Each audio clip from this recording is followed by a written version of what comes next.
I am sorry. Are you okay?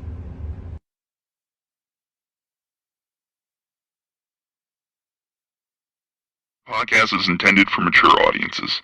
The views and opinions expressed are those of the panelists and do not reflect in any way those of the podcast partners, sponsors, or affiliates. Enjoy. Every day I'm hustling, hustling, hustling, hustling, hustling, hustling, hustling, hustling, hustling, hustling, hustling. Every day I'm hustling, every day I'm hustling, every day I'm hustling, every day I'm hustling, every day I'm hustling, every day I'm hustling, every day I'm hustling, every day. 12 years. I never expected it to turn out like this. Thaboxingvoice.com. Shout out to the community, man. I appreciate y'all. What's happening, people? Info Joe, Los Angeles, in the building. Adrian, the problem wrong, the man from the frozen tundra. Keem, straight out of Florida. Liz Lowe, Decatur, Georgia. You already know what it is. It's the Queen, Martha K, Detroit. Stand up. David Maldonado, New York City. Yo, Nuss, don't cut me off, man. Don't cut me off. King Amin of Essex, catch me for them championship rounds. Big Super Mac, Plainview, Texas. Davidian in Buffalo. God bless you all. In Jesus' name. Without Chai, it ain't nothing. Without the callers, it ain't nothing, man. Bad Girl, TKO, San Diego, California. Big Fish Vega, Palm Beach, Florida. Intrigue the Incredible, straight out the ATL. James Benitez, Huntsville, Alabama. It ain't hating, it's just the truth. Show Kid, Mount Vernon, New York, suckers. SDS Promotions. Coach Mide from London, UK. Let's go! I'm ready! Checking in from Tennessee, it's Lethal James, P-A-Y-N-E. It's lethal. Line 6 Reed, just spreading that boots gospel. Mo from Bama, only in America. Well, I'm a true attestation to the American dream. King Born, Crown Heights, Brooklyn. You heard? 4 chicken wings and french fries, breakfast and champions. Let's get to it. JT, New Orleans, Louisiana.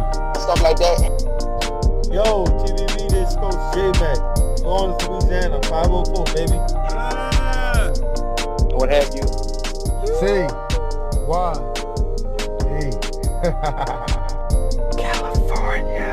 Like the video, subscribe to the channel, join YouTube members and Patreon for some. This is the #1 pound for pound and 2-division champion, Marvin the Tank Furman from Dallas, Texas.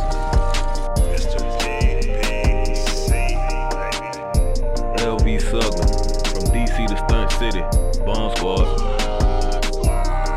Brandon Marie, aka the AJ Trucking, straight out of Cincinnati, baby. Madback 100, U.S. Virgin Islands. Chickarelli, Hollywood, California. Louis Reyes, Boston, Mass. Yo, drop that SDS shit, This son. message was brought to you by SDS Promotions. The voice of the people, there is no equal. You can add Nestor Gibbs on Skype to be part of the conversation. Thaboxingvoice.com. As I always say, please make sure you push the thumbs up. Share this in every episode of the Boxing Voice podcast. This is TDD for life. If you ain't on Patreon, that's because you're stupid.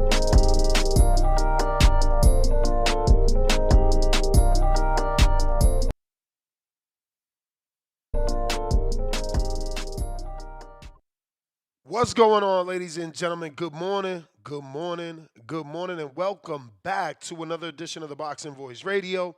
Hopefully you caught all our episodes yesterday, as we did a good 14, 15 hours worth of podcasting. And let me tell you, last night's show was probably one of my best ones. You know, it went a little off topic and maybe a lot off topic. And we had plenty of grown man conversations. Feel free to join us on yesterday night's episode. Long day, so it's not even up on iTunes. Only could be found on YouTube at the moment. I'll be uploading that to all the respected podcast directories in just a bit. Still battling the cold, you know, trying to use no medicine Only my good old marijuana. So I'm not feeling the greatest, but certainly have the energy to talk about this big fight, mega fight. Could it be a mega fight? Is this a pay-per-view? I think so. I think that I think that Boots has so many fans that are just waiting for the big fight that something like this could get them to come out and really show the power of a Jaron Boots Ennis in terms of the boxing market, being marketability, his marketability, and obviously tickets sold. But if you're wondering what today's conversation is going to be about, it's none other than Jaron Boots Ennis versus Teofimo Lopez, a mega fight. There's drama, high stakes, and we're here to do some predictions. Turki Alashake has come out yesterday and said he's already in conversations with Eddie Hearn for this particular matchup. So, yeah, good little scrap. Good little scrap. Now, obviously, Teofimo, he's in a situation where he's put himself in as the underdog right from the beginning.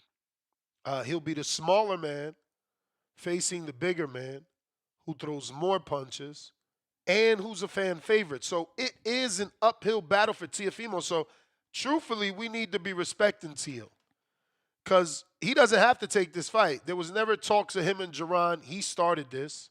He could easily walk away from this. He's bigger than Jaron. Guys like me are not rushing for Devin to fight Jaron Boots Ennis.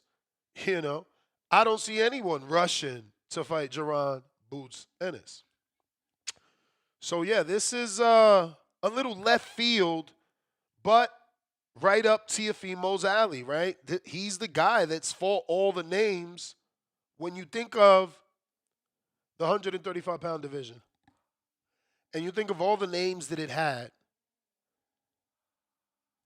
Teo, Ryan, Devin, probably in that order, have been able to fight some of the names in that division without being able to fight all the names in that division. So, Teo doing what he always does. He fought Richard Comey as a very young prospect, stepping up to the plate. Then he faced Lomachenko as a young champion in a unification, stepping up to the plate. Then he attempted to do his mandatory with George and suffered that first loss that set him back. Since then, he's beaten guys like Sandor Martin. While it's a bit controversial to some, he beat him. He's beaten Josh Taylor. There's reasons to believe that Teo can pull off the upset because his career is like a roller coaster. It goes down for those uninteresting opponents, but it goes right up, skyrockets up when he has someone of note in front of him. He performs on a high level. His performance with Barboza was the best performance of the night. Outside of Rolly getting the upset of the night that can kind of sway people into believing he had the best performance of the night.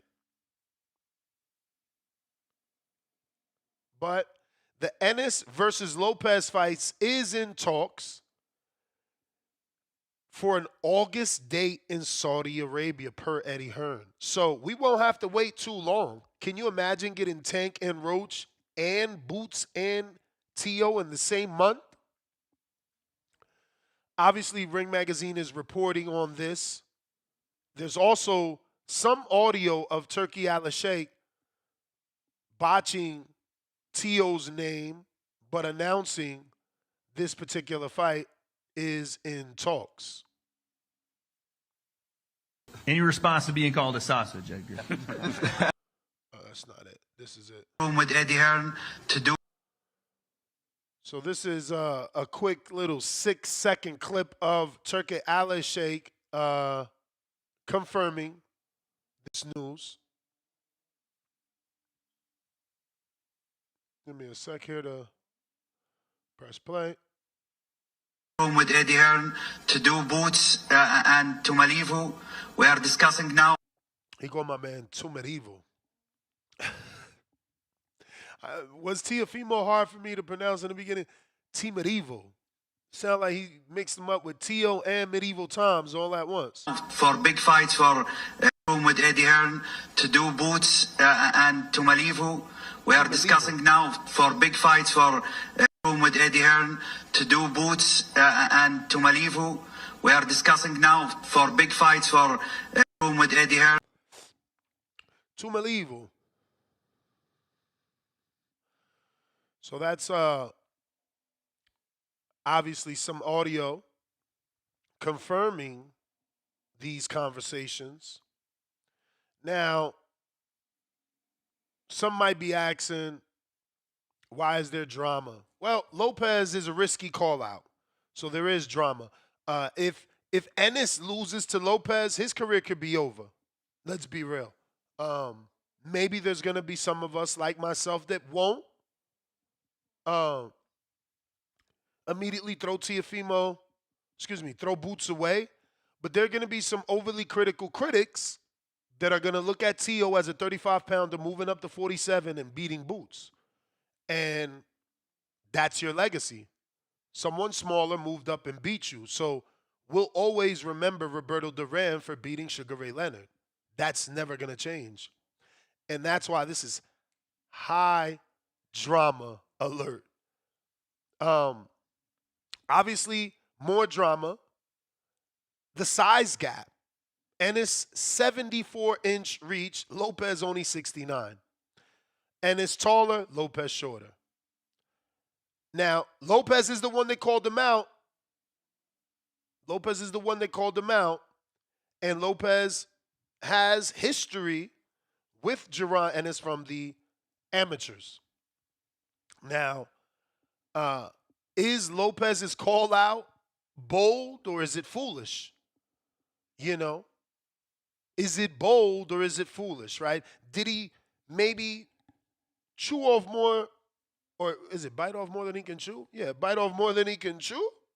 Is he putting his back against the wall here? You know, we talked about fighters picking and choosing every day, and obviously Teo is choosing, but this is not an easy choice. See the difference here? Choosing a person a division above that's a lineal champion. This will be Teo's third lineal champion he's facing.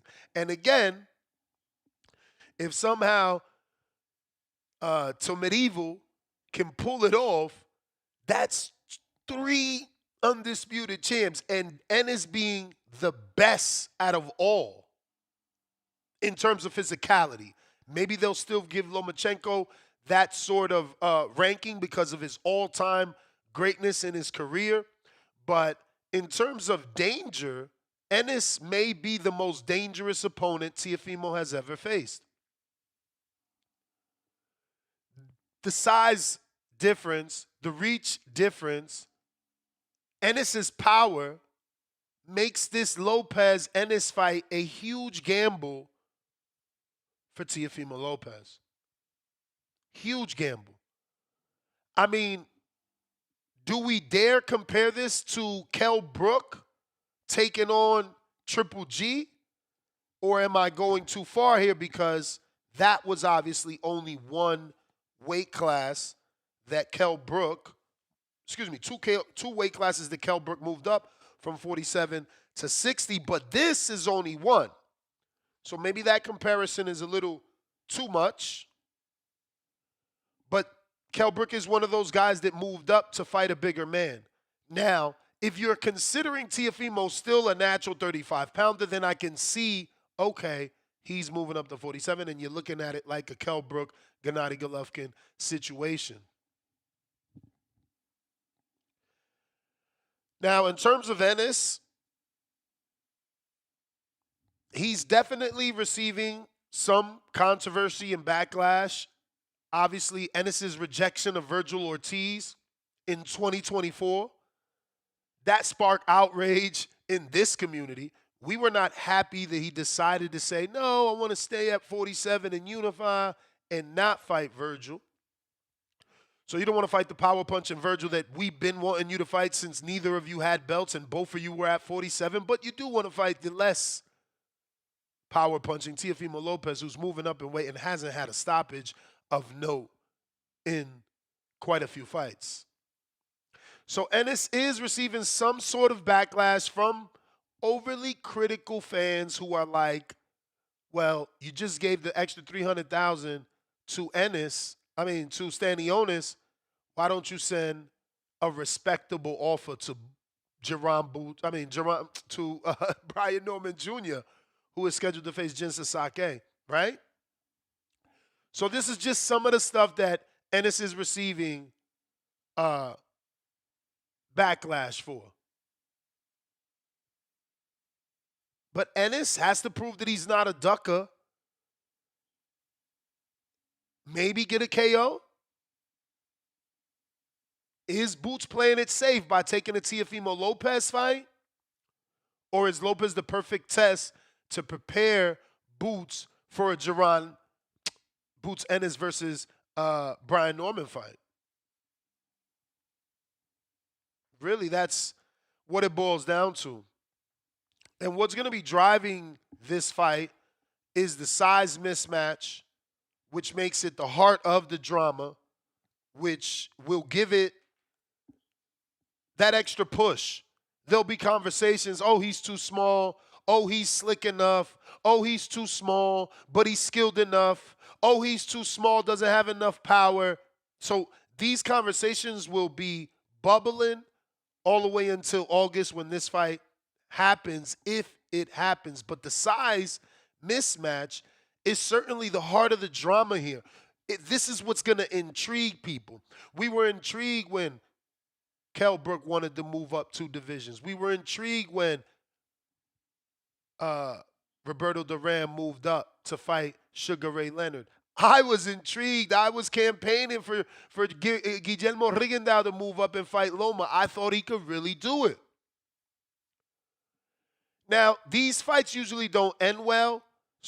For Lopez, this is slightly more in his favor than previous weight jumping matches because he's only jumping up 1 weight. Kell Brook moved up 2. Rigo moved up 3. Canelo, who was successful, moved up 2. Khan moved up 2, unsuccessful. Truthfully speaking, the only person I know that was successful in life moving up 2 divisions consecutively is Canelo Alvarez beating Sergey Kovalev. Now, again, this is not that. Jaron Boots Ennis is certainly not Sergey Kovalev the Crusher. Teofimo is certainly not Canelo Alvarez, who at least gets 1 knockdown every fight. So this is more of a fight because they're more evenly matched. I think that we'll see the lack of Jaron Boots Ennis's knockout power. We'll see him maybe hurt Teo, but I've never really seen that one-punch power or that I hit you and I dazed you power. More like accumulation, more overwhelming his opponent because his combinations coming in from different angles. But everybody's jumped up in weight, and it's been historical. Roy Jones jumping up to heavyweight, he was successful. Pacquiao, he jumped up numerous divisions. Can Lopez defy history? Or is this a KO waiting to happen? And let's think about that. Can Boots knock out, or should he be knocking out Teo? Should he be knocking out Teo? For starters, Teo is calling him out. He never had anything to say about Teo. So you should feel disrespected that the smaller man is holding on to times he faced you in the amateurs thinking he could beat you now as a welterweight professional. He started at 35 while you both fought at 40. He started at 35. You started at 47. There should be a sense of disrespect here. But we would like you to share your predictions. Will you be taking Ennis to dominate, or will it be Lopez pulling off yet another lineal title upset, beating another lineal champion. Now that is something they need to push. Make it about Lopez attempting to be 3-time lineal champ, defeating 3 consecutive lineal champions. Not former, not once upon a time, current Ring Magazine champions, bro. I can see why the kid has a chip on his shoulder. Like, in boxing terms, if I'm Tio, I fought all the people that you said were the man. At 35, you said Loma was the man. I beat him. At 40, you said Josh Taylor was the man. I beat him. At 47, we as a community are saying Jaron Boots Ennis is that guy. If Tio beats him, I only hope that he can truly bubble in popularity and become a star. It would be disappointing, frustrating, if he beat a guy as red hot as Boots Ennis and can't become a star. It would just be bad. But listen, don't forget to subscribe. Comment in the live chat. We're trying to get that algorithm going. If you're watching this on X live streaming video, hit the retweet, hit the repost. If you're listening, you're watching on X, you're watching on X video, we need those retweets and reposts to make this bigger. Also, if you're right here on youtube.com, don't forget to smash the thumbs up. We already got 600 people watching, only 105 thumbs up. Listen, it doesn't bring me any money for you to hit the thumbs up, but it's our belief that it can help the show grow, and I just want the show to be bigger. I just want more callers every day, dozens and dozens. I need you to share the show so that can happen. But if you want to call in, give me your take on today's big fight, or at least big fight talk, do so. We got Discord available as always. X Spaces available as always, and we're going to be rocking out in the live chat, the power chat. Shout out King Born, where we hold it down every day. Listen, we got the king of the Teofimo lovers.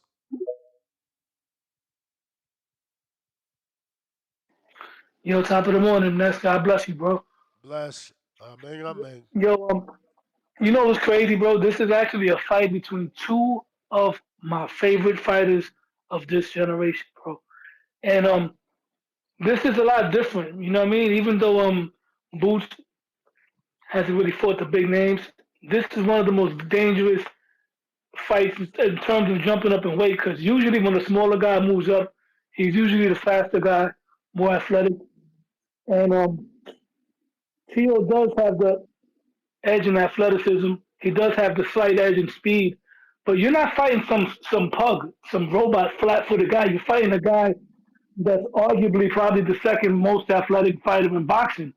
So this can turn out like Terry Norris and Meldrick Taylor. It didn't turn out good for Meldrick Taylor.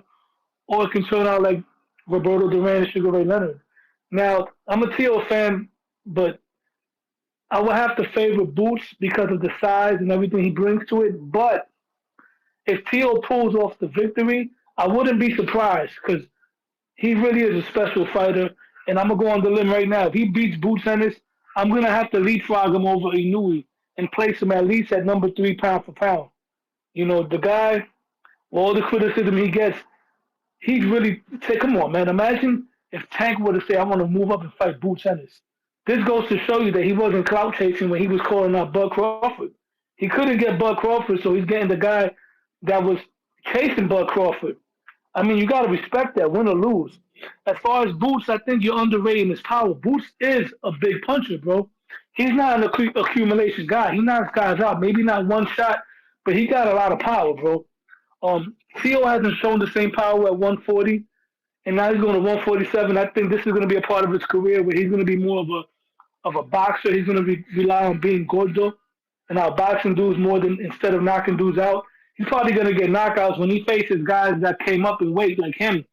You know what I'm saying? Like when Danny moved up, Danny Garcia wasn't knocking guys out, but when Granados moved up to fight him and Brandon Rios, he was knocking those guys out. So I still see Tio having that effect with his power on guys like Devin Haney and Ryan and Shakur, little guys that move up in weight. You know what I'm saying? But with the bigger guys like Jaron and Brian Norman, he's going to have to rely on his boxing skills. Now, how is he going to beat Boots? I don't know, because Boots is a big, tall guy. If Boots decides to fight on the outside and use his stick, he can give Teo problems because we haven't seen Teo effectively cut the ring off. But is Jaron Ennis going to choose that route, or is he going to go in there and say, you know what, I'm going to dog walk this little guy? If he comes forward and tries to dog walk Teo, I think that's Teo's best shot to try to outbox him. It's not going to be easy. I got to lean towards Ennis. 75. I would say, 75-35. 75-25. But if Teo pulls off the upset, I wouldn't be surprised. I wouldn't be shocked. You know what I'm saying? Because the kid could fight. The dude could really fight.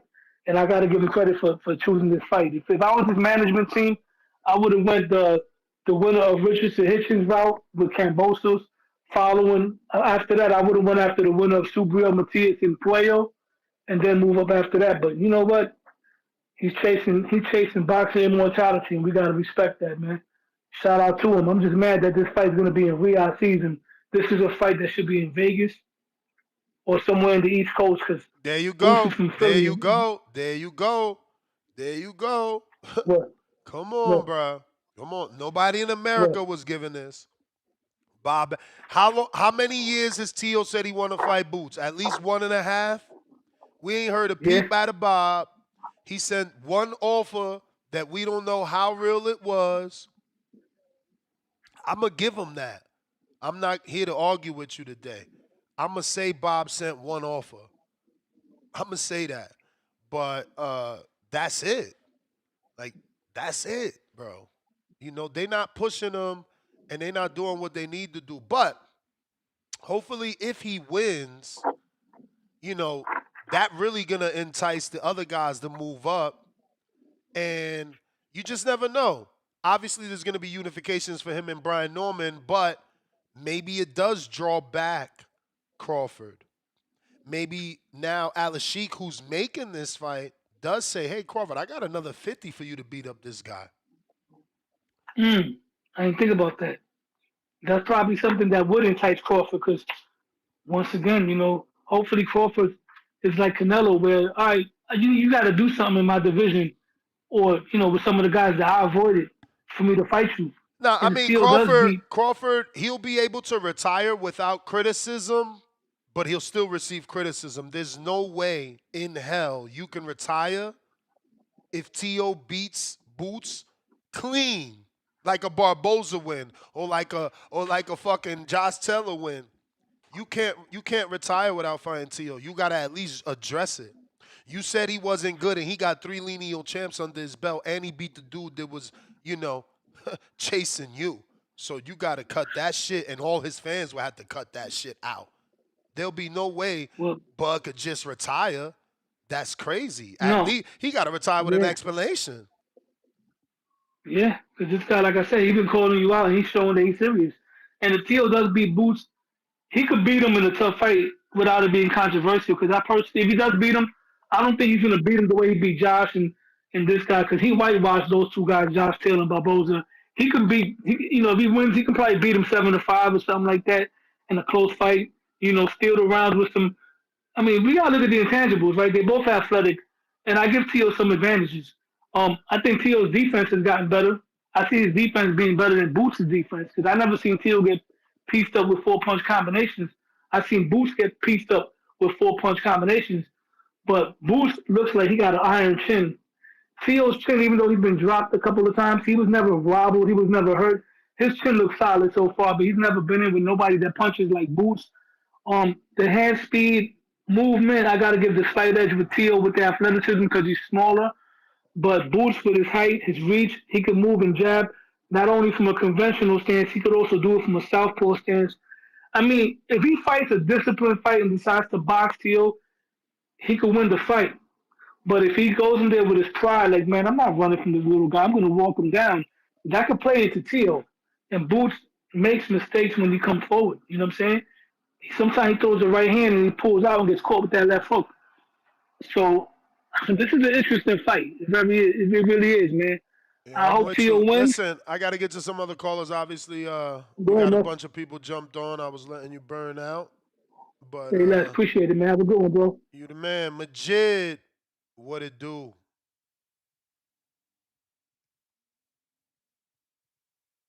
Good scrap, man. Hopefully, Alex Shea can make this happen. You know? Yo, Ness, what up, man? What it do? Everybody need to like the video, subscribe to the channel, join YouTube members and Patreon for something. So now this where people ain't gonna agree with me with it. I want to see that fight, cause like from the rip when they was talking about all that 4 King shit, it was Tio that was gathering the belts. You know what I'm saying? He fucked up with the Kambosos. Devin Haney took advantage. Then he moved up to 140. You know, Josh Teller unfortunately let go of all those belts, and then Teofimo, you know, got it right behind him. You know what I'm saying? And beat him easy. You know, and it's like this dude just keep winning and winning and winning. And it's like I seen on paper they say this nigga got paid 900K. I'm like, on the back call, I made a joke and they ain't like it, you know, and I know they ain't gonna like it now. I said that it's like damn near the nigga gotta say monkey for $1 million or something to get everybody to look. Like, I don't understand what the disconnect is where they just won't pay this nigga some money and have those high profile fights. Like, all these niggas, those 4 King dudes is getting all these big checks.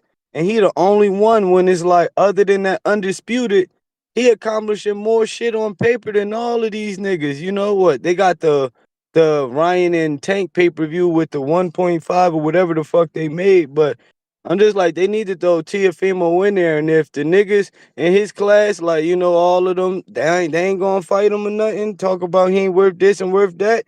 You know, Boots in them, they got the damn Brian Norman dispute. I say that Tio, he got the belt, so all he got to do is what? Tell him that, you know, he want to move up and fight for the title and force the shit. I'm like, but it's like either you going to have to act ignorant or you going to have to keep enforcing those motherfucking belts and shit, you know what I'm saying, just to get a normal shot.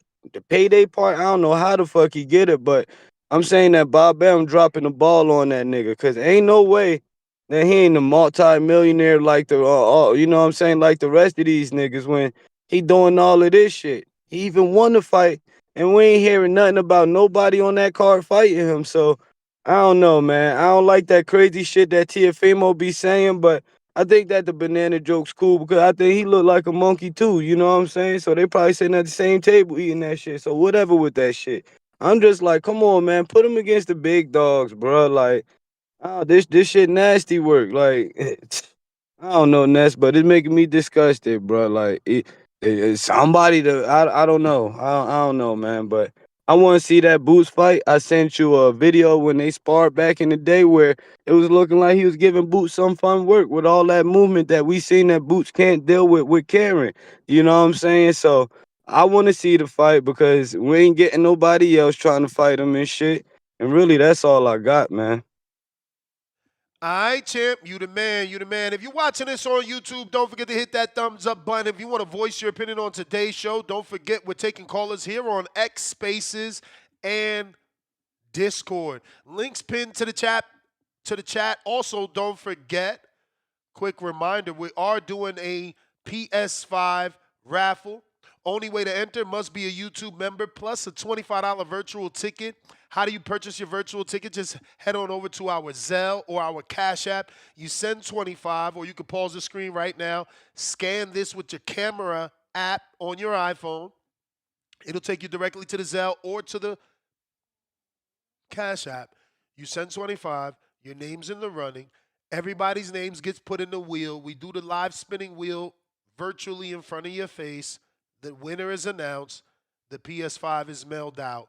If you're interested in joining the PS5 raffle and winning an entire system for $25, which I'll keep reminding you, costs me more to ship it to you.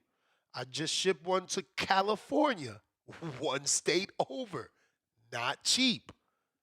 Obviously, we also have to put insurance on it.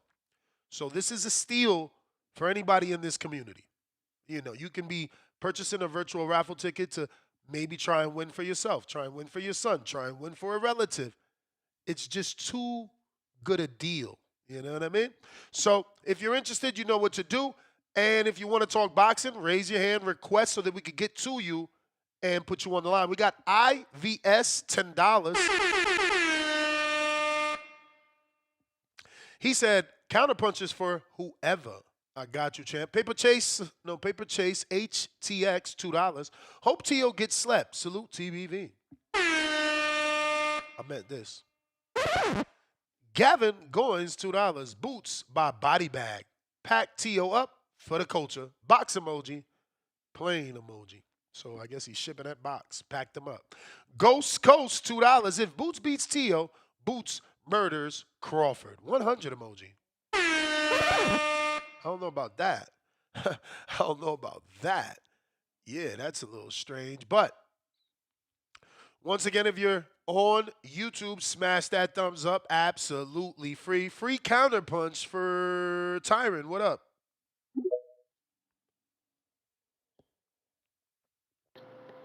Yo, what's good, Ness? What up?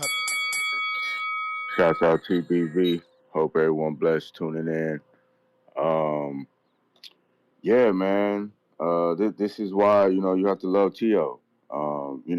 He's been calling out the best since he started his career. Been calling out Bud, Ennis, fought Loma, fought Taylor. He's a true throwback fighter. And not too many fighters doing what he's doing right now, even on the top 10 pound for pound list. Outside like the three and Canelo, you can argue who else is really doing what T.O.'s doing, or trying to do. I believe in his career won't be over if, T.O. beats him, because he'll be the best fighter on his resume. And T.O., to me, should be in the top 10 pound for pound list, and I don't understand why he hasn't been or given that respect. But it's hard to be a T.O. fan at times, frustrating given what he does outside the ring. He has so much talent, and he's the type of fighter that we want to see fighters be, right? But it's just hard. It's frustrating, the antics outside the ring. But given that, you got to give him his respect, man. It's a great fight to me, legacy fight. You got two current lineal champions. You got one trying to become a three-time lineal. The man at 147, like he was when he fought Taylor and Loma, he'll become simultaneously two-time, holding both lineal titles, holding both titles in weight classes. I think T.O. has the skills. He shows what he can do when the back is against the wall, and he steps up to the occasion, like he did Loma, like he did Taylor, he the lineal slayer. That's what he needs to promote himself as. Like, I'm the lineal slayer. I'm coming up and I'm grabbing, the main belt. I'm going after the guy. So it's a good fight. Good opportunity for both fighters. Ennis beats T.O. That's the best name on your resume. And it's going to set up for bigger fights. And everybody going to love you even more for beating up T.O., T.O. wins, hey, it's going to even boost him up. He's going to continue to keep proving what he's been trying to say that he is, So I like the fight. I'm anxious for it. I do edge it to Ennis due to, him being at that weight class longer. His reach, he has a good stab jab. I can see that giving T.O. some problems. But overall, it's a great fight. You can't count out T.O. I won't be surprised if T.O. wins as well, man. I love it. Hopefully we get it soon. But that's all I got. And shouts out to Jane Benitez, man. I appreciate the help, man. God bless. All right, champ. Appreciate you. Shout out Tyron. Remember, hit me up if you need his number. Well, Tyron is one of our community members. He suffered a fire. And, we trying to help him out. I got his cell phone number for his Cash App if anybody wants to send some love and assistance. Remember, we also want to make sure that he can still fight at Border Wars. So this is all the type of help that he needs. We are taking phone calls. If you guys want to call in and voice your opinion, feel free. Discord available. X Spaces also available. We're going out to counterpunch for James Benitez, courtesy of IVS. Yo, what's up, Ness? Good morning, man. You hear me? Yes, sir. Yo, man. Hey, shout out to Tyron, man. You know, man, like you ain't had to say nothing on air, man. It's all love, man. You know, I do that out of kindness, so it is what it is. But that's on top of this topic right here. Shout out to Sid, man. He mentioned a good point right there, man. Like T.O. been wanting to fight all the big dogs, man. But can we really say that Boots is really a big dog? Like compared to all the hard work and everything that T.O. has so far. Like, Woods ain't accomplished much of shit for real. If you really want to think about it, for him to even be on Teal's level, like I believe that Teal is a better mover, a better counterpuncher, and I mean he's probably going to style on Boots better than he think he's going to do in this ring. This is a dangerous fight. I don't think we're going to get the Norman clash. That shit's going to be marked out the question. So I think 2026. Shout out to Teofimo Lopez for stepping us up. He's going to give us an even much bigger fight. We're probably gonna get Brian Norman Jr. versus Teofimo Lopez and everything. We're gonna have to show some dog work to Teo, because Boots ain't gonna make it out of this fight. Because I think Lobo boxer, shout out to him, but Boots is not finna walk him down like he walked down Lipias. He's not gonna beat on Teo like he did Castillo Clayton, and he's damn sure not. And Teo's damn sure not gonna be a sitting target like how Amon says just man, fuck Stanley, like fucking Stanley and shit. So, man, shout out to Philly, man. Philly, your star was groomed, and now he's about to be died. Other than that, Ness, man, how you doing this morning, man? How many steps you got in already? Cause I know you always working, man. Man, I ain't got many. Probably, let me see. Shit, they You just still sick, started. or you feeling better? Nah, I'm still sick. You still sick, or you feeling better? 351 only. Oh yeah, you ain't doing shit. You lazy as fuck, man. Anyways, shout out to you, shout out to the community, man. Get to work, Ness. I'll talk to you later, man. Peace. All right. So, who was that? Darius Flowers, maybe? Let me double check. Yes, Mr. Flowers. He said, does anybody have the tail of the tape? Yes.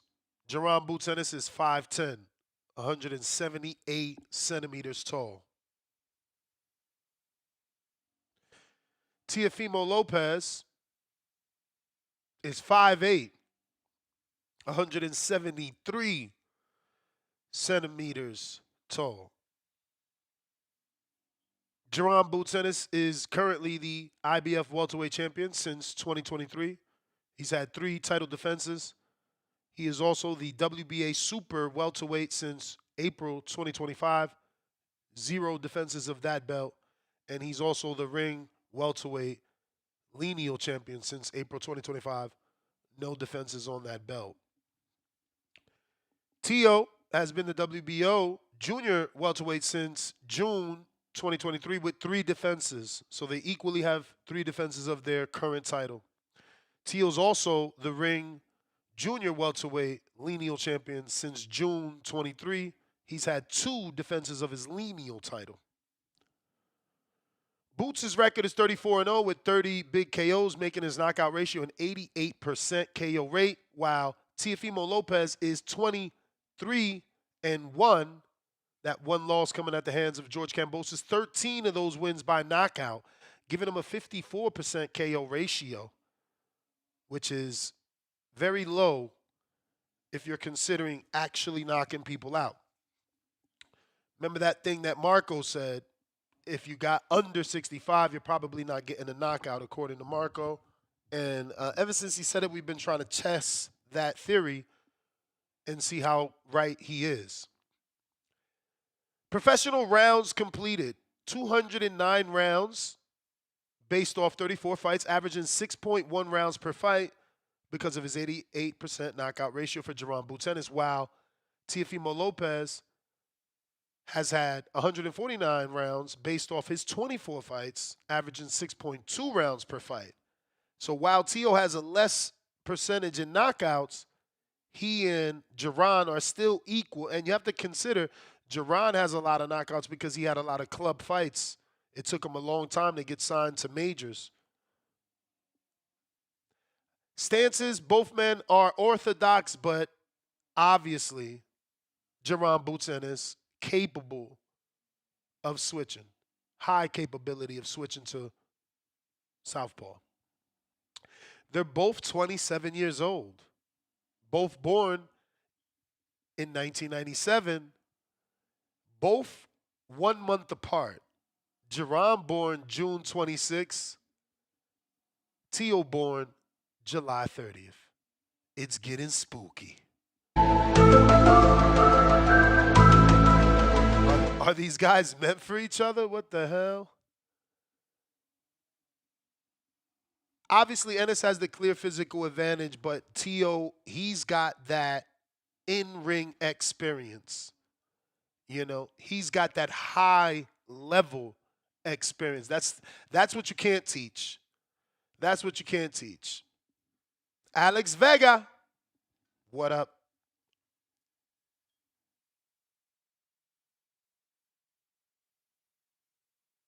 Alex Vega.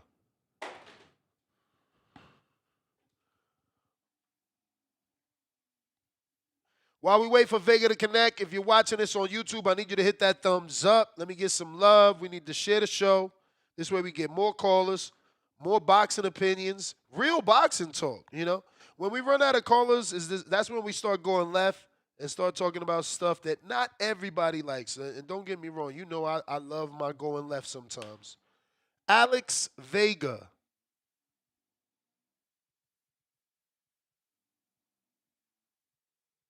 Rizzo.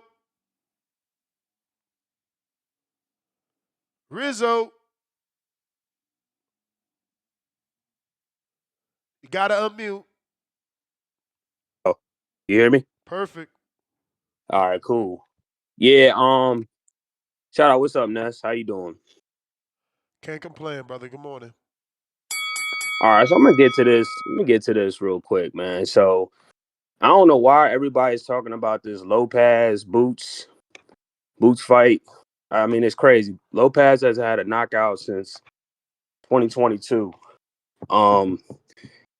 People can argue he lost to Sander Martin. He struggled with Jermaine Ortiz. Couldn't get out a Steve Clackett.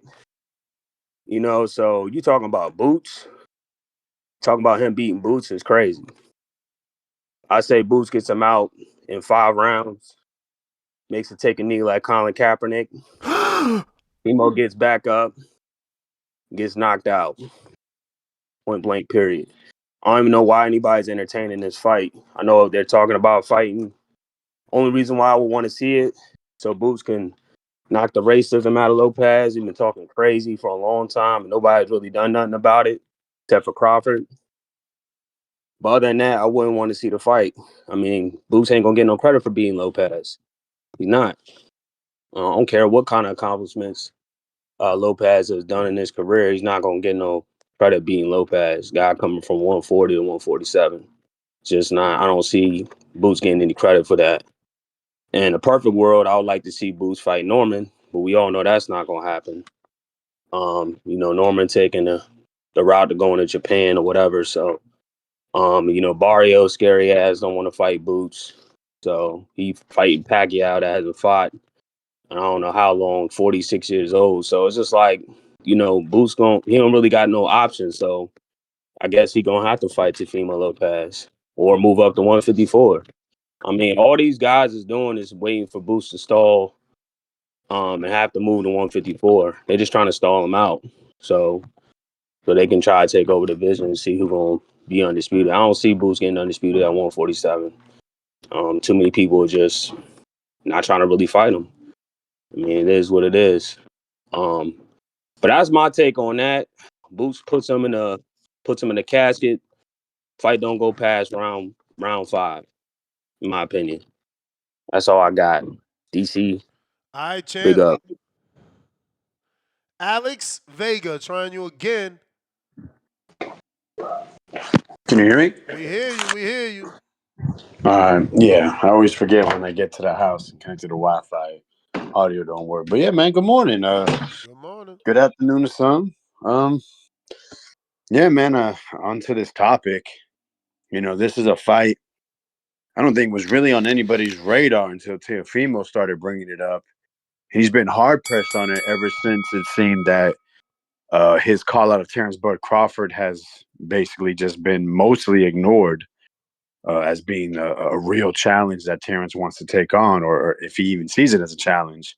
Now, I haven't gotten any word from Jaron Ennis about his exact interest, but the truth is these two guys have a few similarities. Both of them have been looking for that big time fight to help them break through to become, superstars. I think when it comes to Jaron, he's proven he can draw in his hometown. He's put 10, 12, maybe 14, 15,000 over there in Philadelphia. He's connected to Gillian Wallow, which I'm not sure if it's still huge, but I remember at the time it was definitely a big podcast, and they started bringing in boxers. I remember that back and forth that he had with Bud Crawford. They put him on the phone, Jaron. And then with Teo, after that Loma fight, I remember that fight having like 4 million views, like one of the most watched ever on ESPN for boxing of the current era and such. He seemed to be on such a high. He was trying to build, or depending on how you interpret it, but he was trying to build up that Devin Haney fight, and then talking about huge purses, $5-10 million, and then getting that fight to go to purse bid with Kambosos, and seemed to get out. The value seemed to be more than what Bob Arum believed, and however that fell through. And then of course he lost, and it seemed to be very up and down ever since then with his performances. And I think that has what possibly has triggered this villain arc, this nasty, racist, I don't even know what to call it, man, but just this way to try to entice people to hate him and to want to watch him. And I share the sentiment a lot of people have. I think I hate it.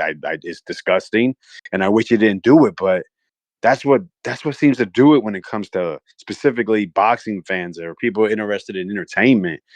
You got to invoke emotion, excitement, or hatred. I mean, we hear it all day. People call in and we talk about these guys that are dedicating their lives, have 1 or 2 losses, and people just speak down on them, say that they're trash. You hear Mario Barrios is trash because his 2 losses are to Tank Davis and Keith Thurman, and he's the worst champion. When something you bring up constantly, Ness, how many people get that opportunity and I just get it and win when it's presented? We got to stop doing that, man. But yeah, so I think we've created, honestly, the fan base, just fans overall have created someone like Teofimo that speaks this garbage. Yes, sir. Let me get to Bill Haney jumped on. Yes, sir. All right, shout out Bill, shout out y'all. Bill, what's up? Hey, hold on. Can you hear me? Perfect. Good. Oh, good. What's up, brother? Shout out to the boxing. I can listen. I got my headphones on because I can hear you loud and clear. I'm 50 something floors up in New York City, man, and we having a ball, man. So you still in New York? Actually, Yeah. I heard you moved to New York, man. That's crazy. You got me out here and then you left. No, this is your home right here. This is the second home. We've grown, Ness. You've grown. The Haney brand, the name has grown. I think that now people are playing it back. I think that you got a chance. Did you see what I just posted on my story?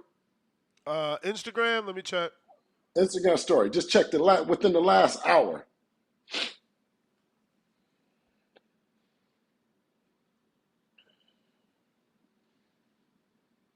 Story. Dreams, man. Do that thing, man, that keeps you up at night. That thing that bothers you, man, that makes you trip. You can't quit thinking about it. You wake up in the middle of the night, you got a new idea. That's what you got to chase. Because anything else, it's going to disappoint you. All right, now here we go.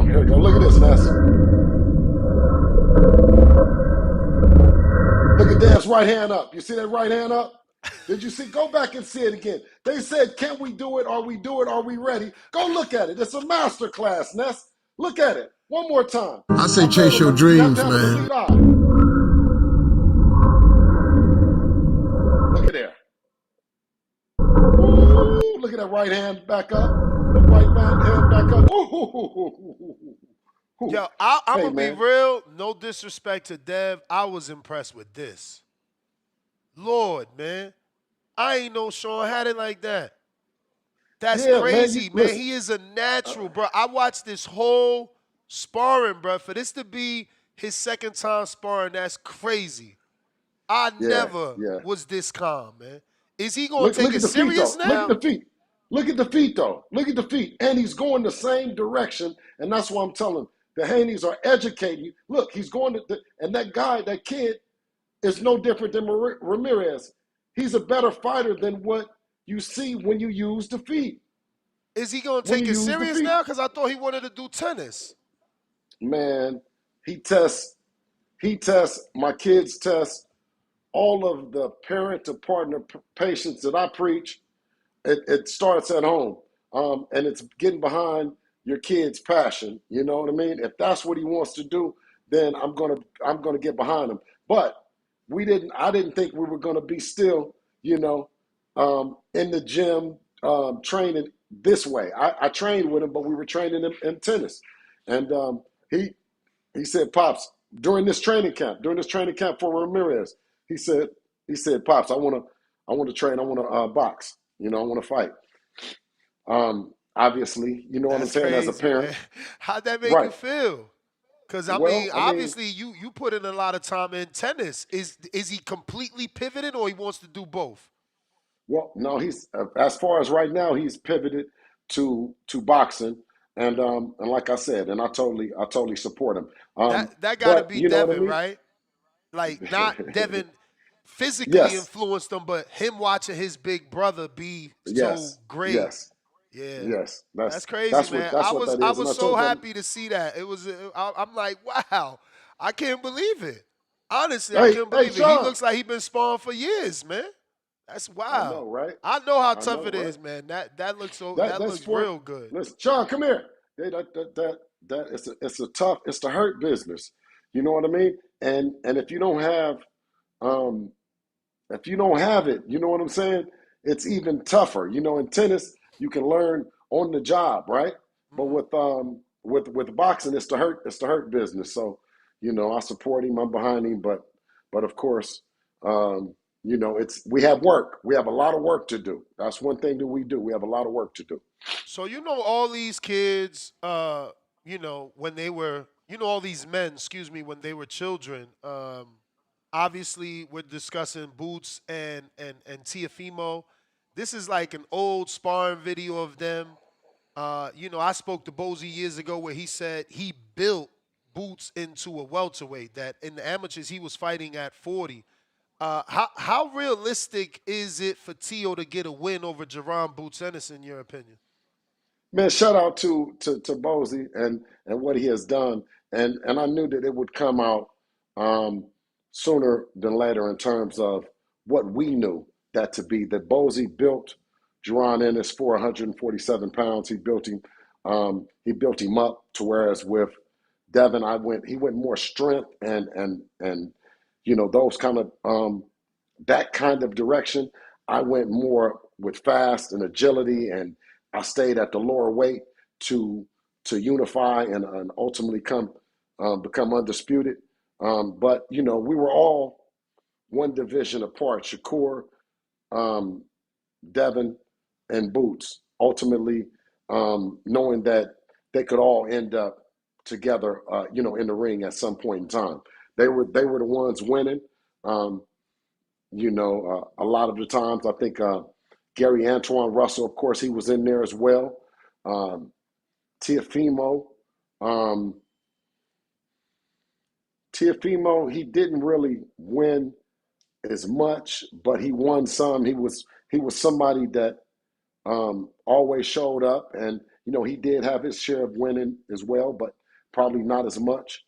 All those guys. Shushu was there. Richard Hitchinson was there. You know what I mean? So now you're getting a chance to see the second half of Devin Haney's career. As a young fighter, he stepped out there on faith and skill and was able to beat guys and to be in a ring with guys that, for all intent purposes, traditionally you wouldn't do. But right now, the ultimate grudge match between the Haneys and the Lopezes. The Lopezes can't run. I know the media want to try to run Tio and his racist rants and all that, trying to run him away from Dev. But behind the scenes, you know what's happening. Devin, Teofimo, you were on the undercard of the fight. Well, not even say the undercard. You were part of one of the co-main events. We're all in the same weight division, in or around each other. You know what I'm saying? So that was the fight. You know, it wasn't going to be, if it wasn't going to be Ryan, it was going to be Teofimo Lopez. You know, and it looks like Ryan is somewhere getting himself together and gathering himself. So ultimately, Tio should not even want any other fight. He shouldn't be looking for any other fight other than Devin Haney. And I know they're quiet right now, and they say that what they will do, right? But it's not what they will do. It's what you want to do. The biggest name for Teofimo Lopez is Devin Haney. The next biggest name Really? for you think the Devin fight is bigger than the T.O. Boots fight? Absolutely. Absolutely. But I think that there's an element of fear for T.O. by moving up. Right? Like the public is going to perceive it as almost a given knockout for Boots because T.O. is moving up. No, you one, just like the WBC tournament, right? He moves the other direction. He keeps moving the goalposts as if the check is not coming from Turkey himself and the Saudi, you know, the Salah and ring and everything. So money is not a problem, right? So now he acts like, you know, you're looking for Boots. Man, knock it off. You know why you're looking for Boots, because you're running from Devin Haney. So you think putting Boots' name out there, you think putting Crawford's name out there, you think that's going to deter it, but I don't think so. Now, I think that's ultimately a grudge match that's going to happen. You know what I'm saying? And they won't be able to run from it. You know what I'm saying? What is Atlas Sheik saying Turkey though? Because Turkey, I played the audio. Turkey is the one that's saying he's in talks with Eddie to make the Boots Teofimo fight. So, I mean, Turkey has to offer Tio the Devin fight. What have you got? Have you been offered a Tio fight that you saying you signed and y'all waiting for him to sign? I always tell you, with Devin Haney, we go out and hunt. We're the hunters. We've always been. You know what I'm saying? And we're hunting Ryan Garcia. We're hunting Teofimo Lopez, Jaron Boots Ennis, and everybody else that's around. We're hunting. And we know with the fight with Ryan Garcia is a grudge match, and the fight with Teofimo Lopez and the Lopezes is an ultimate grudge match for us.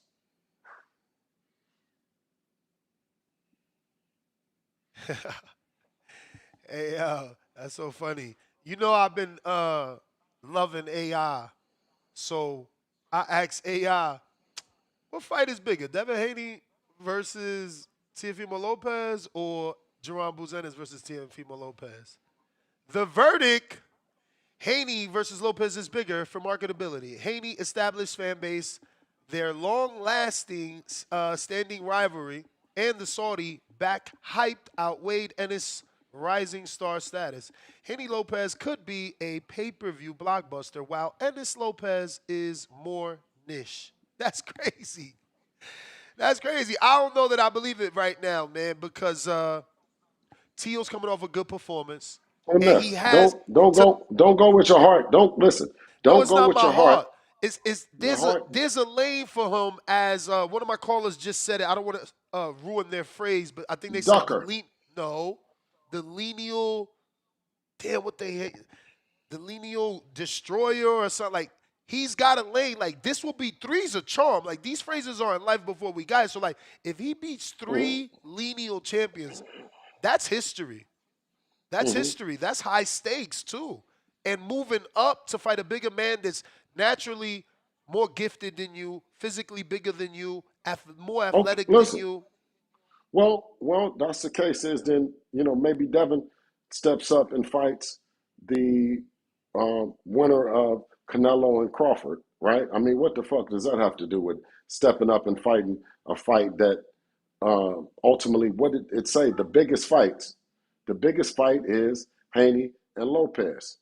That's what the biggest fight is. We can't, go back on that and then say, well, our heart says that what? No, the biggest fight is Haney and Lopez. I don't know, man. Boxing deals with momentum. Is the momentum there for that? You think? You Because just asked. they You just both was asked on. chat. You just asked chat. Do I think? I mean, chat is scrolling through millions and millions. It's scrolling through the whole internet. Universe. It's That shit scaling that. going Yeah, through. That shit searching the yeah, whole universe. universe. You know what I mean? So it ain't just what Bill is saying. You know, and and and and that's kind of like what we're on, right? Is making what Turkey is saying is the biggest and the best fights happen that makes the most sense. And by Teofimo Lopez fighting, we both have just this next kind of common opponent denominator. We're on the same schedule. You know, All right, there's no need to but stop the look, momentum. he's in talks. I get it. That's what y'all want. There's a rivalry. Obviously, AI realizes that that's a bigger fight. It could be a pay-per-view, but Turkey's Turkey. He gonna do what he want to do. Can Exactly. you? And he's talking, we're all talking. You don't go to Fatal Fury, you don't go to Fatal Fury in Saudi Arabia at the ring dinner, the ring, all the stuff. We were all there.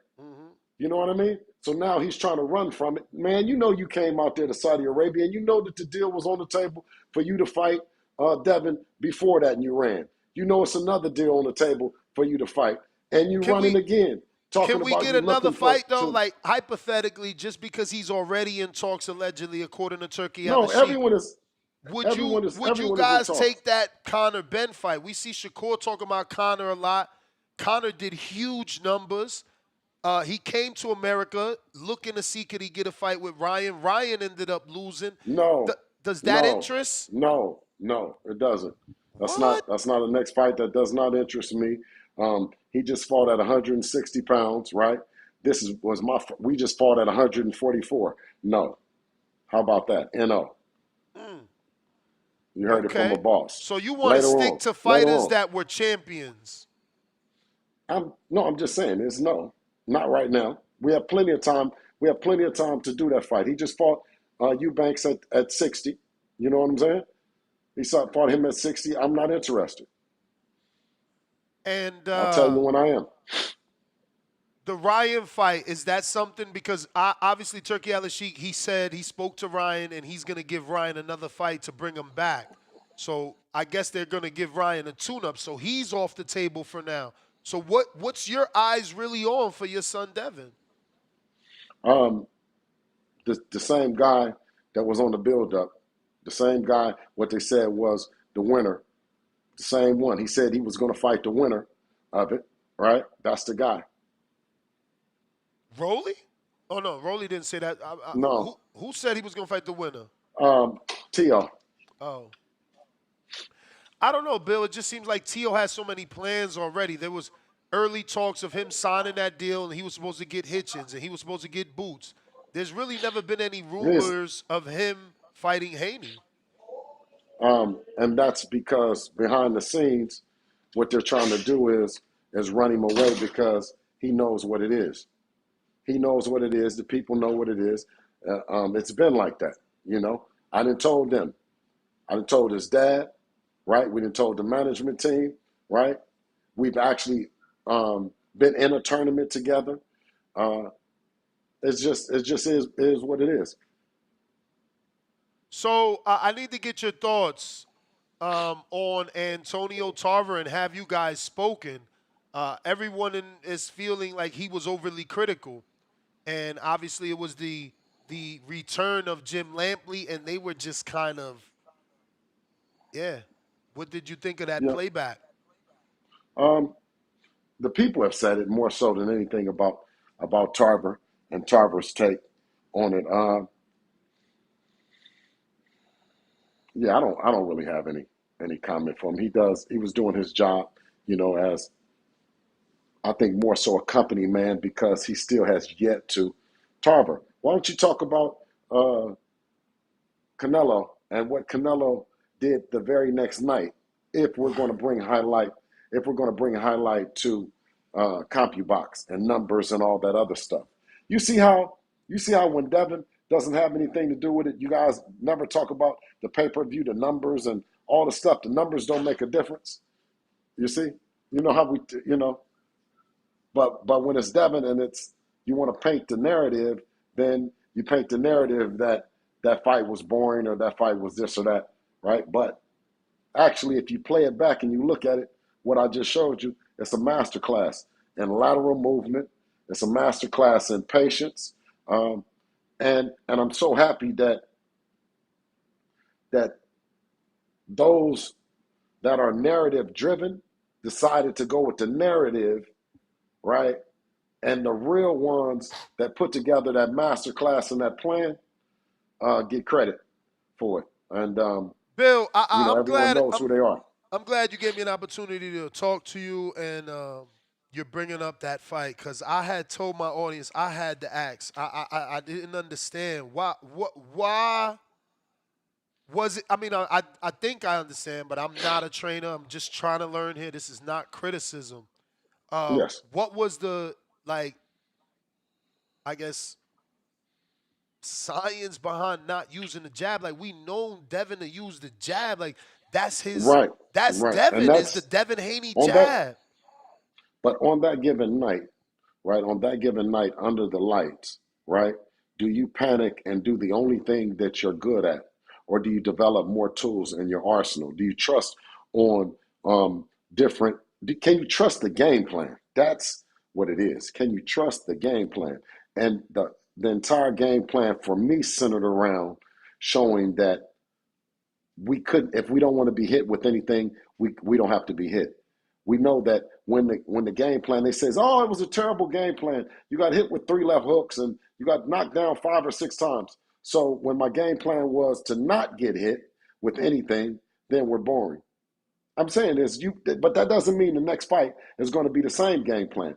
I knew that with a super talented corner that they have in Robert Garcia, they also have Oscar De La Hoya's brilliant boxing mind over there, and Bernard Hopkins, and then, so internally they have a all-star team and a wealth of knowledge that I knew that the study on Devin would be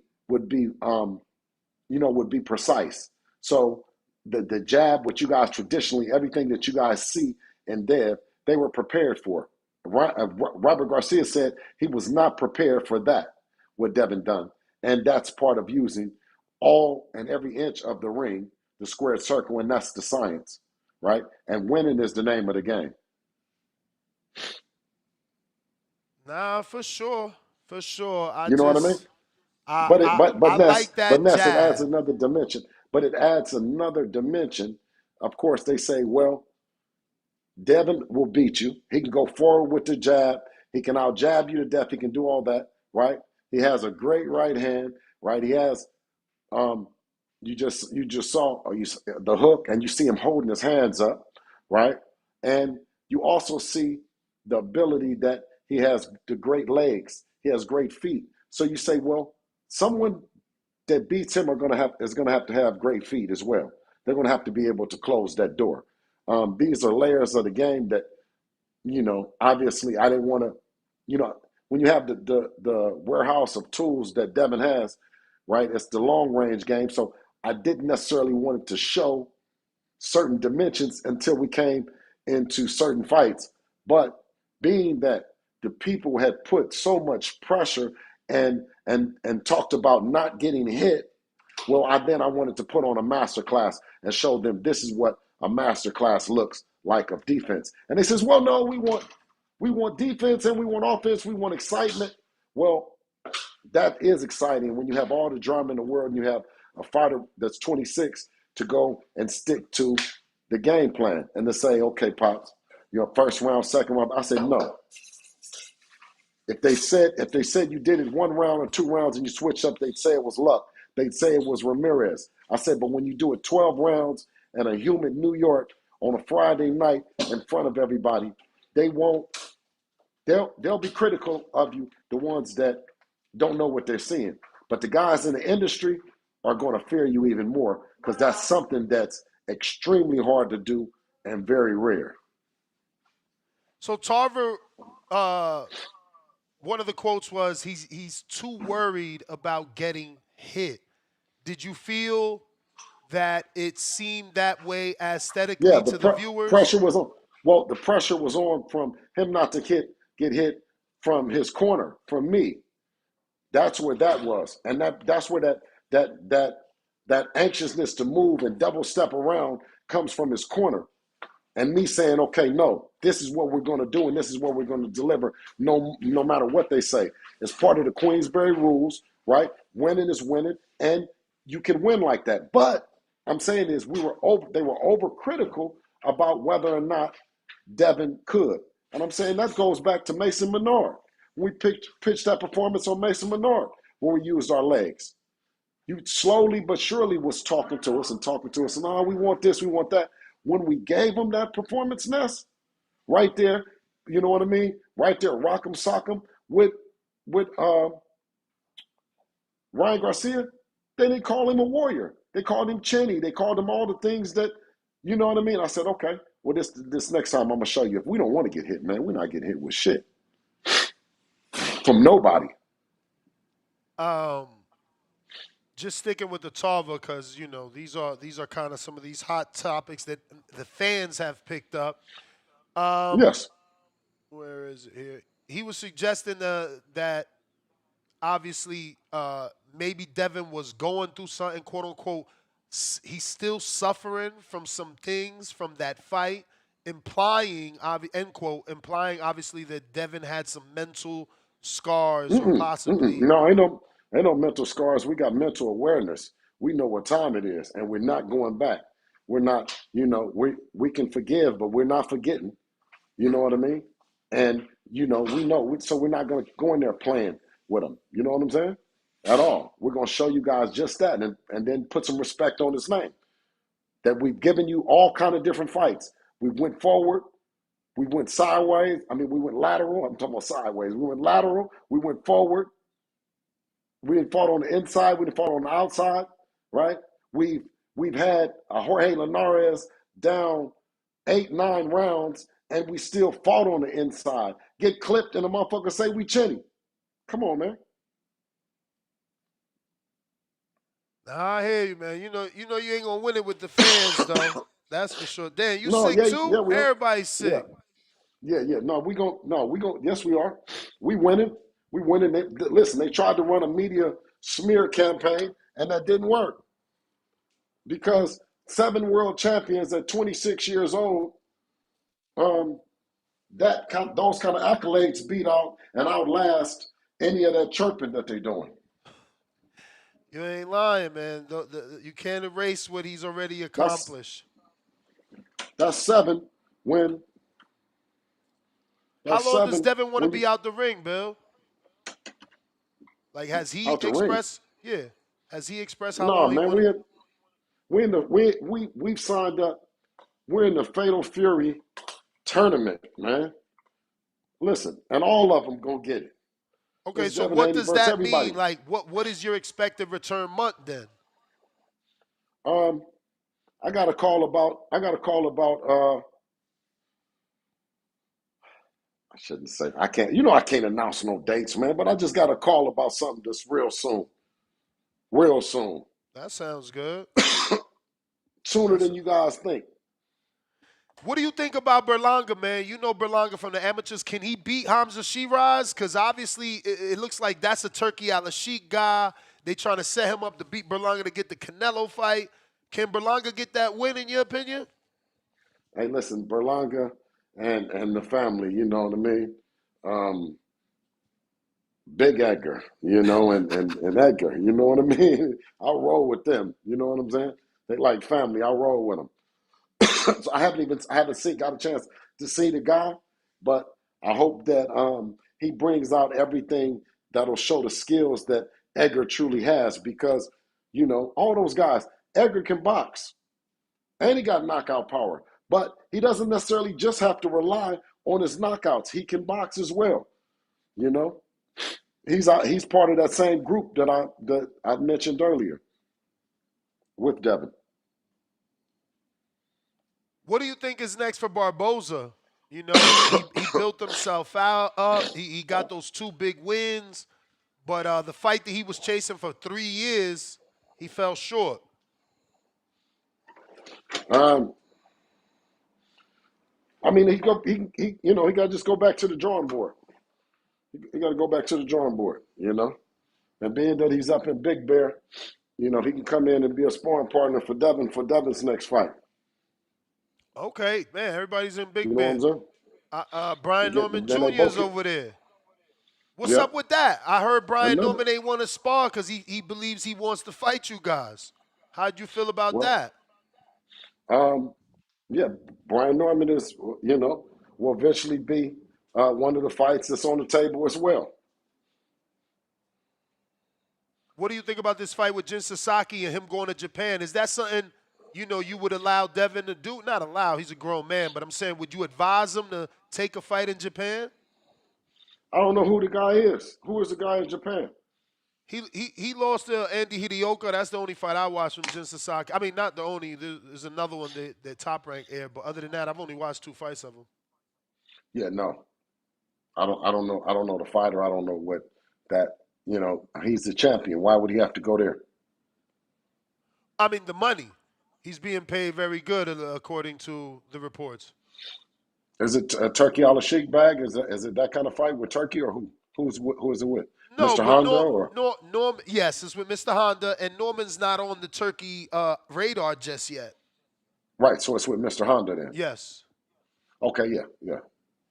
Respectable move. Cool.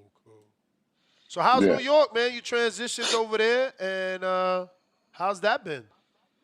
Hey man, this is great, man. It's been great. I'm just taking advantage of all the things that you can do in the city, man. You know what I'm saying? There's nothing that doesn't, nothing that cannot appease your imagination. And that's what's one of the main things that I wanted for my family, right? It's not them not have to say that, oh, well, we couldn't do this, or this town doesn't do that here, or this city doesn't provide that opportunity.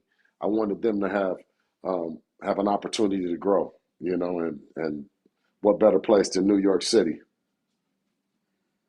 So you've been obviously doing this with Devin since he was about 7. What's the, I guess, the most unexpected lesson you've learned about balancing those roles of manager, fighter, trainer, dad, and then having to be in all these moments in his life as well, being those different people that wear different hats?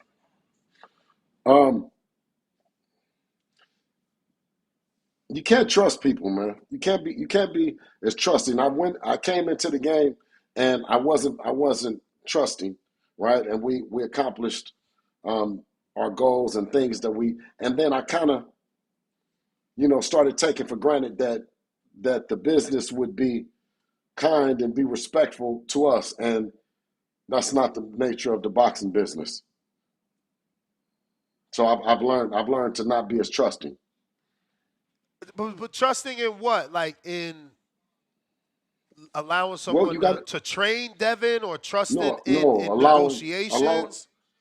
Allowing the fact that you believe that the fight is going to be a fair fight, right? So you look at the money and you look at that, and then you say, okay, well, it's fair, but then on the other hand, it wasn't fair.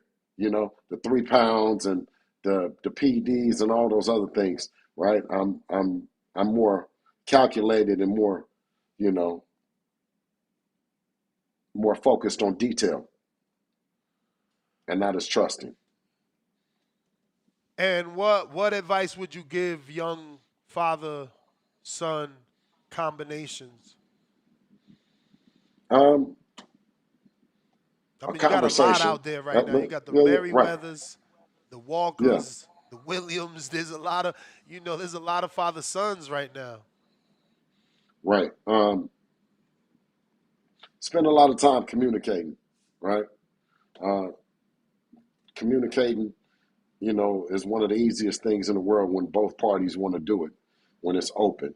I think communication will get you a lot farther than anything else. Um, and sometimes, you say, okay, well, this is harder or that's hard or whatever, but actually a conversation is the easiest thing to have, and you might not agree, but you can agree to disagree.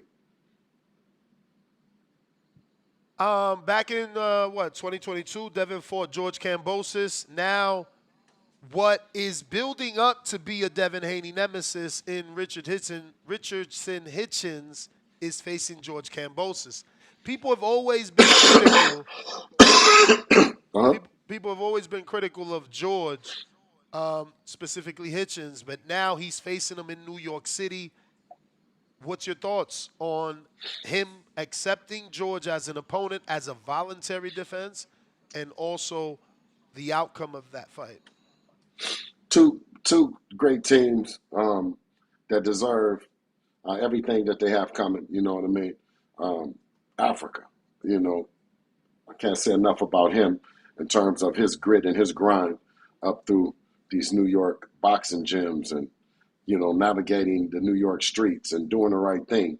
You've got to give him a special star and a bar for doing the right thing. You know what I'm saying? And getting to this level and being an attractive enough attraction to have George Kambosos travel all the way from Australia to fight another wonderful team and them who always believed that being at the top meant fighting at the top. And to have that kind of belief and that kind of tradition within their family, the Kambosos, they show a lot of heart. And, shout out to them as well. So it makes for a great event, an entertaining event that, I hope to be there. Most recently, Devin has been taking responsibility, saying that he was pulling up to the gym in Rolls Royces and Lamborghinis, and he attributes that to his, I guess, the holes in his game on that Ryan Garcia fight night. But you're the trainer. You put together the training camps. Did you see it that way? Was it a thing that your son was too comfortable or sleeping in silk sheets, so to speak? Well, I mean, with anything, you have the yin and the yang. You have the goods and the bads.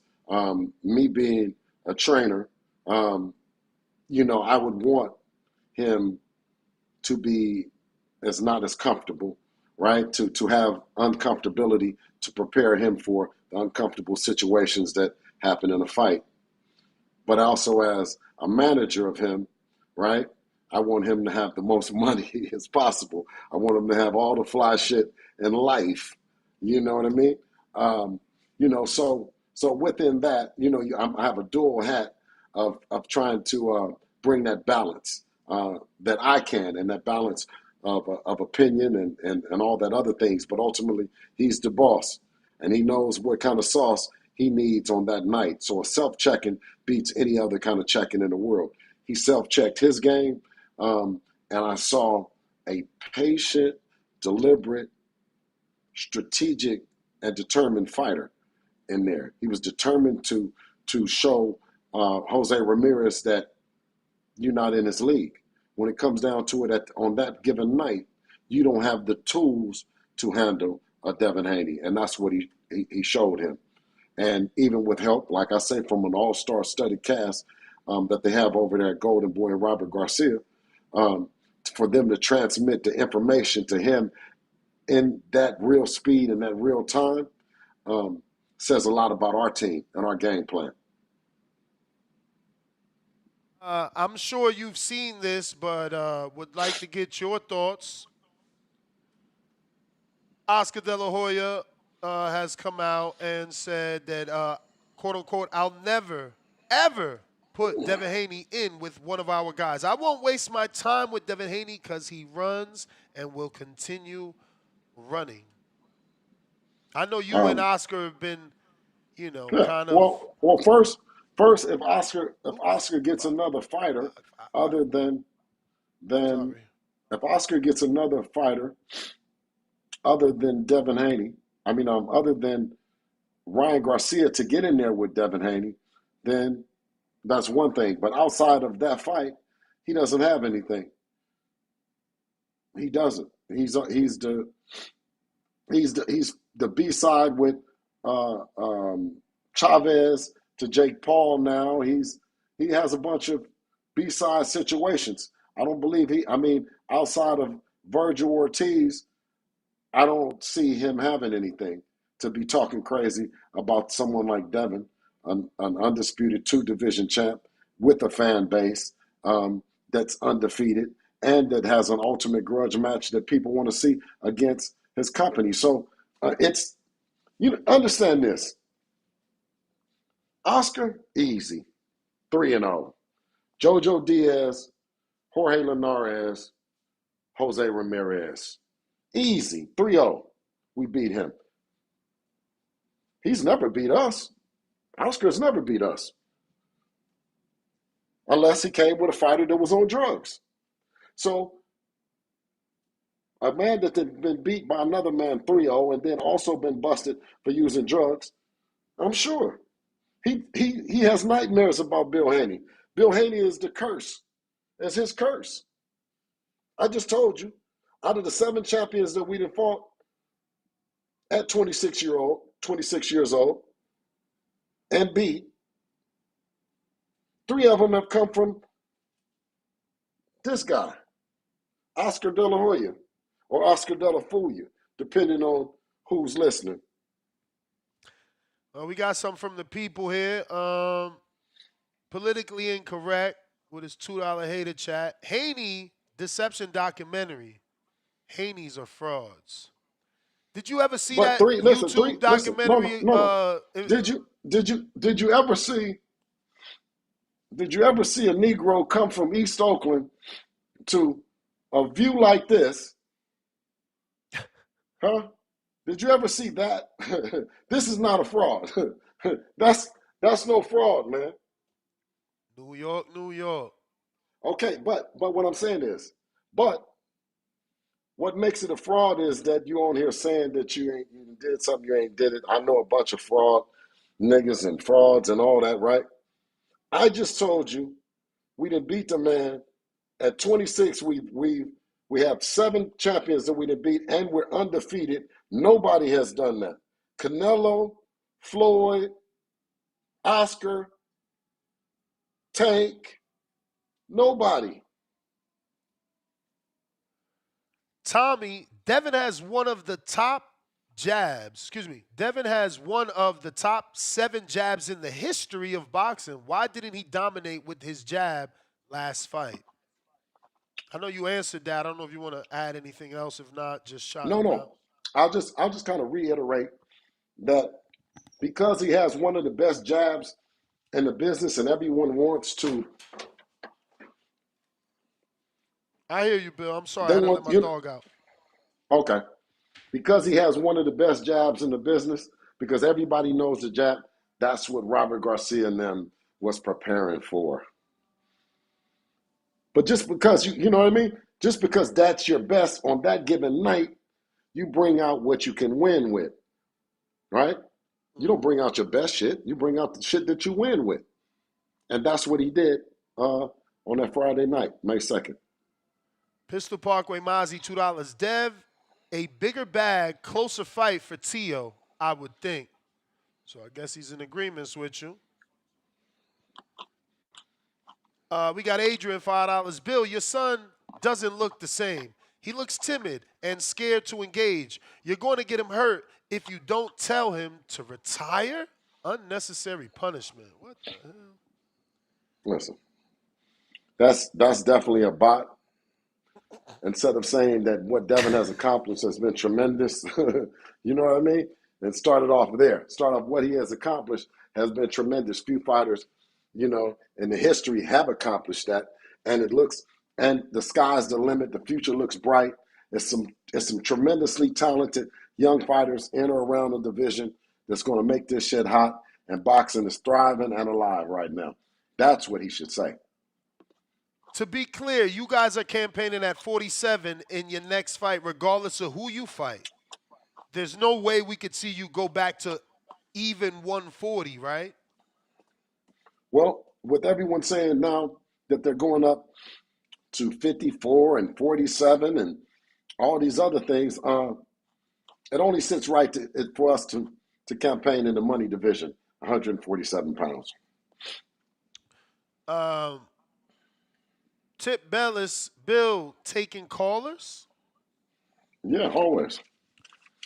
We got if you taking cash apps, I got to take callers.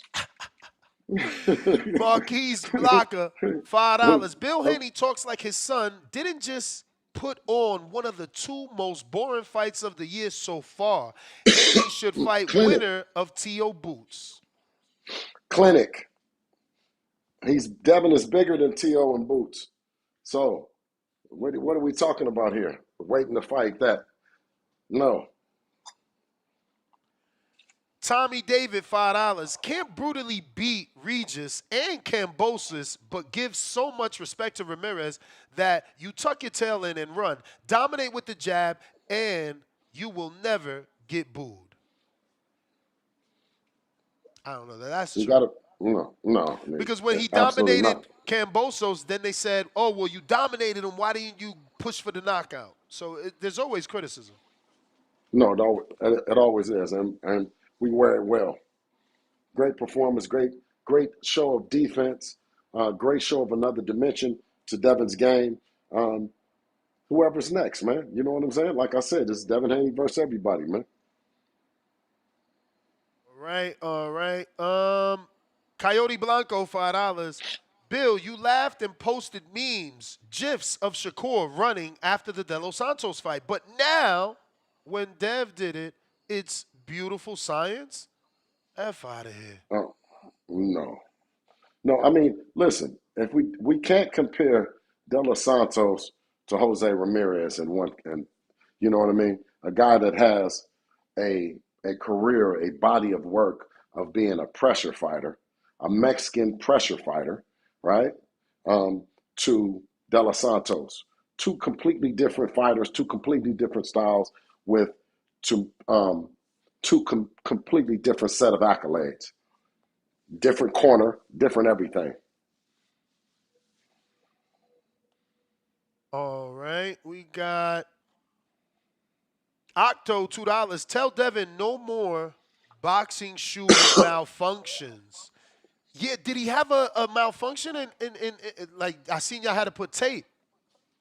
No, he had that's just the strips that you wear around the shoe. You know what I mean? Just the strips. Yeah, the little that have the little Velcro strip around the Nike shoes. Straps. Yeah. Oh, so they came. Yeah, that's all it was. Yeah, they came loose, man. I heard Tarver was talking about that as well, huh? Yeah, I mean, listen, I look at it like that's the popularity of Devin, that everyone is going to have something to say, It's all eyes on you, so, Aristo, Boots would put Lopez, Garcia, Haney, Norman in the coffin box emoji. Mm-hmm. Y'all never sparred Boots, right? Mm-hmm. You just need Boots. Boots to say that, not you. Oh, you need Boots to say that, not him. Yeah. Let me see. Politically incorrect. Anytime they lose, they're going to work and pay to get it scrubbed. Ask Felix Hernandez, who beat him in Mexico, 7-4, 16, and Ryan Garcia. Listen, you just made up a name, Felix Hernandez. Like, I don't even know, you just made that shit up. Hate Felix Hernandez. Adrian says, now that the fight is over, what other opponent did they offer you besides Jose? Yeah, I'm sure you can say that now, Bill. I don't even remember, dog, to tell you the truth. I'll tell you, I don't even remember that shit. You don't I don't even remember this shit. I'm on right now, you Tim, know? if you taking your call, come and do it now, man. Oh, you funny, Bill. All right, let's get a couple callers on, and Yeah. then I'm gonna get out of here because we got to do it on the Boxing Voice. We got to let you call in right now. Call in if you want to talk to Bill Haney and you want to learn the real behind the sweet science of boxing. We're ready for you. Let's see what we got. Al in the Bay, what do you say?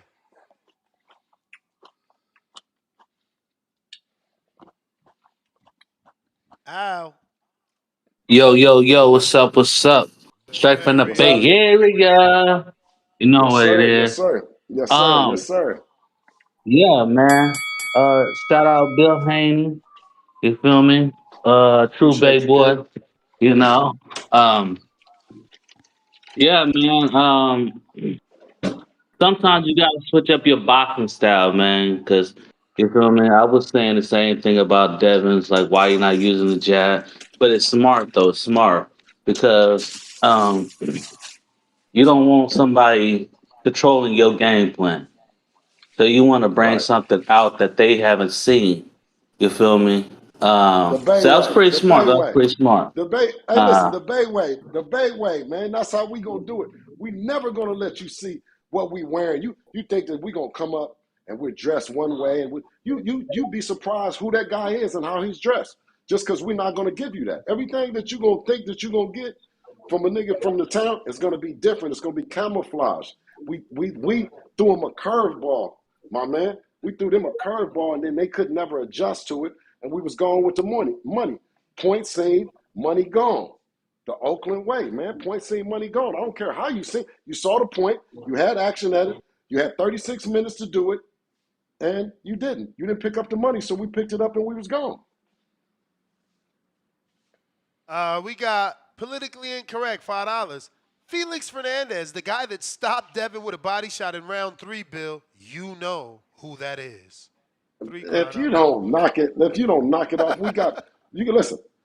It's film of Devin doing everything under the sun, all kind of shit, all kind of pictures, all kind of shit, everything, and everybody manipulates pictures.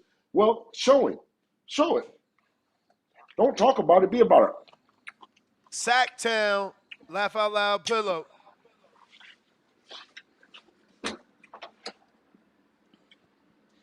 Yo, It you can't got be me? Sacktown. It can't be Sacktown. You got me, bro? We got you. All right, bet. So, yeah, Bill, what up, man?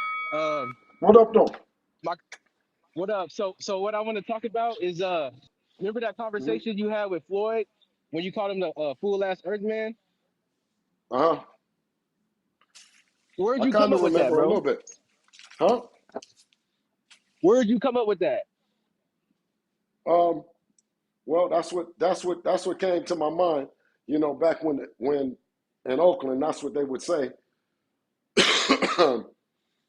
to guys that were carrying on the way that Floyd was carrying on. Okay, and then that brings me into my next question. Have you spoken with Floyd since that conversation y'all had? No. So you and Floyd ain't really cool like that, right? Yeah. We're cool like that, like you saw. Yeah, so that's crazy, man. Okay, that's all I really have to say because I fuck with that fool ass Earthman. That shit hot, man. I'm out. Okay. All right. Hey, yo, that's hilarious. Mm-mm. I got something here. Let me get him on first. Right. So, It's got to be. since we It's got to got you be. on, I need you to give some context to this because you know this fucking internet will take anything and make it into something. This Mm-hmm. isn't even Devin Haney right here. Devin steps in to this, but is that not Amari Jones that Terrence Crawford is body slamming right there on the ring? Mm-hmm. And Mm-hmm. then Devin steps in to help. But obviously they've titled it differently and says Terrence has manhandled Devin.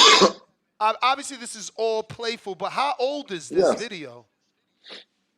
That's all, but that's Terrence, the Bull, Bud, Crawford, putting in that work that I told him. I said, listen, you grab a hold of Bud, you better be big. You better be 500 pounds because he is not nothing to play with at all.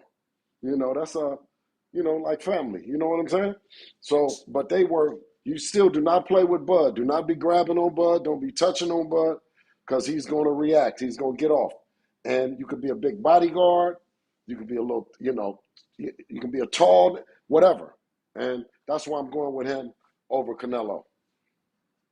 I'm glad you segued into that because I hear through the grapevine that you spoke to Bud personally during the Haney Lomachenko camp, and that's when you put the bug in Bud's ear. It's interesting to me to know that story because, I know I'm a narcissist, so I thought I was the one that was manifesting that shit. Did you hear it on this show, or did that come to mind on your own and you just told Bud you should fight Canelo? Because that's what I'm hearing happen, that Bud was told by Bud you. has been, yeah. Bud has been involved, in mentoring and Devin through, Devin's entire career. Bud has always been there for. If you see Devin early on in amateur fights, you see him and Bud taking pictures and stuff like that. Me and Bud have always had a good relationship. You know what I'm saying? And a relationship of mutual respect. So out of respect for him, I can only tell him what I'm thinking and what I feel. You know what I'm saying?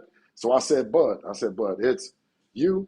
Because I didn't watch him. I'm saying this, that video that you didn't see, I didn't watch him do all that. The people have watched him deadlift 500 pounds and just all kind of shit, man. You know what I'm saying? The guy is super talented, man, and he's mean enough. He got that mean streak. So, and I had been around Canelo as well, and I know that Canelo has that mean streak as well. And, they're two of the same kind of guys, man. You know what I'm saying?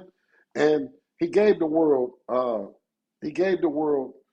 fight that we wanted to see with Earl Spence. You know what I'm saying? And I'm like, man, I said, Bud, Canelo.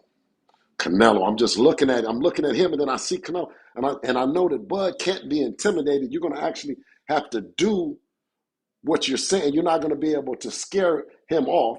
So Bud is going to be looking to counter. Bud can go forward. He has lateral movement. He has all the tools, man, to make history. But it won't be easy. It will not be an easy fight. But at this level, for what he's going for boxing supremacy, you can't expect for it to be a better matchup physically for him, right? You can't expect for anything else. And shout out to Canelo for giving Bud the shot, at it, because we know Canelo done made enough money, whereas Canelo doesn't have to do it. But James Benitez, Atlanta. You live with Bill. Hey man, good morning. God bless, Bill, man. How you doing, man? God Everything bless. I'm saying God is with bless, King. respect and just my personal bias and opinion, man. So I'm just gonna go ahead and get to it. So, all right, man. So first off, man, a couple of years ago you didn't know who my man Brian Norman was. Now Brian Norman took over the scene. He's the biggest threat at 147. I find it interesting that, with him being a possible future opponent, that you wanted to use him as a sparring partner.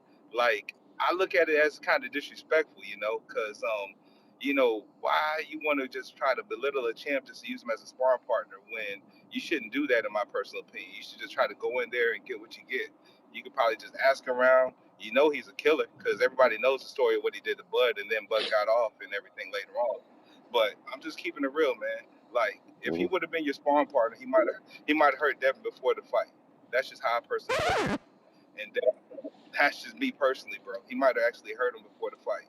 And I hopefully that y'all do decide to campaign in the 147 WBO ranking, because he's gonna reign with that belt for a long time. So, Bill, respectfully, I say stay away from him. But if y'all do, I respect it, because I know y'all got ties to the city of Atlanta. Y'all can make it a movie down here, because y'all make movies everywhere.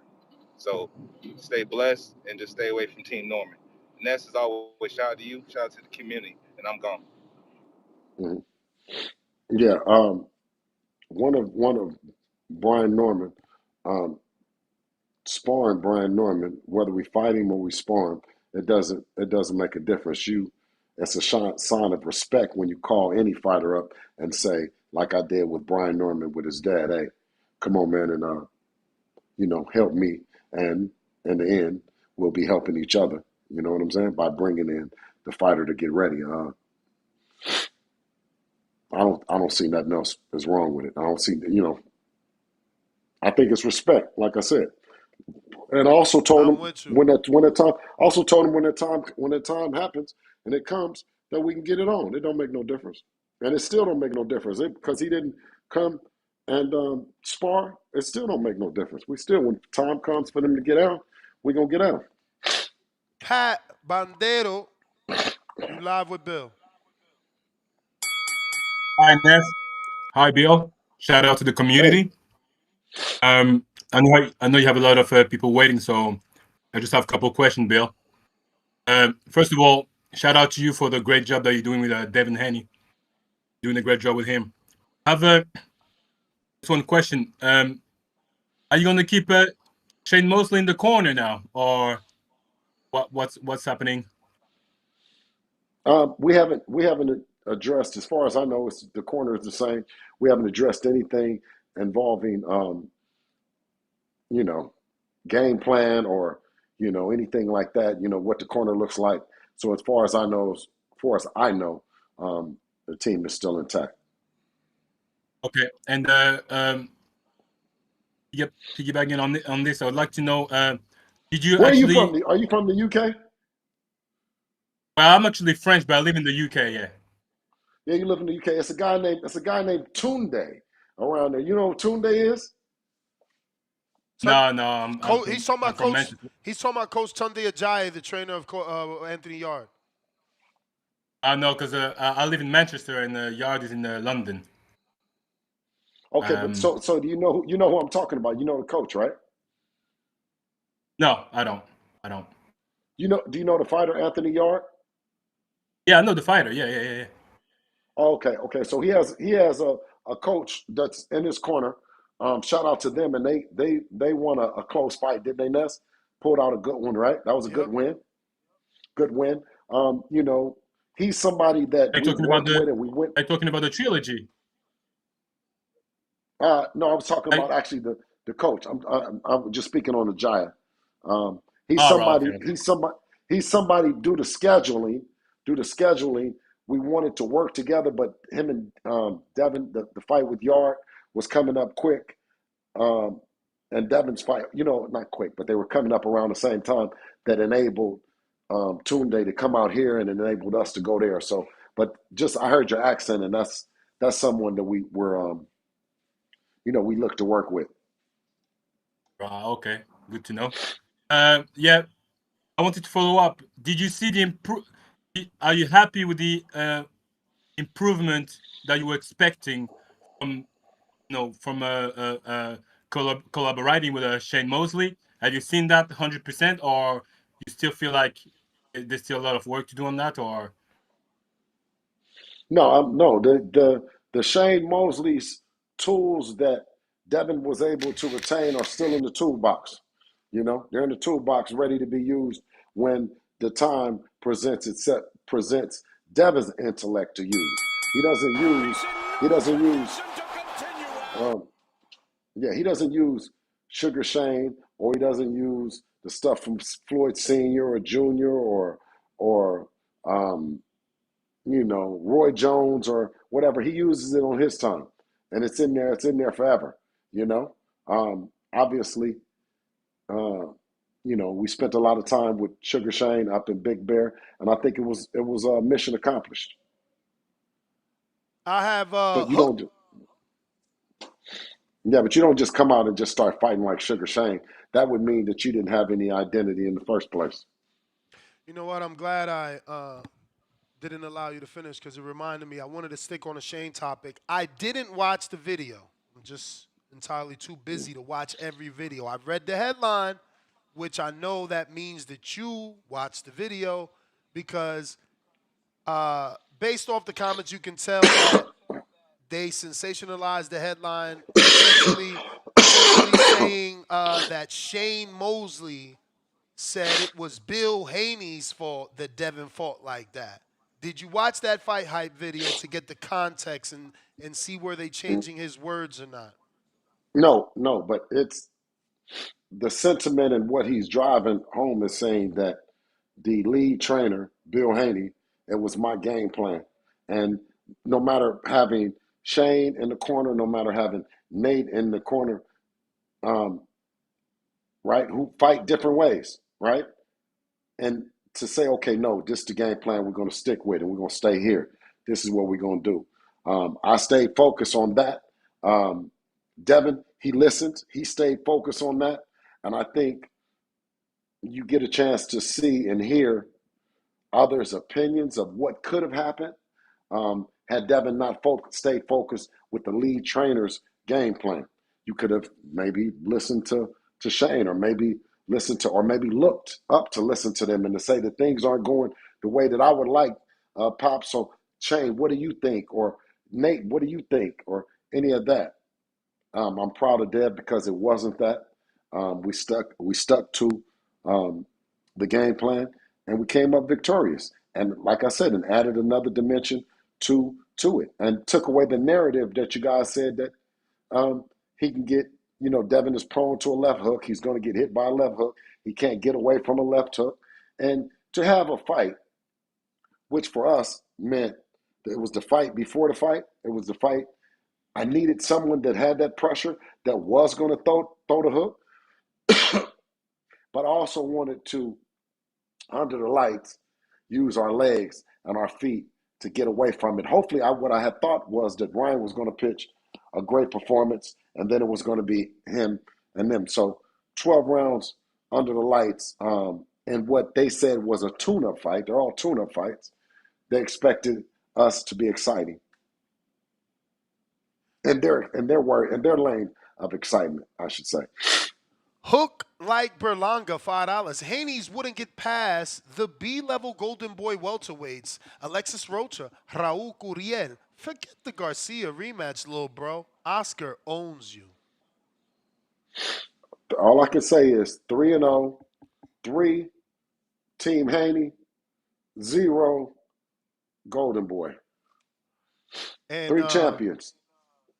That's JoJo, Ramirez, Jorge Linares. So JoJo, Jorge Linares. Yep. And Oscar was there, all 3 of them. So you imagine what his gut feels like watching us and looking at us. He's gutted. Next level boxing, $5. Bill full of poop. Haney not even a champion. He dropped his belt. Teo trying to become a 3-time lineal champion. Haney is not a big fight right now. No response. They're gonna say that. No, because it's no response. It's no response needed. All right. Because listen, let me tell you, is Teo is always chasing something and always running into something, running into everything but cash. He's always got a problem saying how much money he's making because he's not making the fights. He's not. All right, I got the Butcher. How do Devin rehydrate over 20 pounds every fight? I don't know. Did we get a fight night weigh-in for this one in Times Square? Because I thought Devin refused. Listen, I don't know what them people was talking about. Speaking of not what them people talking about, there is a video that was going viral before the fight of Devin bending down and allegedly, quote unquote, using air quotes for the people listening, turning off the scale. Is that even physically possible? Can you touch the scale?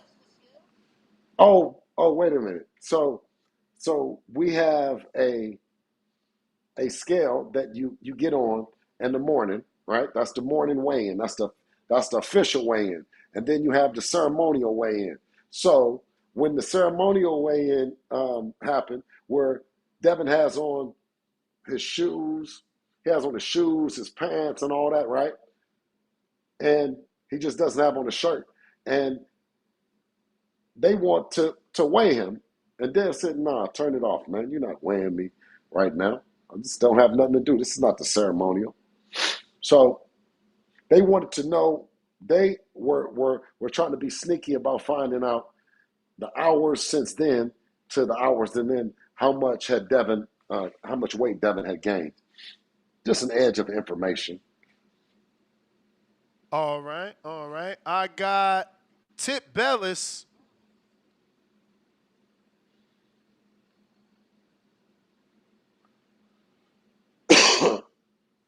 Yo. We hear you. Yeah, man. Shout out to my boy William H. Haney. William H. Haney in the building, man. Hey. And then, I also got to give a big shout out to Gary Antoine Russell. You know what I'm saying? WBA champion, Gary Antoine Russell. Bill, you know a lot about him, right? Absolutely. Tremendous fight family Yeah, over man. there. The Russells. Yeah, Good y'all fight should y'all family should over stop there, by Russells. DC and come see him. You know what I'm saying? Live in action, in the square circle. But yeah, man, Absolutely. Bill. Why are you lying to the people, man? Why are you lying to the people? You know that shit was a snooze fest. I understand that's your boy. You gotta back your boy, but you know damn well that shit was a snooze fest. And y'all killed the momentum of your own fight with Ryan Garcia. Now you're trying to chase after Teofimo Lopez. This is nasty, Bill. It's disgusting.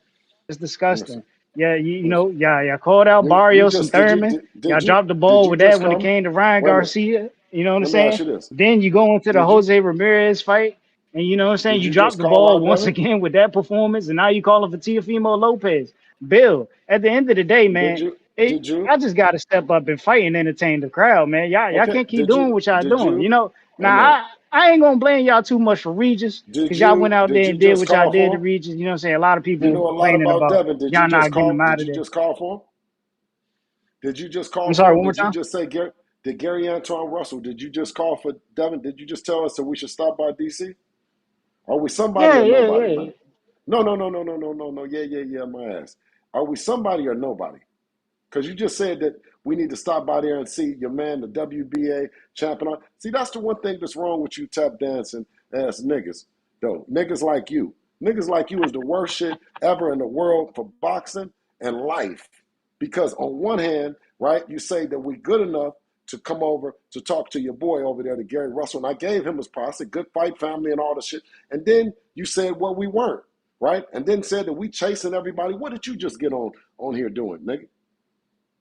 What did you just get on here doing? You got on your knees What on I here. You got on here on your Oh, I knees got him. begging for Devin. You came on your knees begging for us to go and drop by what you said, go by and see Gary Antoine Russell, man. Come on with the bullshit, man. Get the shit together, man. All these fights is great. They're young fighters. They've all been through the amateurs and now become champions, man. They're all great fights, caller. Yeah, Bill, but yeah, y'all chasing a certain type of fight, man. Y'all chasing What y'all chasing are y'all doing? GWs, man. What are You know y'all you doing? chasing What are y'all GWs. doing? That's Listen, nasty. Y'all listen. staying away from What are y'all doing? a certain type of style, and you know you staying away from a certain type of What style. what I'm saying is, That's why y'all haven't mentioned Boots. That's why you haven't What mentioned Gary. what We all know what it what have y'all is. mentioned? What have y'all mentioned? Come on, man.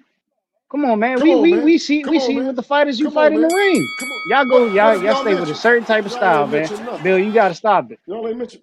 He Listen, got he got two and guess calls. They what? paid for a King Counter. No, wait. Guess what? And your fighter got beat up by was he a boxer? Was he a Bento puncher? Pollo. What was he? Bento Pollo. He got beat Yeah. up. Yeah, didn't he I get don't beat think up? Gary got beat up. What did he get? I think Gary had a great fight and he just took a loss. Now Dev got beat up. Dev So got beat Dev up. got okay, Whether but you want Dev to got say beat he up got by a up guy four on times or not, PEDs. Dev got beat up. What? He No, got dropped in this was the fight. I guy? ain't see Gary get What dropped 4 times. was the guy on PEDs? Oh man, here we go. No, Here we go. niggas like you. No, niggas like you are not gonna say it. No, here we go. No, you won't tell that, but I'll take it, and I'll say it. Okay, Nah. that's fine. Pollo No, was I'll take it. Pollo Listen, was a past PED user. I passed PED user. Yeah. Pollo Oh, tested. you don't remember? Ba- Pollo got suspended. yeah, he No. got suspended. Oh, so okay. So what I'm saying is that So did he get beat up by a PED user or did he not? How do you feel about PEDs then, my nigga? Gary didn't lose to a PED user in that instance because Puello didn't post-fight pop for that fight. He post-fight pop for another fight. Yeah, but I'm saying this. How do you feel about PED users, caller? Hey, man, you know, it is what it is. You know, Hey, that's just man, it life. is what it It is, is what it dog, is. man. Hey, man, it is what it is, man. I know, because listen, I mean, everything that you're going to say, what you're you not want going me to to say say? nothing good. Is You're it not not? going to say nothing Is good. it not? It is what it No, you're is. not. No, it's not. It's not. You're not going to say It anything for the happened, right? record. You can't take it Listen, back. no, listen. What I'm saying is that Devin is a warrior. He's a hell of a fighter, right? He got up, performed, right? He was still fighting in the 12th round. He came back his next fight and put on a shutout. That's I it. mean, if he was as But much you a of a hater. warrior as you saying, and you know the But PEDs was you're such a a hater. problem, y'all should have took a tougher fight, not a Jose Ramirez. We all knew that was stylistically a GW, as I said before. Okay, Ryan took a tougher fight than y'all. The Rolly fight was tougher than the Jose Ramirez fight. What you And ain't say that nobody guy's gonna name argue is? that. What is that guy name? He was a What is bigger that puncher guy's than name Jose again? Ramirez. He's more athletic than Jose Ramirez. It's name like is I said, Tip. it was No, the guy that stylistically in beat. favor of No, y'all, not man. him. His name The is guy. Tip Y'all should have Ellis. took a tougher fight. No, If not y'all Tip took a Bayless. tougher But what was fight, the y'all would guy? have had less What was the guy criticism that he just said because y'all would have Antoine had to lost to? What was his perform. name? Y'all was able to do that because Jose Ramirez is just one dimensional. Tip. We seen it against Arnold What is that? Barboza. What Yo, is that go ahead. guy I'm name? sorry, I'm on Hoya. Discord, so I What's can't really hear him. Go ahead. He was asking what was the guy you just mentioned? that got beat? That beat Antonio. No, that beat Russell. What was his name? Oh, Puello. Alberto Puello. Puello. Alberto Puello. So is he a more accomplished fighter than Jose Ramirez? Are they the same level of competition, or who do we give? So I'm just asking you the question, caller. I think my personal opinion, I think Alberto Puello is better than Jose Ramirez, much better than Jose. But you know, Ness is y'all guy. I heard the story. No, So you ain't got to no, tell me, but I heard the story. What no. story? But let me tell What you. the But fuck? let me tell you this. Let me just tell you this though. I don't even know what the fuck you talking about. This caller is drunk right now. But so listen. But let me tell you this though. So what I'm saying is on that given night, Tip, on that given night, to be a true champion, then you take Gary Antoine Russell, who I feel still didn't has a limited toolbox. He was supposed to take Puello and do Puello the same way that Devin did Jose Ramirez. You don't supposed to on that night. You know what I mean? And I'm saying is some inexperience and our corner, some inexperience in Devin. We fought a fight that we weren't supposed to fight against Ryan Garcia. And it wasn't our fight. We're fighting another fighter's fight. We're fighting that exciting fight that you're talking about. And you see what happened. And you still don't want to give him credit for that. You see what I'm saying? So it's damn if we do, damn if we don't. Yep. Tip, you done? I'm assuming he wants your response. You know, I'm gonna let him off the hook this time because you know it's like No, come on, man. Come on, man. You sat up here and wasted my time with that shit. Next caller. man, Appreciate you, I done Tip. told you plenty of times, Bill. It's like you know y'all keep doing this with this matchmaking, man. These fights ain't it. These fights ain't it. And then you know what I'm saying, you wonder why you get the criticism you do when you giving these type of opponents, and then you go in there and perform the way you do, and it's Okay, lackluster. Tip. Don't nobody want to see Tip. y'all again Okay, Tip. Let me ask you unless this we though. put y'all in a better fight. Okay, Tip. Hey, Tip. They gave y'all a layup, Did and you ain't even take hey advantage Tip? of the layup. Okay, Tip. Then let me ask you this: Did Floyd Mayweather get the same criticism, Tip? Yeah, but you know what I'm saying. I think people could arguably Yeah, go back and look. no, yes or People could no, go back and look, and they could appreciate what Floyd did more no, than what no, Devin no, doing no, right now. don't, Because these go, do, like, if you wait. actually look You at shouldn't. Floyd Wait a fights, minute. How Floyd are is you actually in the How? center of the ring fighting. Okay, You know what I'm okay. saying? Wait a minute, Tip. But How it's the same. It can was the if same he thing with what? Floyd too, Bill. You know what I'm saying? It was the level of Oh, opposition. It's like, you know what I'm saying? okay. Now Some you're of these gonna tell guys the are truth. G Dubs. You know what I'm saying? No, It was G Dubs. hey. So did they say the same thing about Floyd or not? Yeah, absolutely. Okay. But that's why Now you got guys like me to call out the G Dubs. okay, but they said that he was boring, right? They said that he was boring, right? I They ain't said he gonna didn't say all fight that. nobody. So did they never say Floyd was boring? You never heard him say that he was boring. They definitely No, no, called him no, a no. runner. It was for sure. They for sure said that. Yeah, they for sure said that. So they said he was boring. They said that he had brittle hands, right? Pillow hands, right? They said that. Yeah, Huh? Yes. They but this said was that he all the was noise running. once he got to 47. They said they no. They said that he was running as well, right? Hell nah. Stop lying. This, They like I Huh? call said, it's once they he got call no. What I'm no, saying they is, call it's like I Mayweather said, when he got to chicken runner. 47. We're talking about Floyd at 47. Prior to him, Well, we talking prior to about. him ever getting to 47, this was I'm never an asking. argument. I asked you a question. I asked you a question. Which one did he? I'm giving you a Did they? detailed Did they say? explanation, man. Did they say he was running? But did they say he was running? Okay, yeah, Bill. They said he was running. Okay, so the division. So you're saying the division that he and all this happened after he was Pretty Boy Floyd, right? Is that what you the narrative that you're saying? Yeah, So he's yeah. Pretty This is Boy this Floyd is what they first. said when he became Money May. Okay, so which is he more accomplished as Money May or is he more accomplished as Pretty Boy? Shit, This I guess we nigga, can say he's more accomplished shit, as Money May. shit, shit. Look like Bill and got him. Yeah. Okay. Yeah, So and you're his saying biggest fight, so you is saying when he's so Money wait a minute May. so his biggest fight, his most accomplished fight.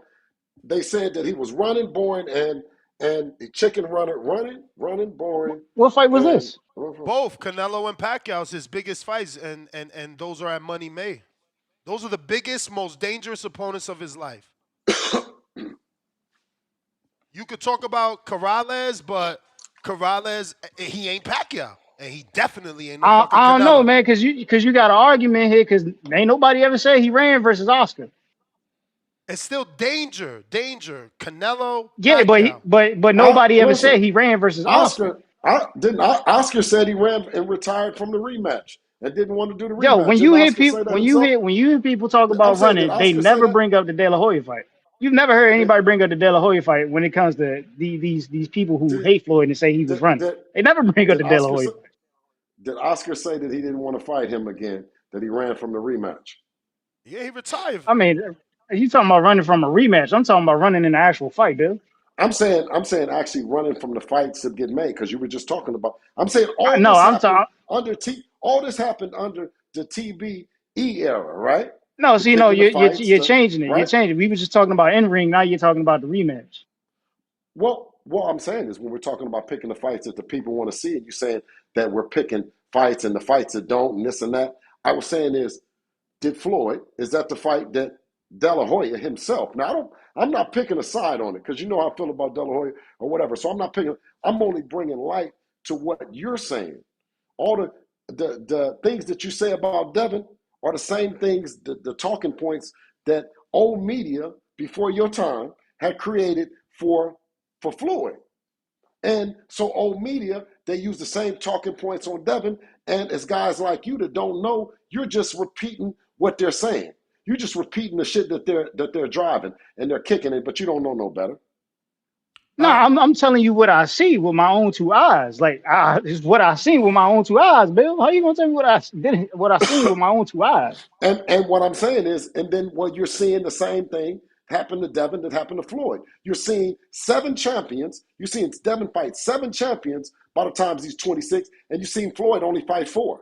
So if he was Pretty Boy, then what was Pretty Boy doing that's different than Devin doing at 26 years old?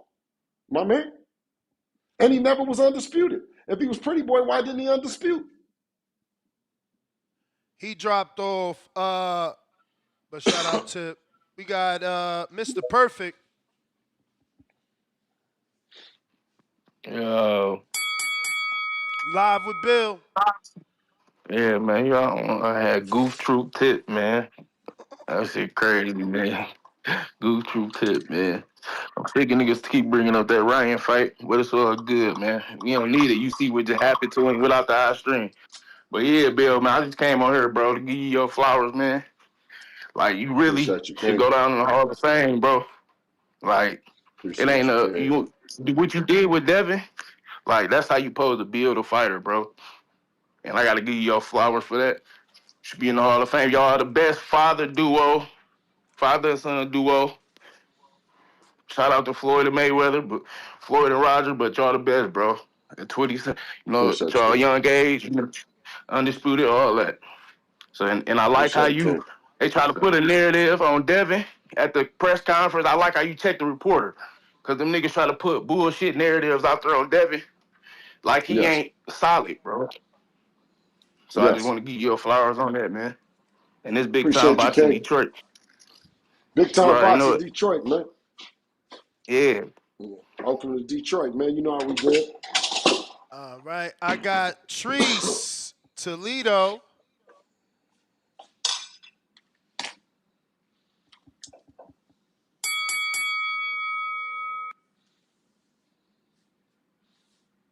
Treese. Treese.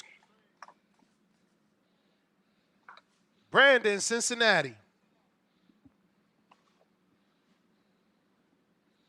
Yo, Ness, what's going on, bro? How my audio?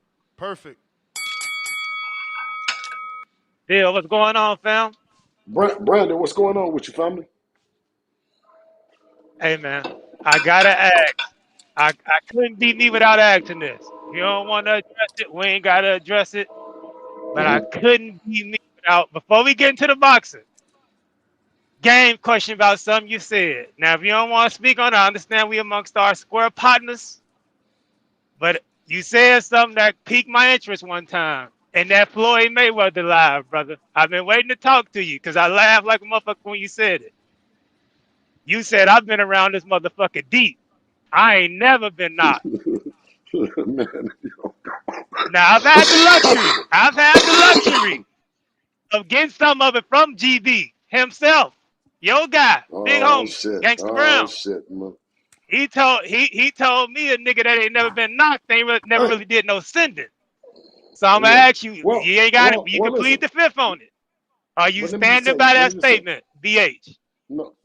What No I'm knock. saying is that what I'm saying is that um everything is supposed to be shared with loved ones. It ain't supposed to be given away. You dig? Let's say How less. about Say that? less. Say less. Say Yeah. less. Say less. Say Yeah. less. Say less. All right, y'all. Shout Yeah. out to you. Shout out to Devin Yeah. Haney. I understand where you're coming from boxing. You did what you had to do to get the W, get the win, secure the bag. I get that. But from an entertainment standpoint, Bill, that ain't what the people want to see from an entertainment standpoint. When them people go out to the bars and clubs and hoes in the group chat saying it's the Devin Haney fight tonight, we stepping out, niggas gonna be outside. They ain't want to see no shit like that. They was ready to turn the Glorilla back up and get the partying off that performance. So, like I said, I understand you do what you got to do to secure the bag and get the win. But from an entertainment standpoint, got to turn it up a notch or two. That Lomachenko, yeah, it was a chess match, but it was still entertaining. So that's the only advice I can give y'all on that. Like I said, just entertaining wise, that wasn't Right. the best performance, but yeah, just Okay. turn Well, I'm it gonna up a tell you notch. this And though. I'm gonna when you tell in you there this with a then. guy, Quote. when you in there with a guy that's obviously not as talented as you, step on the gas a little bit. That's the only advice I got. But y'all did secure the win, I'll tell you secure the something. bag. I can't complain about it. Hey, all right. So check this out. From GB himself. Quote. Let them party. We came for He the said, money. quote. You said, Listen. quote. Quote. You know that nigga gonna Quote. say it a million Listen. Quote. times. Quote. They was came for the party. We came for the money. Quote. Yeah. We got the W, Yeah. and they took the L home. Quote. We did what we were supposed to do. Yes, sir. Yes, sir, man. Peace out, Bill, man. I love you, brother. All right, peace. Love you back. I got Treese back. Toledo, Ohio. He fell off. Yow. Yo. What up, though? What up, though? What What's up? going on? What up, though, Bill Haney? Hey, what up though? Detroit in the house. Is Detroit? Nah. Nah, this Toledo, Ohio, man. But we Okay, neighbors. same We thing. fuck with Same Detroit the same long thing. way, What though. up, though? They What up, cool. though? What up, though? What up, Right. though? But yeah, man, Bill Yes. Haney, I just wanted to pick your brain real quick, man. I just wanted to ask you a question. I just wanted to know how you felt about that Manny Pacquiao fight coming up, man. Because I know a guy who thought that Manny Pacquiao would have been a great opponent for you, for Devin Haney, instead of fucking with that cheating ass, you feel me, no good ass, you see me, loudmouth ass, racist ass, you feel me, Ryan Garcia. I just know this guy who thought that Manny Pacquiao would have been perfect for you, bro. Would have been perfect for Dev, you feel me? coming off a fight where he had put hands and hooves on that motherfucker Regis Prograis, you feel me? You see me? He had just put hands and hooves on that motherfucker Lomachenko. Hands and hooves on that nigga Kambosos. Not once, but twice. You feel me? And I watched it 2 times. I was there for it, gang. But I was just wondering, why the fuck you ain't try to pressure that Pacquiao worker? Even that Broner fight that I thought would have been a good fight for you, fucking with the Midwest Mafia member like Broner, because I'm watching Blair Cobbs, all of a sudden his name bubbling and shit. They throwing him in the mix with Boots. Bill, what's going on? Why not you in there with Broner, gang? I'm just curious. Listen, Why did you fuck with that cheating ass nigga, man? That shit really broke my heart because I was saying, Dev, don't do it. But you know, my fault. Go ahead, though, Bill. My fault. No. All respect to Toledo. And I mean, you spitting it fast. I mean, but you ain't telling no lies. You know what I'm saying? Those all are great names that have done things in the sport. I hope that Broner can get back, man. You know, I sent him a text the day before yesterday, and I told him, bro, get up. You know what I'm saying? And he said Monday. And he said Monday. You know, he said Monday he back in the gym. You know, no bullshit. So we would love to see the Broner, you know, who we know him to be twin. You know what I'm saying? Get back in the gym and get back in the mix. And as far as Pacquiao, you know, whoever gets that scalp, you know what I mean? The last person to get it, you know, like the first person that got it, you know, is going to have a hell of a scalp and the Pacquiao name on their resume. You know what I mean? So that's something in the future that we look to as well. But I think right now, being that the way the scheduling went and everything, that if it's not Ryan Garcia, then it's Teofimo Lopez. Oh, all right. And I agree with you too, by the way. You know, Ness got a tendency to be wrong and shit quite a bit. You feel me? When he talking that Boots is a bigger fight with him and T.O. No, sir, Ness. Like I say, you got a tendency to be wrong and shit. But I fuck with you. You know you my guy, Ness. Hey, Ness. But And yeah, I'm gonna man. tell you, Haney and T.O. is the fight, man. Let me tell you what that fight would do. What would that fight do in Madison Square Garden? In Madison Square Garden, that fight would be up. Movie. It sounds like a movie, Bill. Oh, yes, shit. Yes. Yeah. But shout out Yes, TBV sir. and shout out Toledo, Ohio, man. The Midwest Mafia appreciate you, Bill Haney. You be cool, man. Huang out of Houston, you live with Bill. Yo. What up? Salamu alaikum, Bill. Man, Walaikum you know, I salam. don't know why y'all got so much criticism for that performance y'all had, man. I mean, you guys was touching them. I like how y'all was avoiding them and getting him pop shotting them. So, you know, I got on here. Everybody listening to TVV can witness this. As I said, I ain't just saying this because you on the phone. I said this right after the fight. And so, you know, I like what y'all did. I don't know why everybody wants y'all to do something else. Y'all good at what y'all do. Keep doing what you're doing. You know what I'm saying? And a lot of us need to respect you as a father, you know, for what you're doing, man, and as a man. And, you know, I like the moves y'all making. I think the T.O. fight is a good fight because the rivalry right there, you know. Like I like that one TikTok video with him and Dev was on the plane going to Saudi at the same time. You know, and it's cool, Yes. you know. And Yes. so I like what y'all doing, man. I don't really got too much criticism, and I am gonna say one thing though. You know, I've been screaming on the show, and a lot of other people may not understand this, but I know you gonna understand this. And whatever reasons y'all got, man, I'm gonna tell y'all this, man. If it's because of Turkey or whatever, you know, Turkey ancestor, they conspired against the Amir al-Mu'minin. They conspired with the Kuffar, and they wouldn't be kings and there wouldn't be no Saudi Arabia if they didn't go against the leader of the Muslims, the Caliph in the Ottoman Empire. So if y'all being quiet for y'all career, man, every now and then, man, show some love for the people in Palestine and Gaza, man. That's just me as a believer. You know, the Prophet Muhammad sallallahu alaihi wasallam said, change it with your hands. If you can't change it with your hands, change it with your mouth. And if you can't change it with your mouth, hate it with your heart. And that's the least of Iman. So that's the only criticism I have, man. Y'all got a big platform. Y'all well known. You know, Muslims, a lot of us, we got behind y'all. Remember, I think y'all fighting JoJo Diaz. There was a clip of y'all making Salat. You and Devin, you let him in Salat in the locker room.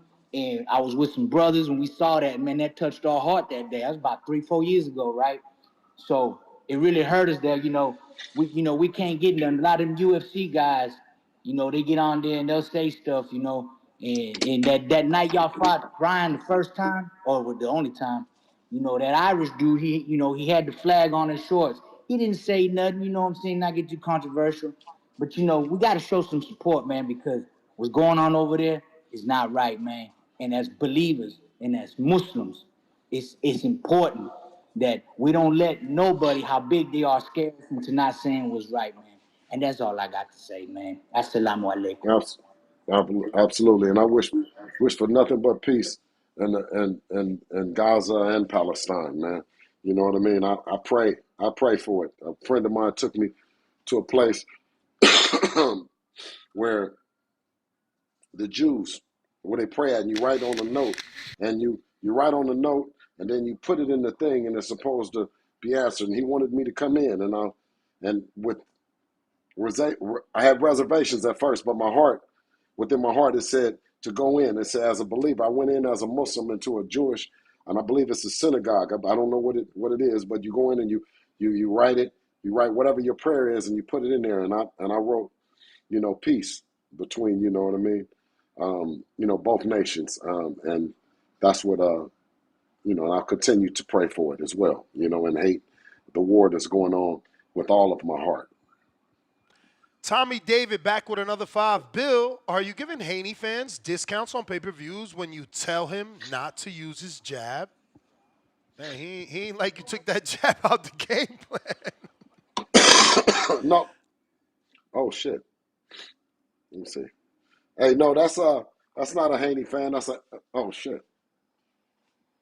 That's a Haney distractor.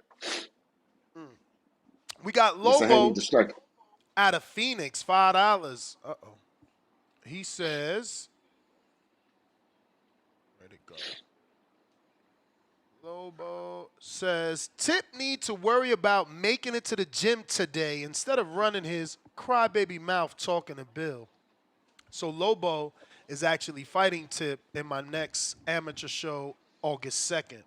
Shout out to Tip and Lobo, because they ain't just talking about it. They actually being about it, so. And anybody that's getting in that ring. To give Tip his credit, because you are a big name, to give Tip his credit, he did win the Fight of the Night WBC amateur belt on my event the last time he fought. Good for Tip. Well, listen, if he's not watching Devin Haney, I don't know who he should be watching. If he's going to have, he actually likes Devin Haney's buddy, because when he won, he goes into the camera and he said, I'm feeling like Bud Crawford, or I did it like Bud Crawford, something like that. Okay. I'm probably butchering his little tagline, but he said something about Bud. Tommy, back at you, Bill. Bill, Tank is like Ryan on steroids. Do you still want that fight? I don't know if Tank is on steroids. He'd have to sign in to go in Nevada as well and be pro drug testing like Devin is to really know who's on it and who's not on it. That's out the question at this point, only unless Tank wants to move up, right? Because that's it. You said 147. You said money division. Well, they just ranked you guys at number 1. Yeah, no, but what I'm saying is to cast it on one fighter that's caught, right? That's fine. But in order to really, take away a shadow of doubt, a person should be in the Nevada 365 drug testing. You know what I mean? And until you're actually in that, I don't know what you're doing.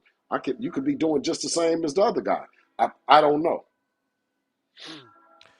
I got Cliff out of Connecticut.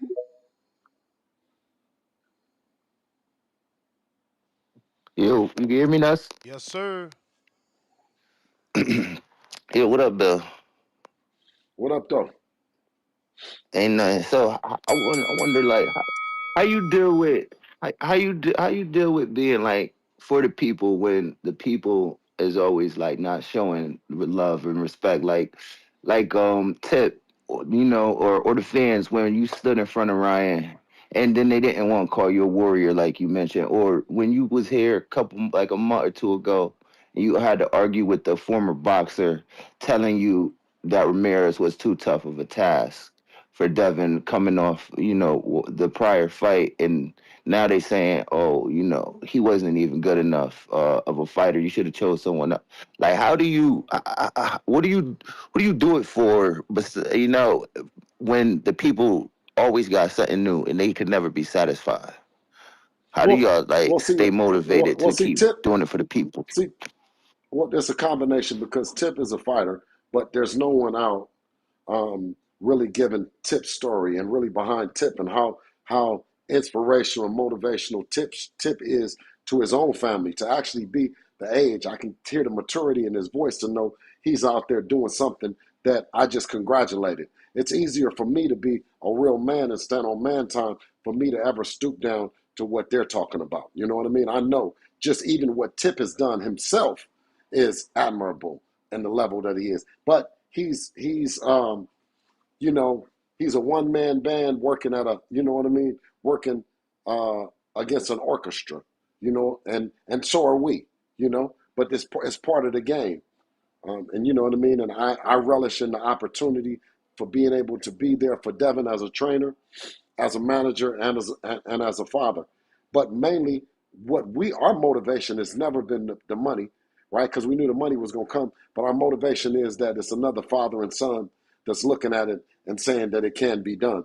You just need one to change the generation, right?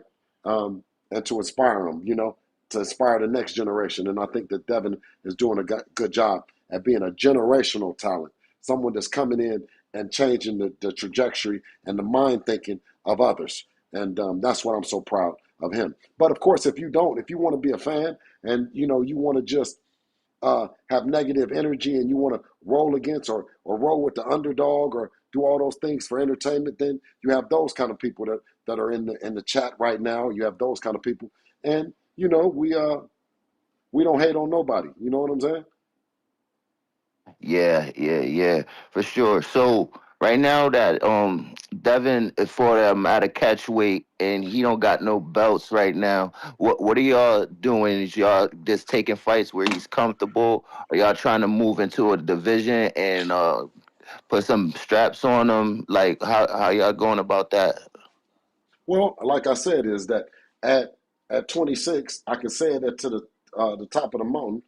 He's beaten more champions than anyone. He's undisputed, and he's beaten more champions. So anything about it being a fluke or anything about that, you know what I'm saying? So we've reached the elite level in boxing. We've had the big events, the stadiums. We've had all that. So I mean, it's a little bit of this and a little bit of that. It can go both. It can go both ways. Where he's at right now. I think that with scheduling the way that it is, that Fatal Fury card and those that have pledged allegiance to Turkey and the commitment to staying in the gym, both Haney and Lopez, they fit each other. Haney and Garcia, they fit each other. It just fits. So You know what I mean? And do I'll be you the fight I won't be the first one. Go ahead.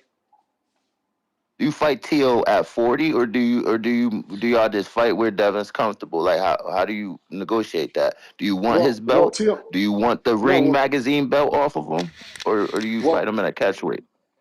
Well, Tio is going up to 147. He's going up to one.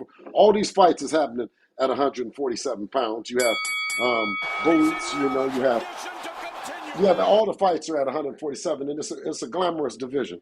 It's a division that we should all be celebrating the fact that our boys, our fighters, are there. You know what I mean? I think when you catalog these fights, they sound a lot more better and a lot more appealing overall at 147 pounds. As far as you know what I mean, the being in that division versus the 140-pound division or 144. We went up to 144 with the expectation that our next fight would be at 147 pounds. So that's what we've been building towards. I got RC Nightwing live with Bill. Yo. You got me? Yep. Yo. What's up, Bill? What up, Ness? What's up? Hey, man. No, man. First of all, just props to you, man, for coming on with Ness, man. I know this community is brutal, so much respect for that. Yes. But I'm gonna this is just a question for me. Like I was actually disappointed with the performance from Devin, and that's just based on his past performances because you kind of have an expectation, from someone like Devin, who became undisputed at such a young age, and he's got a certain style that we're used to, and I was just expecting something different. Having said that, my question is like going forward, are y'all gonna take like criticism from not criticism, but like the disgruntledness from fans and kind of tailor that, or are y'all just gonna go? Is this what we can expect from Devin going forward? I wouldn't think so, but I just wanted to see. So let me ask you what this: you had to say. if Devin changes his style and he comes forward, win or lose, are you going to support him? Well, see, when that this is crazy because when I was watching that fight, with those fights that one weekend in Times Square, I was like, man, had I really said like had Ryan not been on steroids, Devin wins that fight. Like that's really what I thought, just based on Ryan's performance.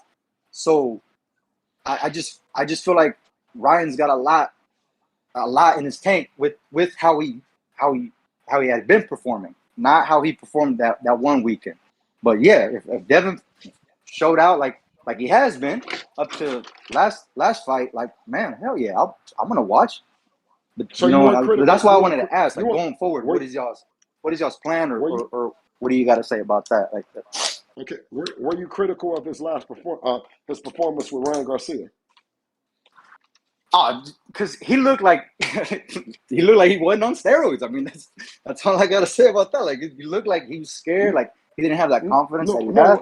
What I'm saying against is, were you y'all. critical of Devin? Were you critical of Devin and the performance against Ryan? Oh no. Because I mean, I just felt like, damn, because I had Devin winning that fight.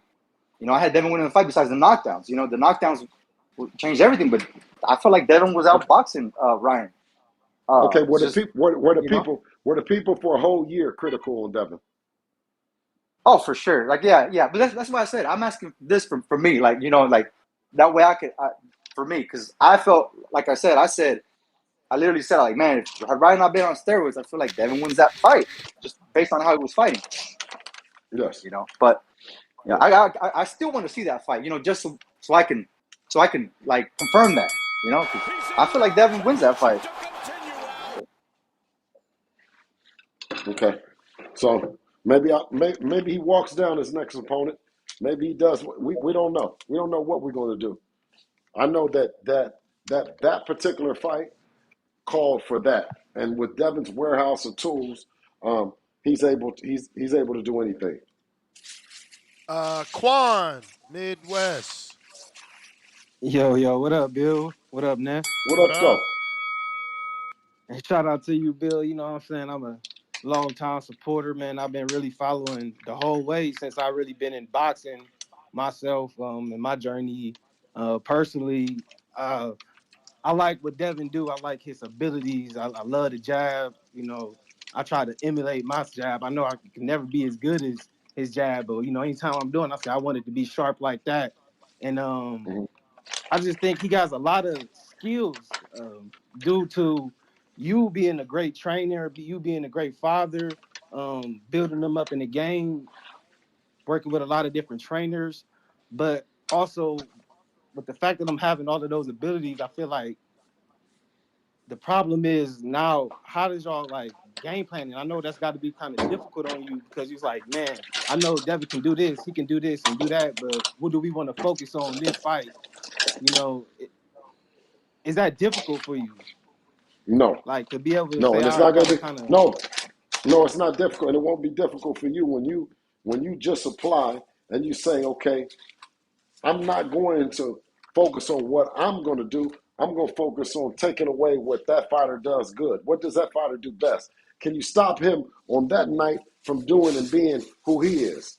We were able to stop Jose Ramirez from being the pressure fighter on the biggest stage and the biggest. He was waiting on that. No matter what, you're 32, you're still in your prime. You're waiting on that moment. He's done Olympian. He's an Olympian. He's done, fought and lost on a big stage. He's said he's not gotten up at times. I mean, he had been through every emotion that a fighter should go through at 32, and every experience that a fighter should experience at 32, being champion, not being champion, and all the stuff. To be handicapped, and this is what you have to concentrate. Don't listen to nobody else. If you listen to anybody else, they're lying to you. You have to handicap the man. The man can't do whatever he wants to do to you in there. It's not their night, it's your night. And when they look back on it, it wasn't their night. We never let them inside the fight. Because if we let them inside the fight, then they'll say, oh, if that was this fighter, if that was that fighter, if Devin get hit with a clean shot, they'll say, oh, if that was Tank, if that was Ryan, if that was. So I wanted to kill the narrative and to show them and to put Devin in his rightful space is that if Devin doesn't want to get hit, he's not going to get hit. It's going to be tremendously hard for any fighter, especially them slow-foot, flat-footed fighters that Floyd has taught us that are straight up and down, no special effects.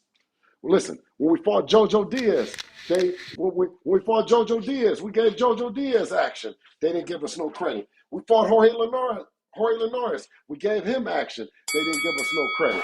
You know what I mean? Stock. Oops, my bad. No, go ahead. I'm good. All right. Stock Chasers, you live with Bill. Yo, Ness, what's good? Yo, Bill, what up? What up, though?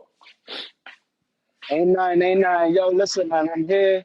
I'm in a big city, so excuse the background noise. I'm walking in the streets right now. So check this out, man.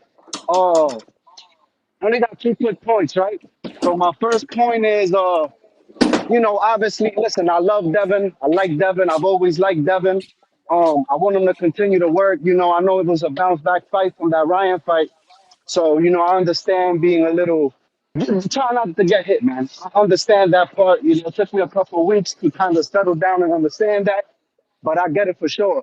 One thing I'm gonna tell you though, man, I love that Tio fight. So everything you have in your power, Bill Haney, to make that fight happen, I think that's a great fight for Devin, and it'll definitely put him back in the mat if he does it in great fashion and he looks good doing it. Man, I think we'll get Devin back on the map. Bill Haney, keep it up, and I'll definitely keep watching. You heard? Yeah. Thank you. All right, I got Jonathan Sims, North Carolina. Yo, can you hear me? Yep. Yeah, North Carolina Ness out of Ohio, or by the way of Ohio. Oh, what's up, Bill? What up, though? What up? I'm sure you listen to the show often, but I got a little thing that I do before I get into the call. So if you don't mind, today we coming out of Psalms 19, and this is the verse of the day from the Bible app. In case those who don't know. I know Ness know because we've talked about this in the past, but this is from Bible.com app. So in case those who don't know, for my fans out there, Psalms 19, verse 1, the heavens declare the glory of God and the firmament soweth his handiwork. It's God's word for God's people. And shout out to TBX. You don't have to arrive when you already here.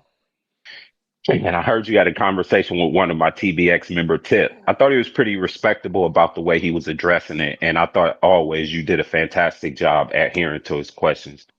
So kudos to you. And with that being said, Bill, I text you after the Devin win. I know you're busy. So hopefully in the future offline, we can rap because I want to pick your brain about raising a young fighter from a father standpoint and the things that the father should do to prepare the son to be successful in his future endeavors. So whenever you get time, hopefully you could reach back out to me and we could talk. But yes, sir. Now, I'm sorry, what you say? No, I said yes, sir. Yes, sir. All right. So, Bill, I find it kind of funny how prior to the fight, Ness provided the platform for the gentleman Gabe to come up on the show. Kudos to Ness. There's nothing against Ness. And Gabe gave his opinion, very strong opinion. But after the fight, he's nowhere to be found. After the fight, there's no tweets. After the fight, there is Yes, no, yes, yo, Dev took a tough challenge and did better than what I thought or got the job done because he had a whole lot to say prior to the fight. But post the yes, fight, it's crickets. He didn't even come to get his crow. yes. So I just find that pretty Gabe odd. Rosado, Another thing that I Gabe find, Rosado, huh? Gabe Rosado, Gabe Rosado. Bill Yep, Haney is looking for you on the Boxing Voice. The people want to know, how did you like that performance? How did you like that shutout, Gabe? Come on over here to the Boxing exactly. Voice and tell us what's cracking. Now, Bill, here's the conundrum that I have. This is enigma for me for the fans. Why is it always what Dev didn't do? Where is it that what Jose didn't do? You know what I'm saying? Why didn't he cut the ring off? Why didn't he apply more pressure? Why didn't he get on his toes? Ness, can I pay for one more? Just one more? All right. Okay. What you say, Bill? He No, ain't no, answer no. yet.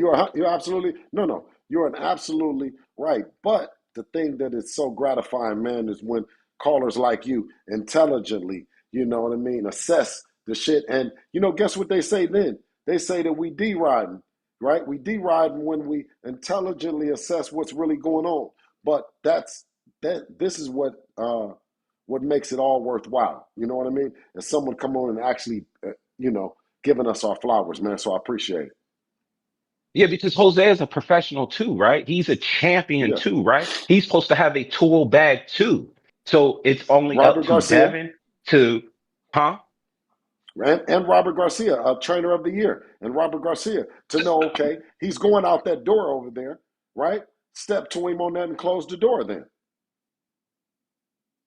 Set traps. And it's so funny Set you brought traps. up Robert. Again, all respect to Ness, but Robert came on the show, and I like Robert, but he kind of confused me when he came on the show talking about you guys because, in one hand, he was offering an extension to help.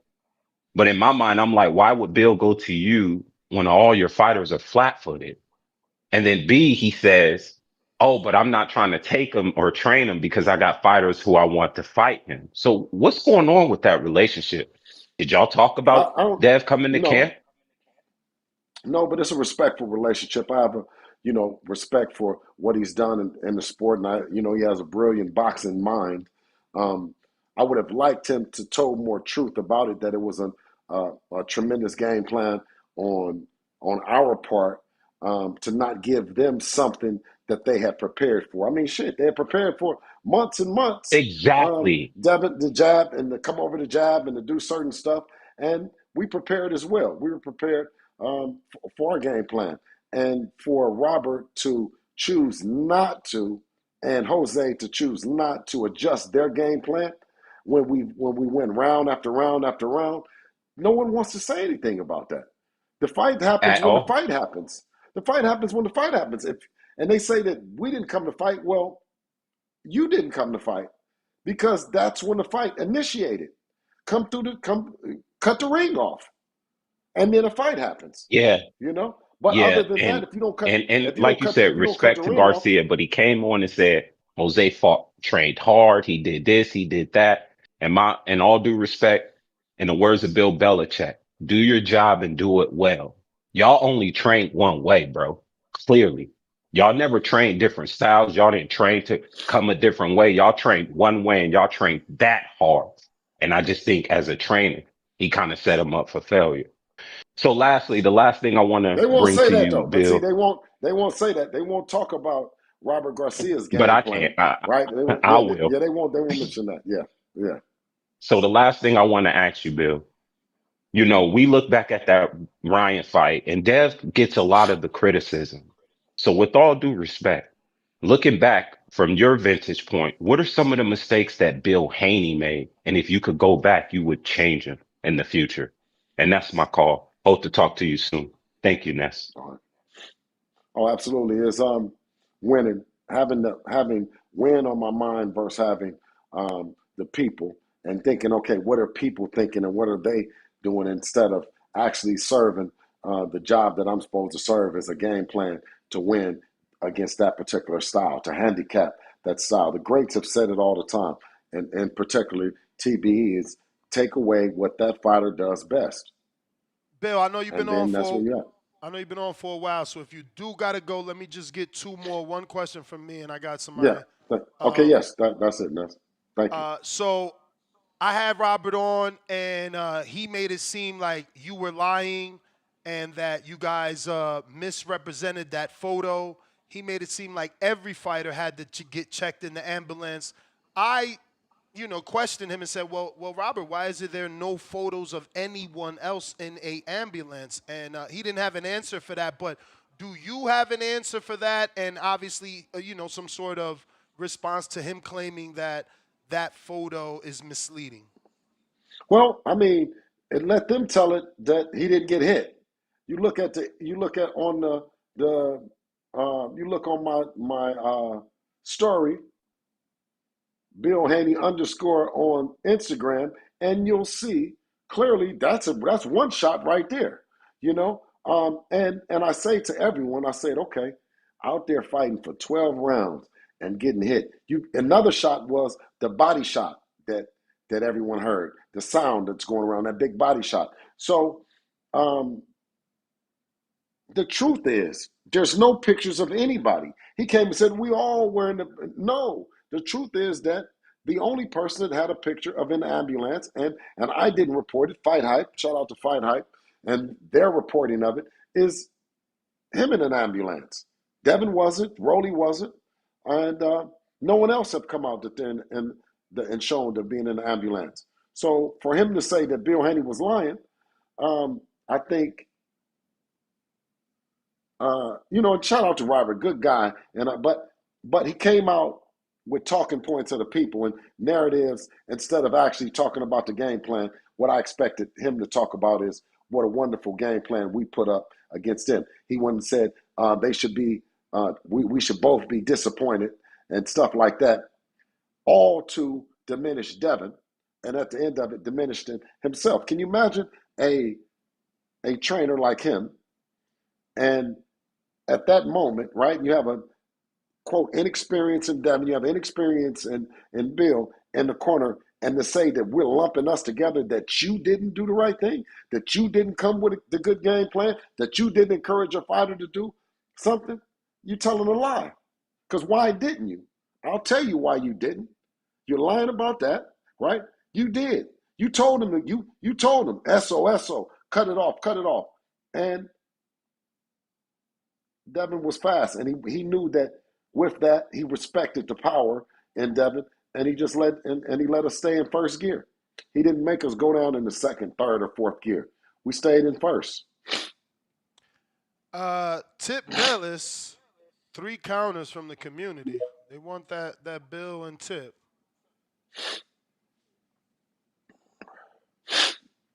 Yeah, man. People got to stop calling in capping for Bill. Like, this is just getting nasty at this point.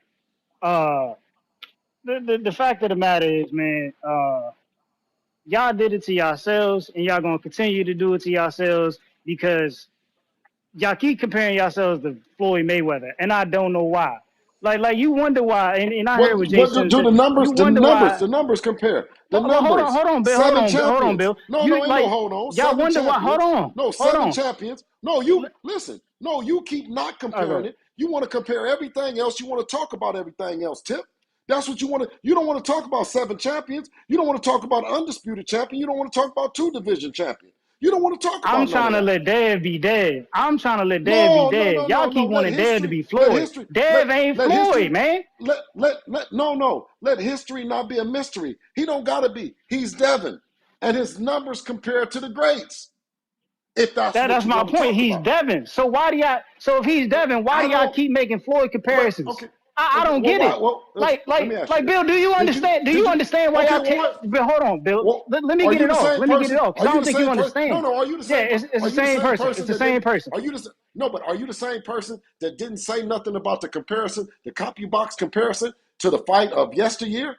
Did you come out and say, why are we comparing this fight to that fight as 2 different fighters? Did we compare, or did we say this is the lowest outpunch based on the numbers? Men lie, women lie, you lying, and numbers don't. 7 different champions at 26 years old and still counting. Undisputed, something that he hasn't. So, no, we don't got to talk about Floyd. There is no comparison. Devin's been undisputed in his division. In a division. But yeah, What division? you always making Floyd comparisons, man. You I ain't always making bringing no up Floyd. But like, I don't get it. I brought up Floyd. I brought up Canelo. You bring up Floyd every conversation. You bring up Floyd. Hey, listen. Just because nothing about you resembles Floyd, then you don't say Floyd's name. That's what you need to do. Man, don't nothing about Dev resemble Floyd, and that's the problem. That's the problem. Y'all keep trying to compare Dev to Floyd, and this is why you take so much scrutiny. This is why you all take so much scrutiny, because y'all keep trying to compare Dev to Floyd, and Dev ain't Floyd, man. Okay, now let me ask you this though. And Devin, at 26 years old, have fought 7 champions. How many did Floyd fight? I don't know, Bill. How many did Floyd fight? I don't know. 4. I don't have the answer for that. 4. Now, you talk about the money. You talk about the independent. No, I'm not going to. No, Floyd doesn't compare to Devin. You're right.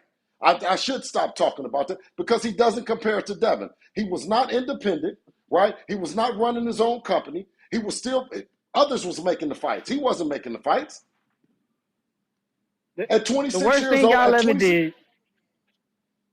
Go ahead. I'm sorry.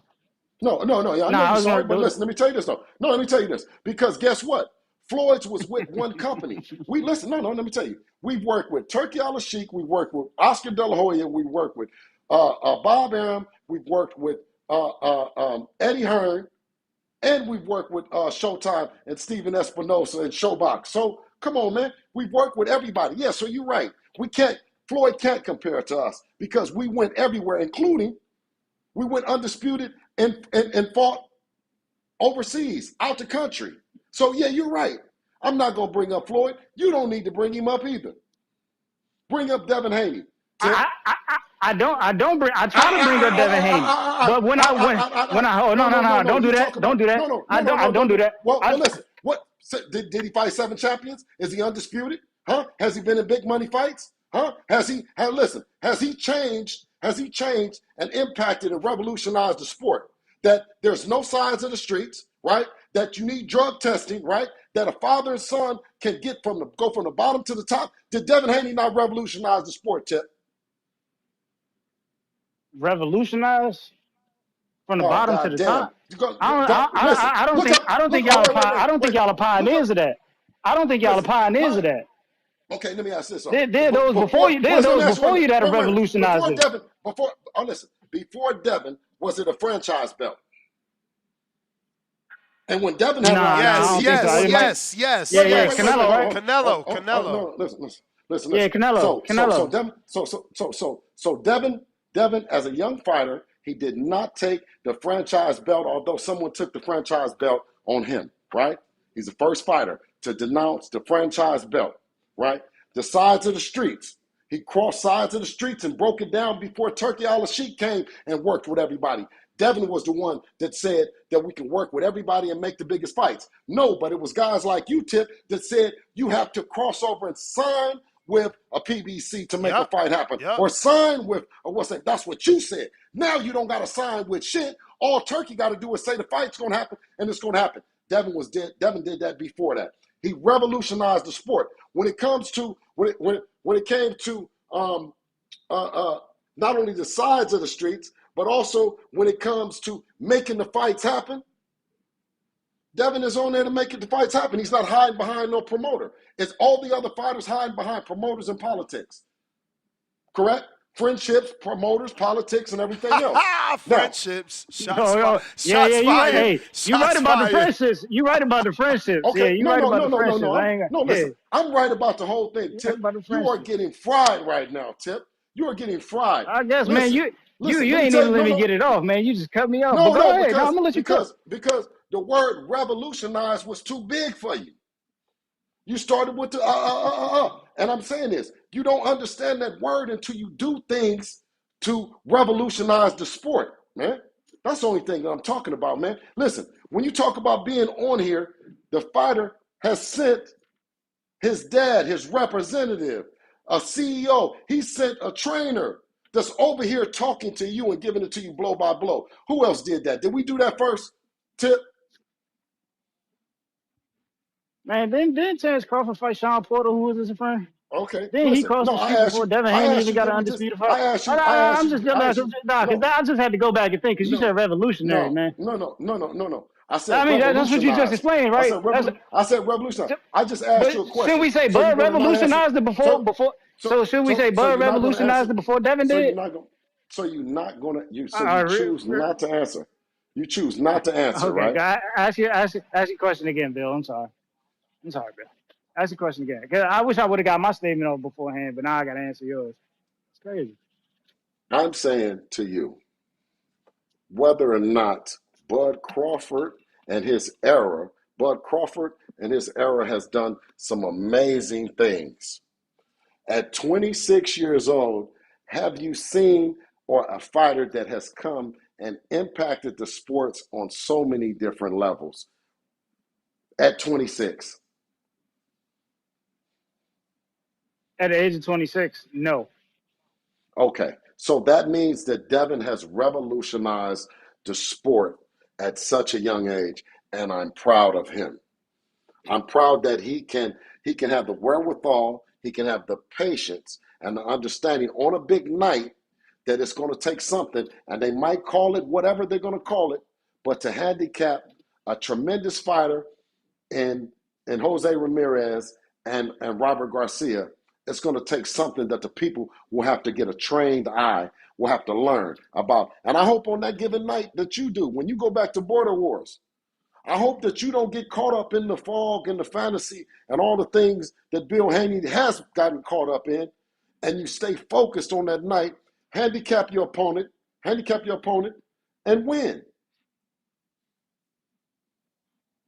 I don't know. My opponent leaving handicap. I don't know that he can handicap Lobo, Bill, because Lobo's Bill, a southpaw. My opponent gonna leave handicap.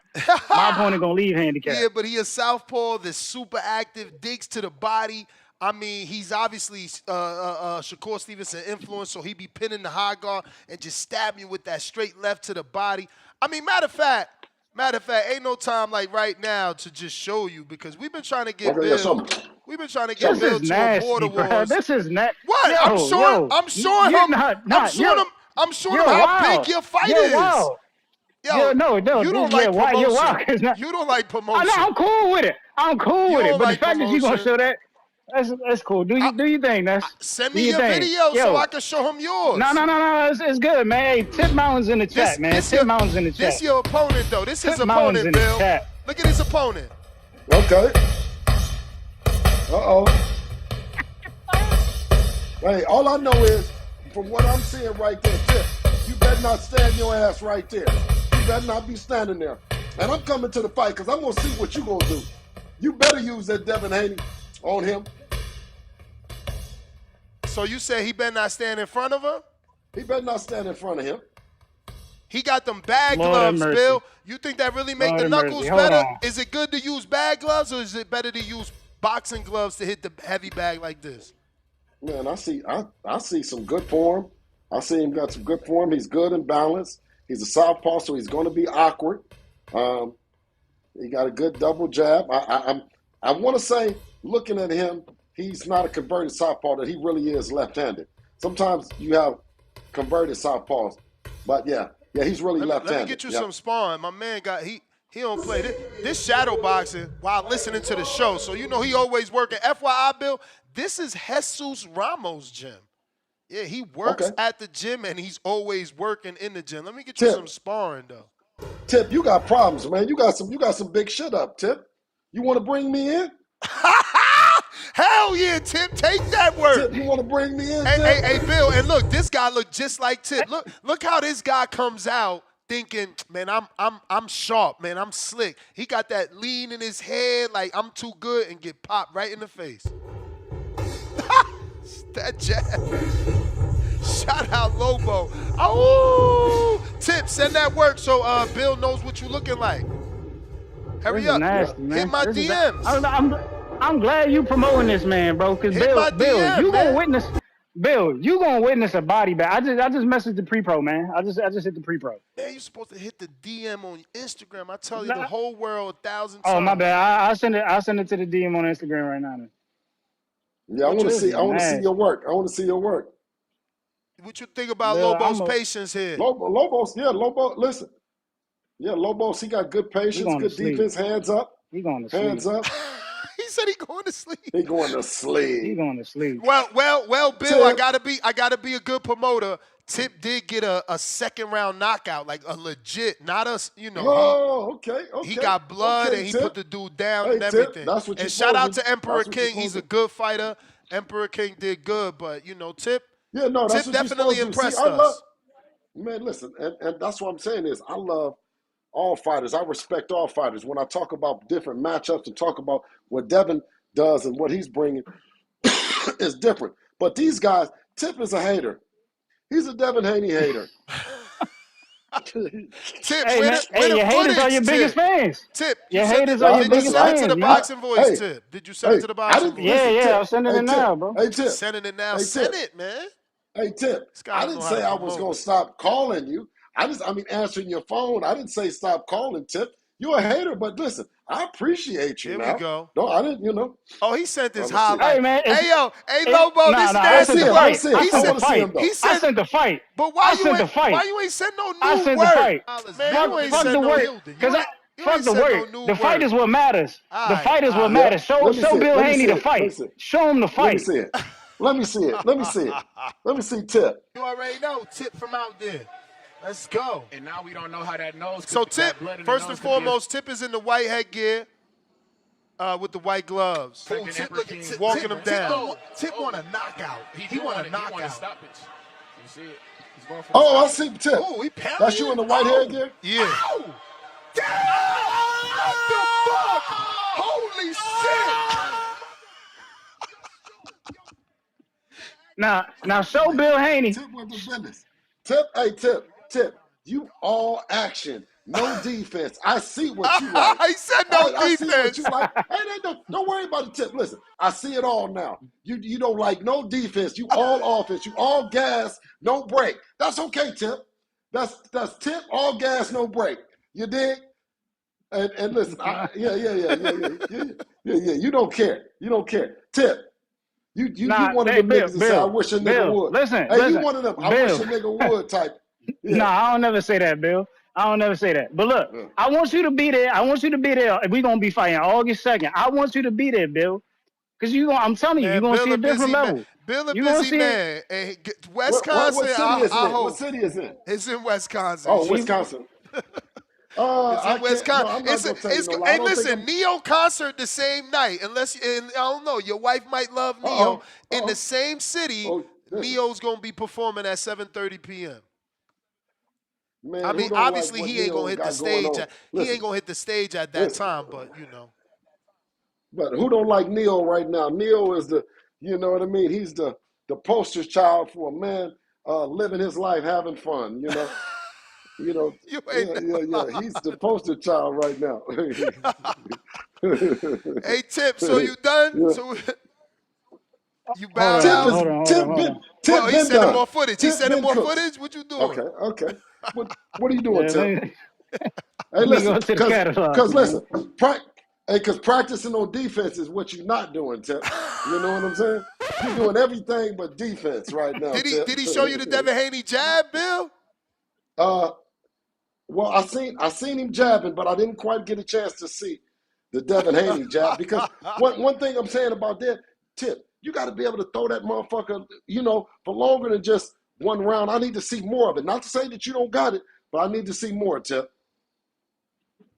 Hey, matter of fact, he got you stumbling and fumbling, Tip. We're gonna have to move on, man. Tip been it's been bad. It's been bad for Tip today.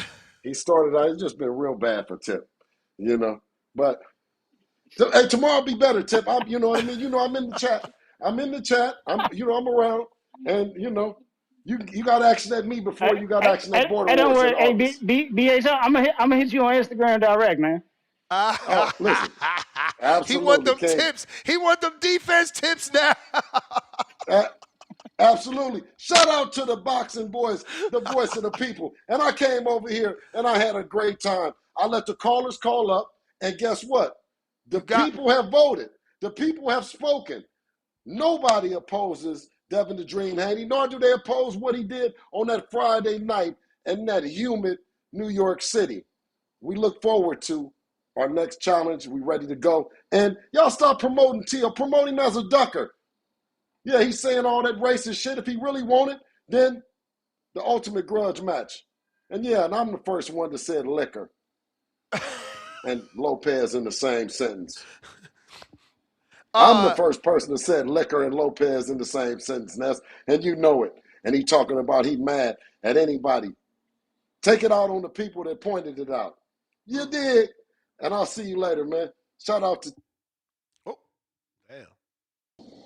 Oh, you're back. No, shout out to TVB, man. And peace, man. You hear me? Ness, I'm on speed dial. So if any of our ops call or anybody come in that's significant, talking shit, call me back. I'm in the chat. I did hit up Gabe to see could we do that again. So we going when he respond, I'll hit you up. Because that was a good idea Gabe, by Jonathan Sims to get his thoughts. yes, and tell Gabe, listen, don't do no ducking. Don't do no ducking. You did everything. You've known for not ducking, so don't duck the Bill Haney smoke. We handled that business with Jose Ramirez, somebody that you said that you thought that we were a little crazy to pick, and we shut his ass out. So don't hide, Gabe. Come on to the boxing voice, and let's do this. Bill, if you want to give your longtime friend a couple minutes, CYP is there. Oh, fuck. You there? Wait, hold on. You said what? You want to give CYP 1 minute? He's there. Man, I'm always open for CYP. Another Border Wars guy, ain't he?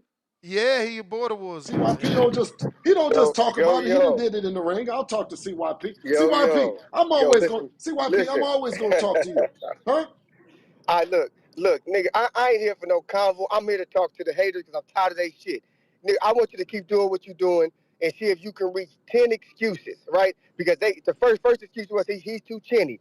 Then, the steroids don't matter. Then he came in 165 pounds. Then, he don't look the same. Let's see how many excuses you can fucking reach. If you can be the all-time most hated excuse-throwing fighter and keep whooping ass, fuck them. They do not care about you winning. They want to see you lose. They want to see you stumble. It does not matter. They don't give a fuck. They will never give you credit. So fuck them and take them to the motherfucking bank. CYP motherfucking out. Keep up the good work, dog. Peace. All right. Shout out to CYP, man. CYP ain't just, ain't no doubt. CYP ain't just talking about it. He actually gets in there to do it.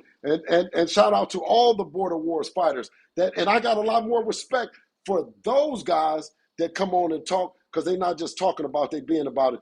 And what a hard job it is to even get up and get in that motherfucking ring, man. So shout out to everything that you guys is doing. Keep doing it, Ness. I'm going to jump in the chat for a minute.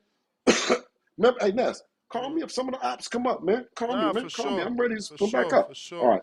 Peace. Hopefully we get Tio on, man. Where Tio been at? Listen, see if we can set that fight up. Liquor. There you have it, ladies and gentlemen. Bill Haney. Keeping these phone lines moving. We got We Be Hooping. Up. He dropped off. He didn't want that. Up. Okay. Big Gucci. I guess those guys just wanted to talk to Bill. Hey, man, listen, there was a long line for Bill. Big Gucci Nick, what up? Big Gucci. All right. We got J Max. What up?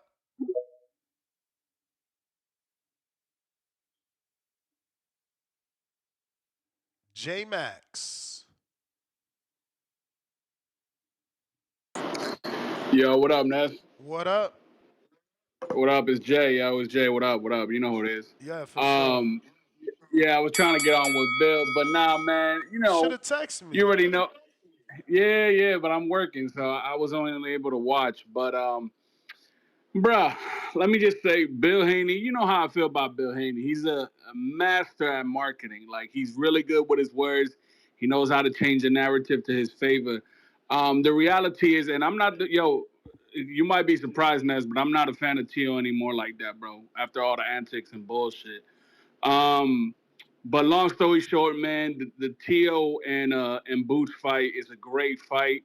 I think it's a 60-40, maybe 65-35 in Ennis' favor. I think Ennis could beat Boots, but I think it's a big fight, man. It's a way bigger fight than Haney and Teofimo. You gotta understand, like, Haney is not a champion right now. Haney had decided to drop his belt against, you know what I'm saying, against the Sando fight.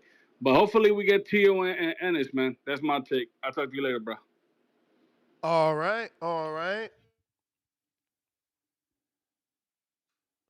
Yeah, I mean, Bill has that point.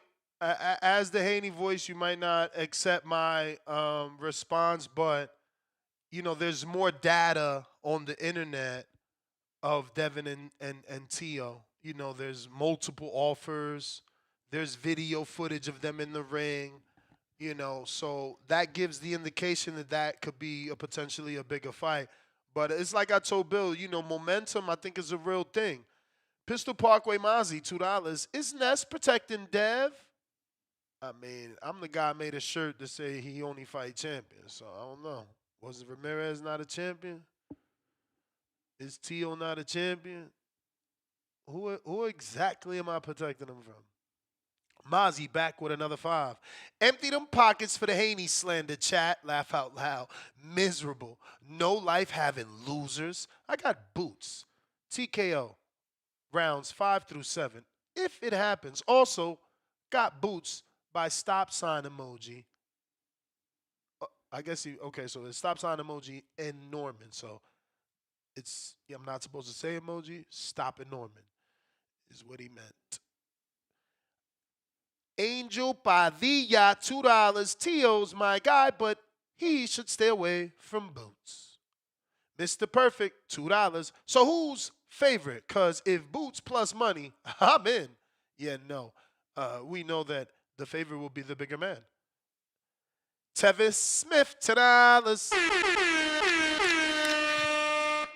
Shout out Tevis with the $10 super chat who says, they should schedule the fight for next year on Good Friday because Tio walking to the ring to fight Boots is going to look something like when Jesus was walking to his crucifixion.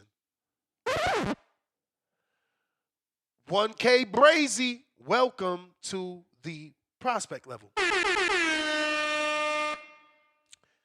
Tay Doe, $5. Boots made Stanny's face unrecognizable to his newborn and wife. Pack busted to infinity. Gonna turn Tio into a TBV host. In and out like a robbery. Naeem, $2. Tio don't have even a puncher's chance, fam. Damn. Right, so Tio, I mean, that's why that win would be beautiful for him, though, right? It's such an underdog win. It's like when Danny Garcia beat Amir Khan. He was a 7-1. Nobody expected that. Danny was like the beginning on a high level, knocking out Khan, or making him punch drunk. Because before that, it was just Prescott, so it was considered a fluke. Adrian, $5. Robert Garcia said you were drinking Michael Jordan's secret juice. Pistol Parkway Mozzie, $2 more. Tip, focus on border wars, gang. We need you focused. Dwayne Styles, $10.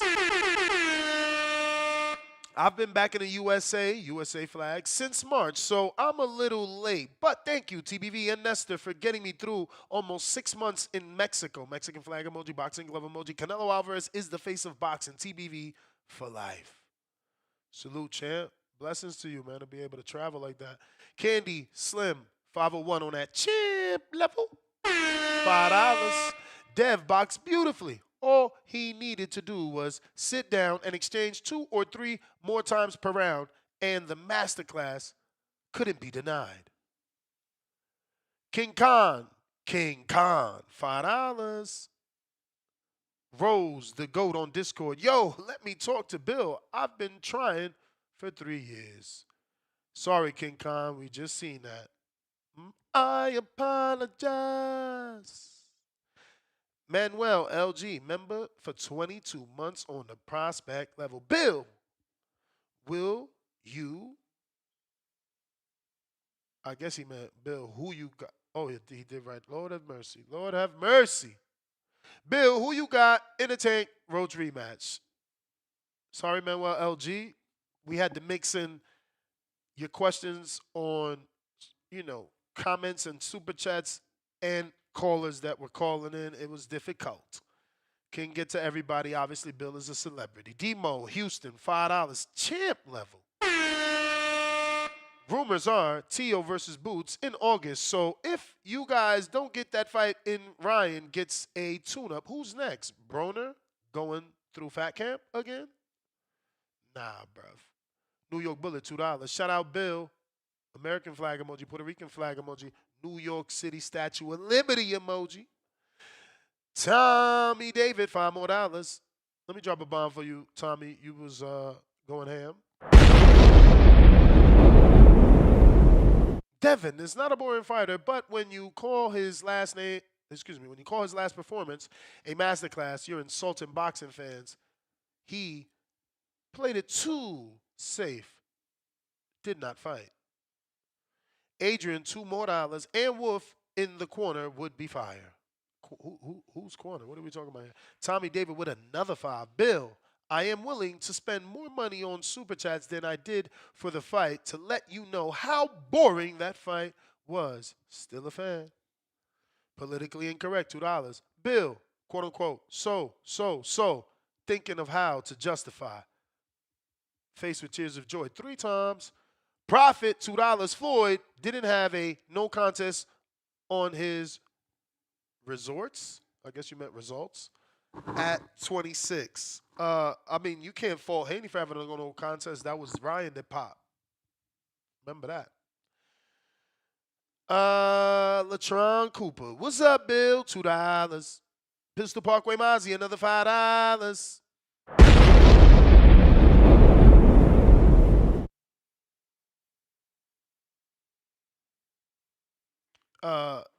Did you mean bro or Bill?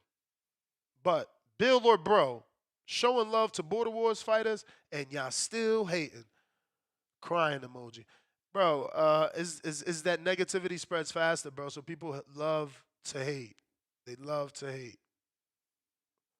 Shout out to Bill. I hope one day he is available to come to a Border Wars. I know it's difficult to go to Wisconsin. Hopefully that Neo concert gets more of you guys out there. Milwaukee is great in the fall, This is still considered summer, August 2nd. So, it's cooler in the fall, but it's great a lake state for the summer. So hopefully we get a lot of you guys out to come on out, support, watch the fights, do meet and greets, you know what I mean?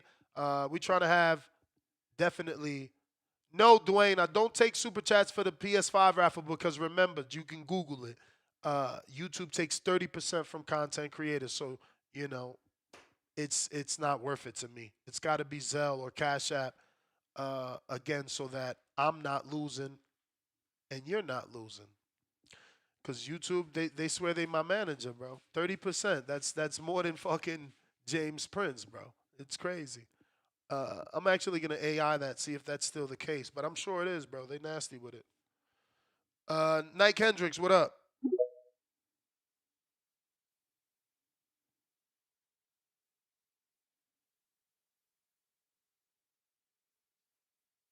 Nike Hendricks.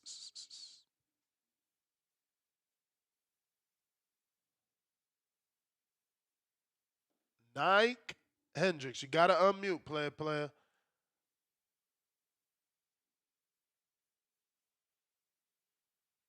Oh, Tay.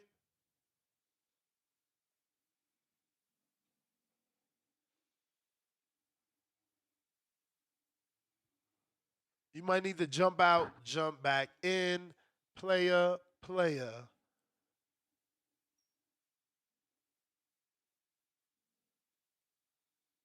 Sorry, guys, just texting a fighter.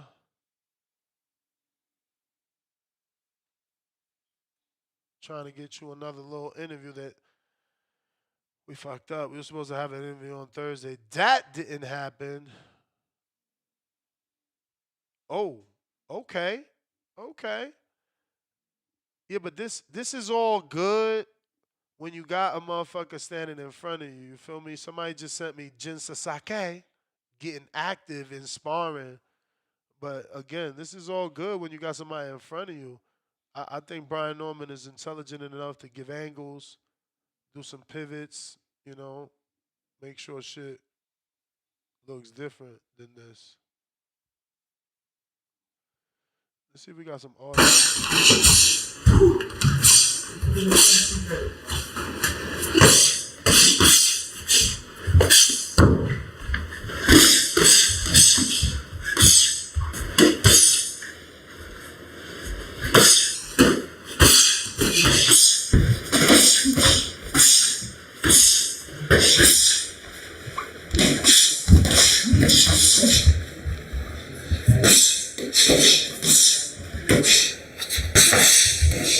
I don't know, man.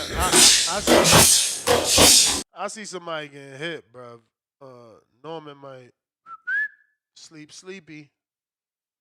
Shit might get sleepy for this guy. Solid work, though. Solid work. Shout out Jin Sasaki. If you're trying to call in, Discord available. Let me go ahead and put that link in the live chat. And if you're in the live chat, have you hit the thumbs up? Have you shared the show? Because that's really how it's going to grow. Like, yo, Bill Haney is on this episode. Check it out. You know what I'm saying? Check it out. Check it out. Let's see. Speaking of numbers, we had 240,729 subscribers. Feel free to subscribe if you want to. Again, more important to share the show, man. You don't want to subscribe, make sure you share the show. That's going to get that word out and get some potential growth. Potential growth.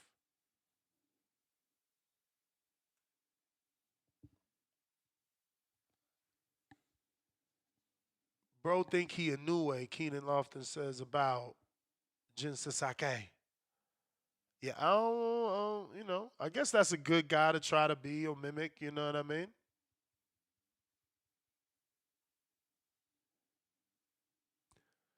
He got to move that head, man. He was standing there getting hit with them uppercuts, That's going to, I don't know, that's going to be one of them fights, you know what I'm saying? It's not going to be easy. For him, it's not going to be easy because he's hit a bull. So it's like you going in there with a bull, man. Why? I think he's trained by Ishmael Salas, though. Or maybe he was just using the gym. I'm not sure, but I know he was out here getting that work.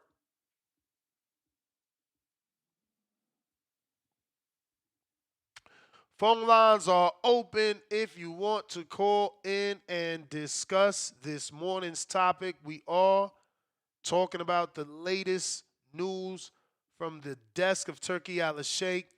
He and Eddie Hearn, Matchroom Promotions, looking to stage a Jaron Boots Ennis versus Teofimo Lopez fight next. And we've been hearing about this. We didn't know it was going to be next, though, right? It sounded like Teo had to fight Hitchins next. Hitchins now fighting Kambosos, the man to defeat Teo, the one loss on Teo's record. And Teo instead moving up to fight Jaron Boots Ennis, another lineal champion that Teo can potentially put on that resume, man. Crazy. This is another challenge, bro. They didn't believe him in the Loma fight. I certainly picked against him in the Josh Taylor fight. And I feel like I'll be picking against him in this Boots fight. But Teo keeps proving us wrong. What's up? Hey, yo. Yo, can you hear me, brother? Yes, sir. Hey, yo, Ness, bro. I feel like you picking on me, fool. How? Who are you? Look, I'm Rose the goat, man. Every time I call up and Bill here, bro, he leave right before I get to fucking talk to him every time. Hey man, you don't see that people sending king counters left and right to cut the line. That's gonna always put you in the push you back because if a dude sends $10, that's 2 calls, right? And he's cutting the line because he sent 10. And there could be people that sent 5 to cut the line of a normal free call. Like you didn't hear all them counter punches. Then Jonathan Sims gets there, pays for an extra one. Tip gets there. He got 3 calls. Then Bill and him got along, so Bill left him on. Like, yeah, it's not me, bro. You know, you trying to talk to a celebrity for free and complaining about the time. Think about that. Yeah, I respect it though. I respect it, Ness. I You wish know what I I'm could saying? get like, look, I get to as many as y'all as possible, but when he only got a certain amount of time, so there's people that's cutting the line because they understand that. Hell yeah. Hell yeah. I just, man, next time I'm gonna set a fucking emperor counter on you. You know what I'm saying? Next time I got you, bro. You know what I'm saying? But hey, what I'm saying?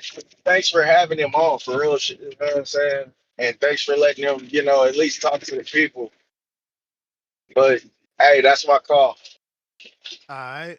Angel Calderon said, Ness, that was you fool. Nah, honestly, bro. I mean, I'll literally screen share it if y'all don't believe me. Jonathan Sims counters and pay for extra. Tip paid for his counter, got a king counter from Half Boxing and another king counter from someone else in the community. I mean, Treese countered. I mean, they understand the game. They've been on the show. They see when Bill get on, he going to either have a lot of time or some time, but the time to get to him, the easiest way to get to him. Look, Brandon cut the line because when I went to Treese's counter, he didn't connect. So I went right to Brandon Maurice. So he got lucky. But yeah, y'all can't get mad at me. Okay, Patrick, my man Bandero. Oh, for appreciation. Shout out to you, Pat. I thought you was trying to counter. Salute, fam. Salute. We got Mr. Savi, $2. What do you think about Canelo not wanting Tio in camp? I mean, bro, he don't want them vibes, bro. You out here talking that racist shit. Canelo don't want that shit. Like, who wants negative energy, bro? You know? What's my song? Good energy. I don't need no negativity around me. You feel me? That Canelo got to be in a good mood. Like, he in a serious fight with a pound for pound fighter. You know what I'm saying? Like, we can't have Tio playing, trying to do social media. And no disrespect to Tio, but like, he's trying to bubble, and that's a different grind than what Canelo's on. You know what I'm saying? But again, that's just my assessment. Who knows? It could have just been conflicting scheduling, man. Remember, one dude had a fight in Riyadh, the other one had a fight in Times Square, and we talking about 12 hours apart, if that. So, Malik, New Orleans, what up?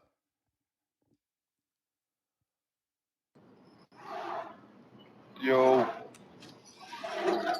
you can hear me? Yes, sir. What's good, man?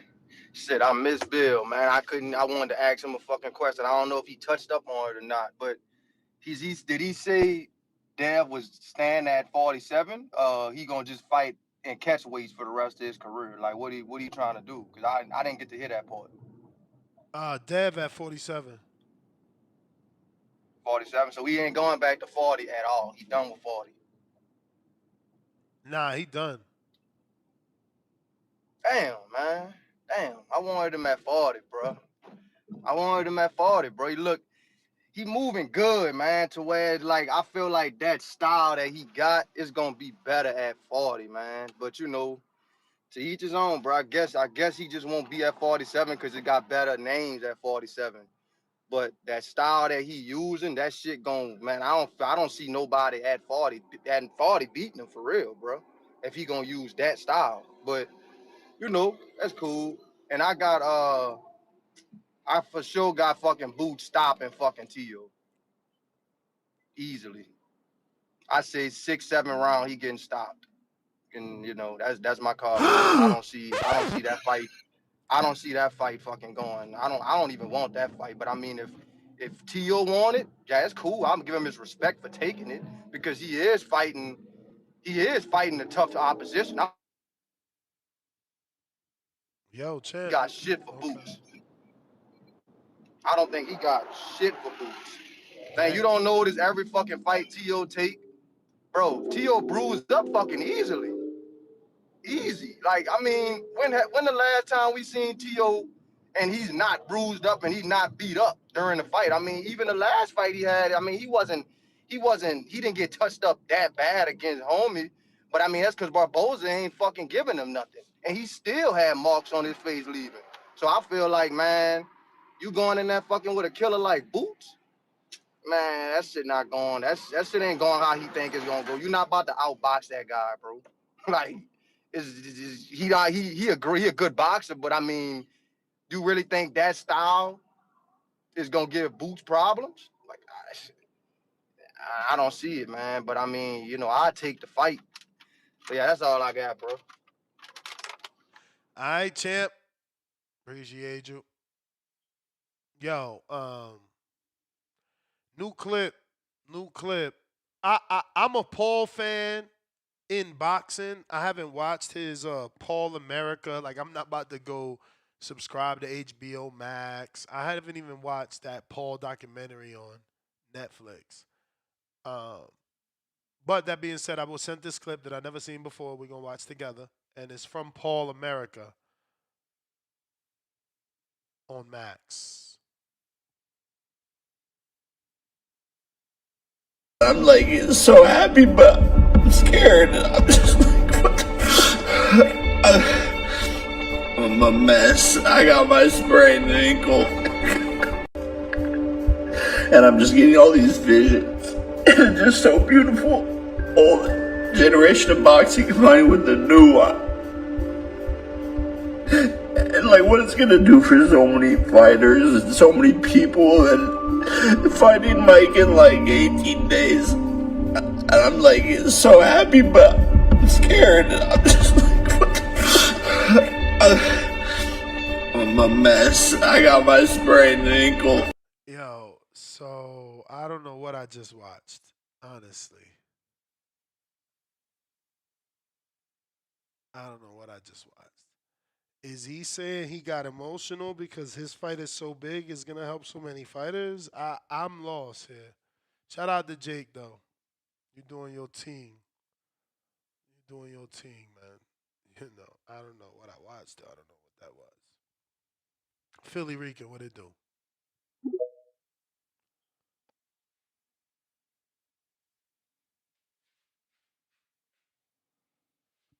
Yo, gotta unmute. Gotta unmute. What up, Nas? I see you by yourself today. Yes, sir.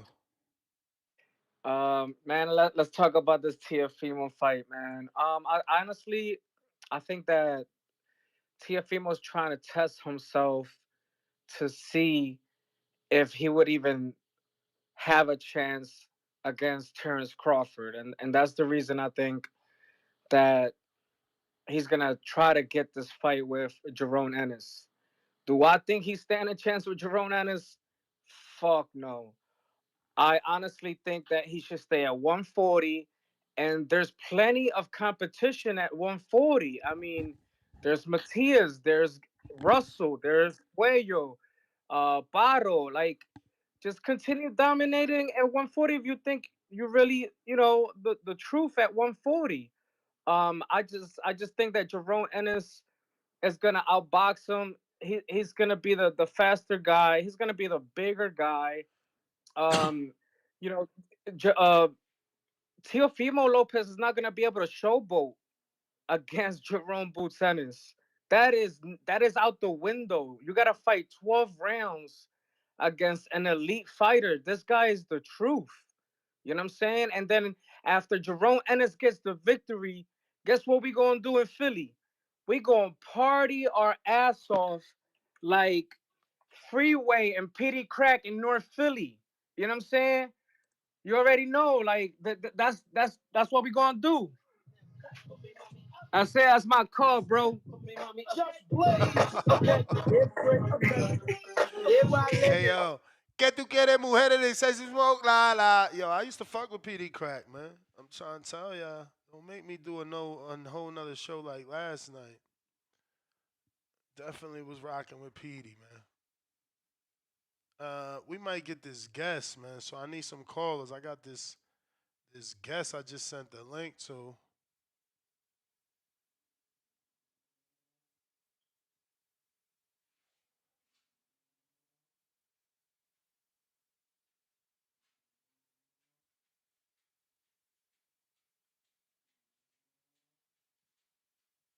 Que tu quieres mujeres si sexy smoke la la. Flip side. All right. It looks like we are going to get Tyrell, Too Real, Herndon. I gotta ask him how to pronounce that last name, but whatever. We gonna get him on. I sent him the link.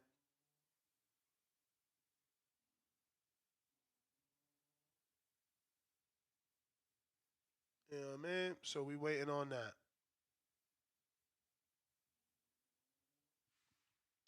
But if you want to call in the meantime, in between time to keep the flow going, that'll be good.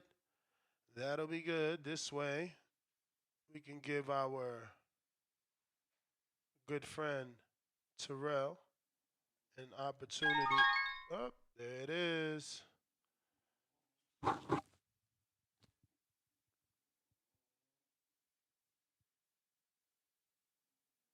Oh, we dropped off? What happened?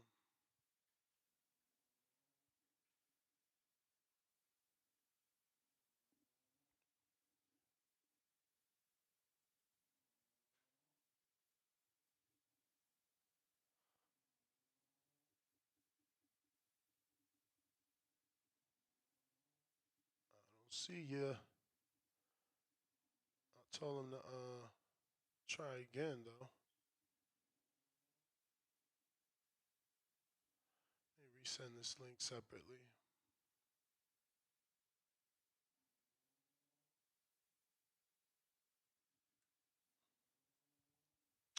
All right. In the meantime, tip Bayless counter. Yeah, man. Shout out to BH the Great. Word, word. That was good back and forth, man. Yeah, man. You know what I'm saying? It's always good talking to Bill Haney, man. You know, even after that, man, it's rightfully so, bro.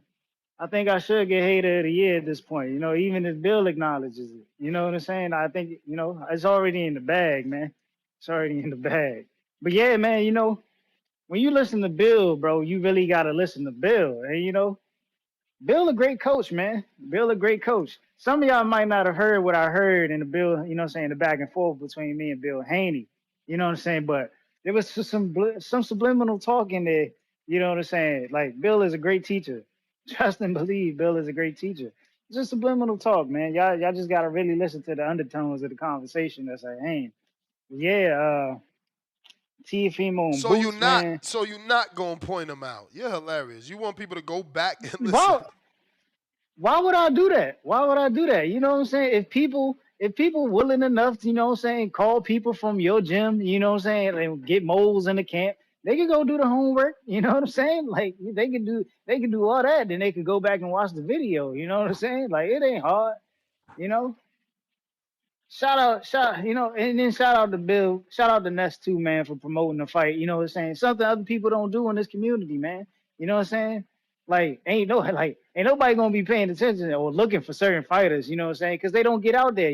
They just send $10 super chats and tell people go get in the gym. You know. But we gonna move on from that. We gonna move on from that. Back to boosting Teofimo, man. Hell of a fight, man. But no, hold on. I was also trying to tell Bill, man. I was trying to tell him, bro.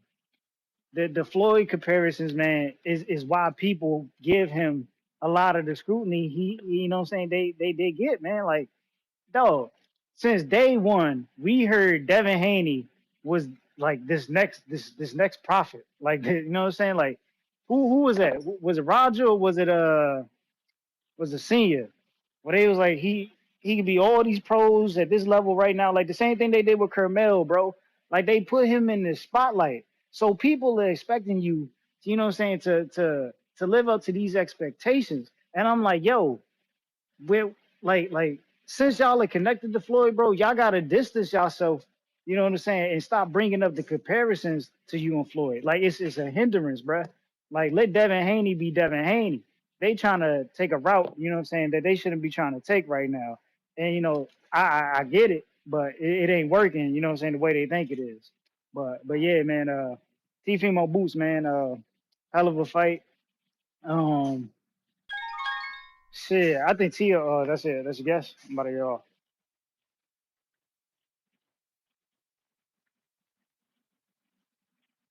Yeah, let's hope he connects this time.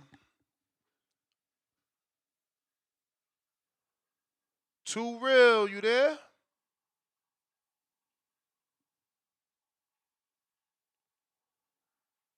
Champ, you copy?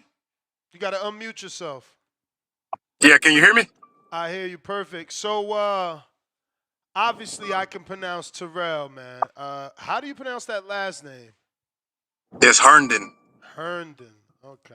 I was Yeah, saying Don. I was saying Don at the end, but Herndon. Terrell, man. Thank you for coming on the show, brother. Thank you for coming on the Appreciate you show. having me, man. Congratulations. Obviously, this is a huge fight for you. Yeah, I mean, let's start at the beginning. You know, obviously you've been doing this for a while. How did you feel when you got that phone call? I felt great, man. I mean, like you said, doing something for so long, and finally feeling like, whether ups and downs of whatever you're dealing with, and finally feeling like you get that call, and makes it feel all worthwhile. Honestly. Now, obviously, to the world, you're an unknown. They love Deontay Wilder. This is Yeah. his. This is his George Foreman, his Joe Louis, right? Like they are expecting him to come back. You know, you got to do your best version of Buster Douglas and upset Mike Tyson. Yes, What sir. are you doing to be able to get that done? I mean, everything under the kitchen sink, man. From a mental coach to, I'm with my trainer now. This is my second fight with him. So I got an undefeated mentality as well. Training with former Olympic coach, Jeff Mays. So the training, what we're doing is rigorous. The sparring, just everything is real methodical, man. And it's no wasted movement, man. Like I say, all the way down to a mental coach. I never thought, 10 years in as a pro, I'd have a mental coach. Strength and conditioning, adding that, nutritionist, uh, just everything like that, adding to it, man, to make it a complete program to take advantage of this opportunity. So for you, obviously, this is going to be the biggest win of your career if you can get that win.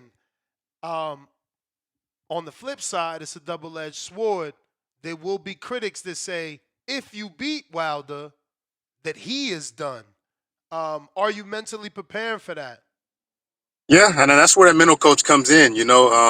I'm grooming myself mentally right now, all the way up until the night of the fight, man. Because like you would know, it's going to be instances that happen, and critics that say that's which I'm staying away from comments. I'm staying away from videos, everything, just because I'm not going to mess up my aura of what I have going into this fight. But yeah, I'm mentally grooming myself now, for the naysayers, for the people that say I don't stand a chance, this and that. At the end of the day, my preparation and what I'm putting into this, it'll show. It'll show the night of, and it's only it's a couple weeks out, over a month out, and time will tell, But uh, I'm grooming my mind to know that all the static on the outside, it's gonna be there. I get in there and do my job. It's gonna be that much more. It's gonna be that much more of an uproar, and I plan on doing that. And where are you, like, holding camp? Not specifics, but like, what state are you based out of? I'm here in San Antonio, Texas, and I'm actually Okay. taking out to Florida for 2 weeks for more, more training this Sunday. So I'm Wait, kind of wait, wait, wait. Are you going to that pro box area? yes, sir. You supposed to be sparring with this dude from Canada? Um, Uh, what's his name? He got that fight with Oslenbeck. His trainer. We just interviewed him. I mean, are you or am I overreaching here? I I know we're trying to set up something, so maybe that's something that'll be there. But that's where I'm gonna be, So that would be great work. Obviously, if it all aligns that way. But definitely planning on it. Man, I just interviewed the heavyweight. His name is escaping me, but it's You're not talking about what's his name? Otto Wallen, are you? no. No, He's not like known. He's from Canada, and he's okay, coming to America as well, to Florida for okay, his training camp. And I'm thinking, oh, are you guys just, because he's gonna be looking for work. So maybe I didn't know if y'all had already set that up. Once I get the name, you'll be able to say yes or no. But it's probably a yeah, no if you can't already remember the yeah, name. yeah. But My coach has all that set up, so I'd have to get with him and see. But yeah, so, what do you think Wilder has left? How are you, I guess, looking at this version of him? I mean, I'm taking this approach like it's the early stages Deontay Wilder. Like I've said numerous times, I feel like I get I get the most dangerous Wilder that y'all have seen in a while, the Wilder that y'all are seeking because he wants to prove that I don't belong in there with him. He wants to prove that he still has it to the critics, and he wants to get back to these big fights. So it makes the perfect recipe to get an explosive Deontay Wilder, I would think. And that's what we're preparing for. And like I say, all of those answers will be answered come the night of. What Wilder you get, what you'll get out of me, unknown, and that's the beautiful thing about this sport, especially when matchups like this happen. Either someone like myself rises up to the occasion, or not. And so I mean, come the night of, you'll see.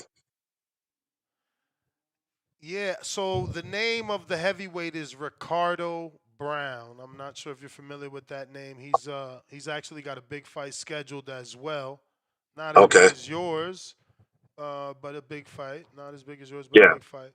And yeah, he's coming from Canada to Florida Okay. for training camp. That's why I just automatically assumed. But yeah. So So, yeah, man. So talk to me about these losses you suffered, because you know how fight fans are, especially on the internet. They're gonna see that yeah. and automatically write you off. So you know, e- everybody has losses, and every situation is different. Maybe you got stories behind all of those. We definitely got the time. Yeah. I mean, I don't, to break it down in detail, I don't want to make it seem like I'm gonna make any excuses for the losses that I've had across my span or my career span. But just to go in detail, I mean, uh, some of these dudes where I have stepped up, they're top 10, top 15 fighters as well.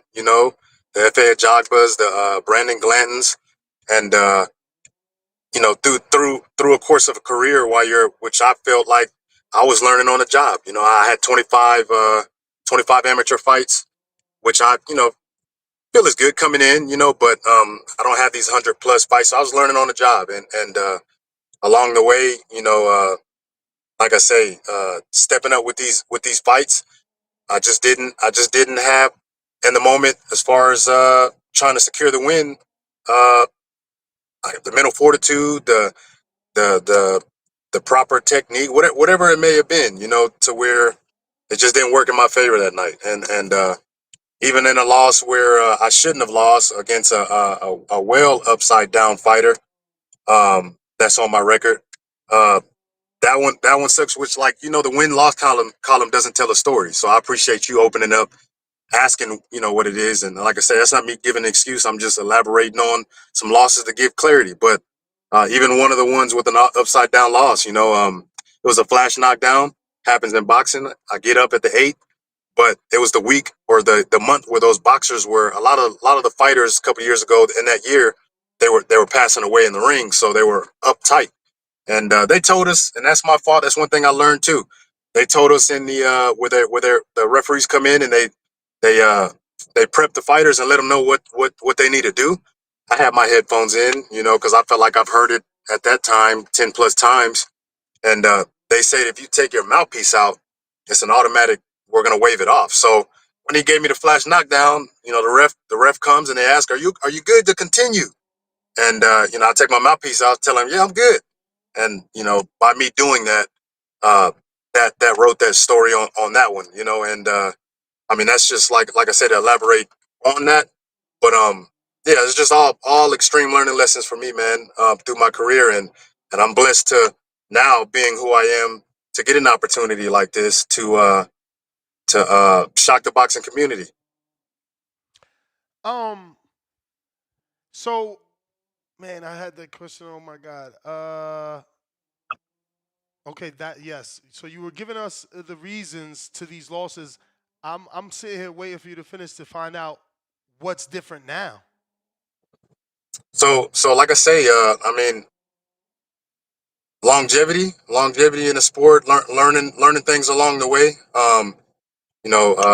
New training, new metrics added to the training as far as treating my body like a true temple. Like I say, a nutritionist, uh, even having a mental coach. Like I say, I didn't think much of it between that and then, like I say, just the upping of my sparring and just proper training. Like I feel like taking it, not that I didn't take it serious then. I wouldn't want to discredit myself like I didn't, because I did, but I just think that combination of everything I told you, you'll see a difference from if you Google early fights versus now. You're gonna see a guy that lets his hands go.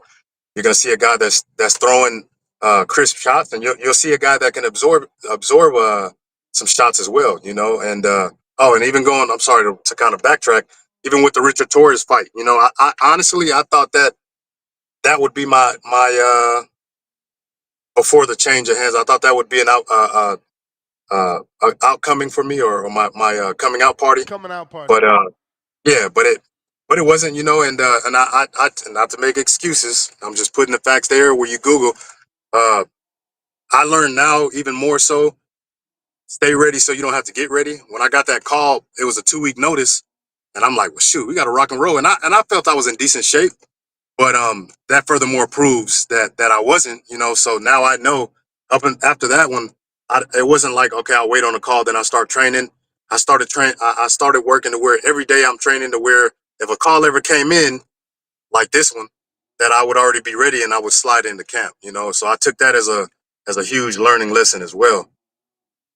So who are you using in sparring? Because Torres, he got you out of there in 2. Now you saying that's preparation. This fight, you obviously have way more than enough time. I mean, this was announced a while ago, so you should be good here in terms of time. But who's preparing you for that power of Wilder? Because they say the power's the last thing to go. Yeah. I mean, I honestly, like I say, the fighters, I couldn't say the fighters that I am training and working with, whether it's in Houston or whatever I match up with out there in Florida. Who's to say that they would have power like a Deontay Wilder? They say that the power that man possesses is unmatched. Even Tyson Fury, when asked who was the hardest puncher he faced, he said Wilder without a doubt. So I would like to say that these guys that I'm facing is adding that punch tolerance that I need. But I mean, realistically, would they or do they? I mean, that's a question that I'll be able to answer internally myself as the fight goes on. The night of, but I mean, the guys that I have, they're simulating the height. I feel they can crack, but can they crack as hard as a Wilder? I mean, your guess is as good as mine. So I can only add this to my bag and hope that helps out with that preparation for a Wilder. So you spoke of the preparation in the Torres fight. So it's kind of a two-parter. Do you think that's why you weren't as active? Because it seemed, in that second round, like you were already a little tired. Outside of that, was it the southpaw stance that gave you an issue? Yeah, I feel like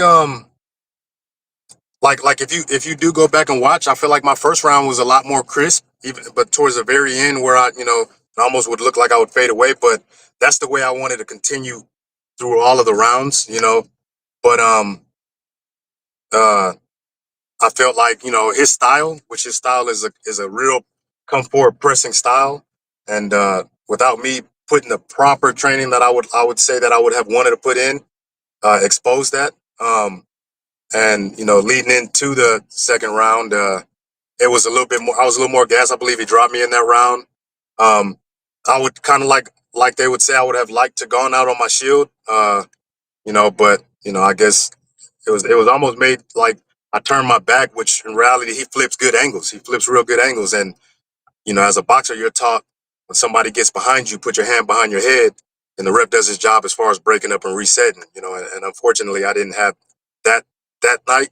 Not to say that it would have changed the outcome, but I'm the type too. Like if I'm gonna go out, I'm gonna go out on my shield, and I don't want any excuses. And not to say that that's one, but uh, yeah, no, my going to it, my cardio is huge this fight, because uh, fighting a guy like Wilder, I feel like your tank has to be jet fuel, and I don't want cardio or diminishing in my cardio to be a factor, So that's one thing that taken extremely serious this camp as well.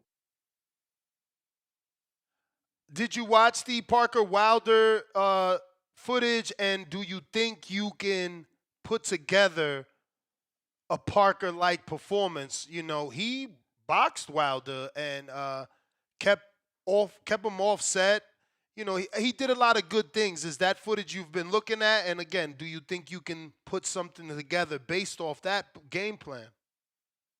Yeah, no, I mean that's one of the top 5 fights that I am dissecting, because obviously he did a beautiful he put on a beautiful boxing clinic, and I mean just from his distance to the punches he chose to double, like that's one that I'm watching, and I feel like me, I can emulate something like that, but I'm taking the great things that he did, putting them in my bag, and taking some of the things that uh, going back outside of that fight with the Fury, and then leading into Zhang, just taking things that I like and kind of mushing it into what it is I'm gonna bring, and I feel that I can simulate what he did.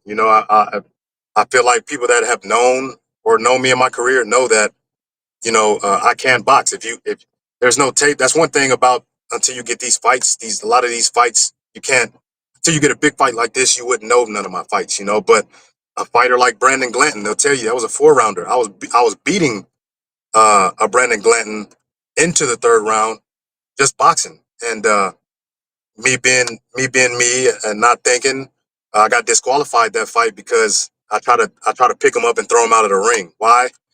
Stupid, because for one reason or another, whatever happened in there, I let my emotions get the best of me, and try to I try to pick him up and throw him But out of the what ring, but and that what happened? disqualified. Was it an illegal infraction? Because I know Glanton well, and it's just hot in his kitchen. So did you do that because he was just giving you too many shots, or was it because Nah, he was doing something illegal?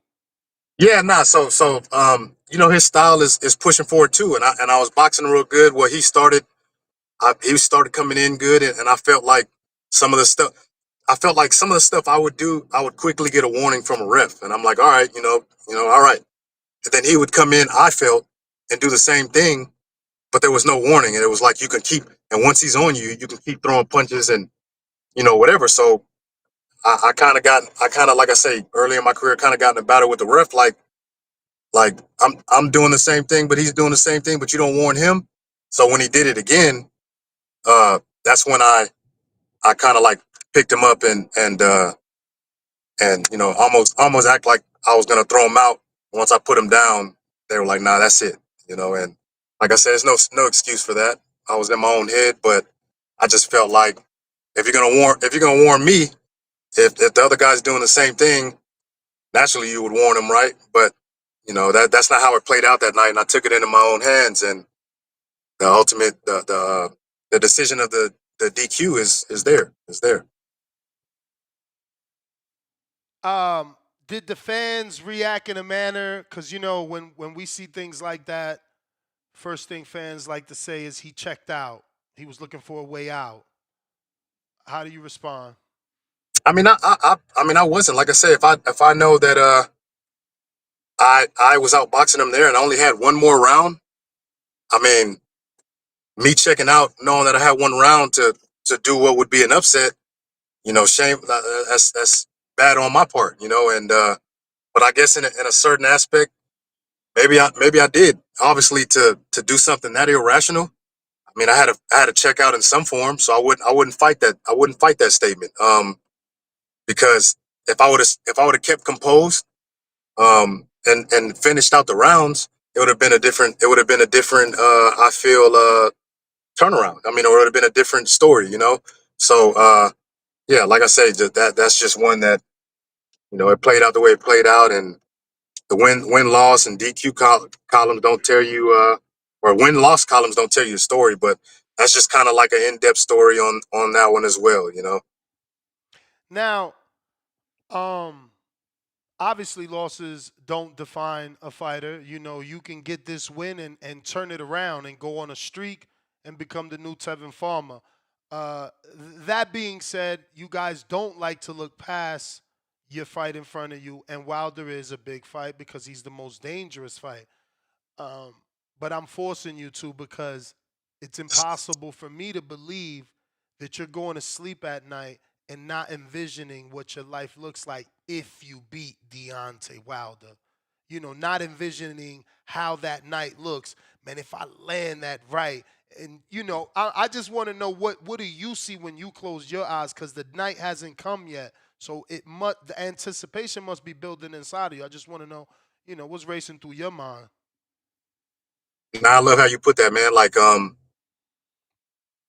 lot, and as you know, and as boxing fans that are tuned in and they know Deontay Wilder, he's the most explosive fighter of this generation, of this generation of boxing, and I got more than quite the task in front of me to even try to think I would look past him, but like you said, as you get ready to lay down at night and your mind is your mind, right? Thousands of thoughts are going to go through it to where you can envision if you did land that shot or you outbox him, your hands raised, what could be next, and my mind has played with that. And man, I just, I can envision me doing the same, as far as even if that's discredited because I may have gotten someone that was on their way out to continue to perform at a high level and outdoing my performances. And that's one thing that I envision in my mind, as far as just really getting out there and putting on a good performance and getting to more opportunities. More opportunities from a guy that wasn't supposed to be here, from what they say, or a guy that they're writing off before it even starts. So without looking past a Wilder, because I couldn't. That task is bigger than it's a huge task. I know that handling that task, getting more huge opportunities or more opportunities to continue to show that I'm not a fluke. That's kind of what is in the forecast of my mind, without overlooking at Wilder. Nah, for sure. Listen, Wilder has always been one of my favorite fighters, So for me, I'm not gonna lie to you and say that I didn't recommend for him to go on a bum of the month tour. That I'm not hoping that he can get 5 wins, lesser opponents to get back where he was. But you got your own story, and shout out to you. Uh, I hear you got advice from Buster Douglas. Like that's the Yes, sir. ultimate. That's the ultimate person to get advice from on Yeah. causing the upset. What did he tell you, and how'd you even like how do you know Buster Douglas to get that advice? Man, you know a crazy story. Like I say, things happen that you can't explain. You know, and this journey in my life right now, I don't even try to dissect it and explain how it happens. I just allow it to happen and know it's no coincidence. And I don't know if you've seen the documentary 42 to 1. Real good documentary with Buster Is it on Douglas. And ESPN? Is it ESPN yeah, documentary? I think so. so it was a I real don't good want to say documentary. yes, but I think so. Okay, so yeah, it just went on his story, like, how obviously everybody wrote him off against an undefeated prime Mike Tyson. Even his mom was kind of writing him off like, you know, you shouldn't do it. And then when something happened, his mom believed, and she was going to work screaming, like telling people, oh, my baby's going to beat Mike Tyson. And they're looking at her like, you're crazy, lady. Your son is not beating the Mike Tyson. And she passed away shortly after that. And obviously that goes in his story where he took that into the fight with him, and he did the unthinkable, and I had just got done watching that and talking to my brother Thomas Hirschman, and he ended up reaching out and got a hold of where he gave the number, and we started talking to him, and man, he just said he said forget it, Deontay Wilder. He's like, he ain't no different than the last two people you fought, in the sense that he has a bigger name and obviously you know what he can do, but don't be in your own head of facing this face of boxing, knockout puncher. Don't even think like that. Go in there and let your hand, like he said in his documentary, let your hands fly. Let your hands fly and see where it ends up. But get in there and not respect him. And I couldn't do nothing but heed the advice that he was giving me, because it's Buster Douglas. He created one of the biggest upsets in sports history, and I really took that, like I say, and put that in my bag, and I'm letting those words ring in my head every day, every day, and leading up into this fight, those words are gonna ring in my head every day, and once that bell rings, it's time to paint that canvas, and I'm looking forward to it. Looking forward to it. I'm glad you answered it that way because he said don't respect him. That's something that Joe Parker didn't do, and it's something that I think that you have to do just to keep those mental cobwebs in his mind, right? Like, because I mean, psychologically, he's looking at it like, bro, Tyrell is not Tyson Fury. When he's in the gym, he's telling himself, you not Fury, you not Joseph Parker. So he believes you should be intimidated of him. Like his goal is to go back to the old Wilder. The old Wilder motherfuckers was afraid of him. You got to push him from opening bell. Like if you let him get comfortable, he got comfortable. Fury ain't let him get comfortable. And neither did Zhang or Joseph Parker. Don't let him get comfortable, because the last thing you want him to do is for psychologically it to click. He start believing in that right hand again and letting it go. You know, and I know right now, he not letting his hands go as much as he used to. That means he lost that belief in that right hand. You got to remind him, like, bruh, just because you think I'm not them, don't mean I'm not them. I'm better than them. Push his ass. Don't just Yeah, stand there. Great advice by Buster Douglas, man, for sure. yeah, for sure. I I mean, got that some. you hit that right on the head. I'm Hit that right sorry. on the head, man. Now you hit that right on the head. It's a matter of, like, when moments like this, they can be too big for you to where you may not recognize it, but you're respecting them, and then that you over respecting them, especially in a moment like this, opens up the door to, Exactly. So that's why I'm saying, and it's one thing to talk. Beautiful thing about this as well, I can't run from it. And not to say he would run from it, but that night is going to come, and I'm gonna have to do what I say I'm gonna do, and like I say, I feel like uh, one, I do just that, and let alone, like, it shows in my history of a record or whatever. I'm gonna go out there, and I plan on being fan friendly, and and if I do what I need to do, it's all gonna work out, But I'm not running. I'm not running. I'm here. I'm here for a reason. I believe it. 1,000 people can walk up to me and say, you don't belong here. You got a lucky fight. You're a bum. and I wouldn't exhaust any of my energy trying to explain to them why I'm here. I just know that me, inside of me, why I'm here, what I'm gonna do, and that's all that matters. I'm at peace with myself, and like I said, I can't wait. The biggest battle right now is waiting for all this time to elapse to get to it, the build up. But yeah, like I'm looking forward to the night more than the next man for sure. Bro, you couldn't have answered that any better because let me tell you, this is a reset button. Look at it like that. When you hitting that bag, bro, you beat Deontay Wilder, them 5 losses don't matter. They Yes, just sir. don't fucking matter. And let the motivation be you beat Deontay Wilder, Turki Al-Sheikh could call you. You could be in Saudi. You could be making $3 million to fight a dude that normally you'd get 500,000. So take this shit serious, bro. This is an opportunity of a lifetime for you and a complete reset button.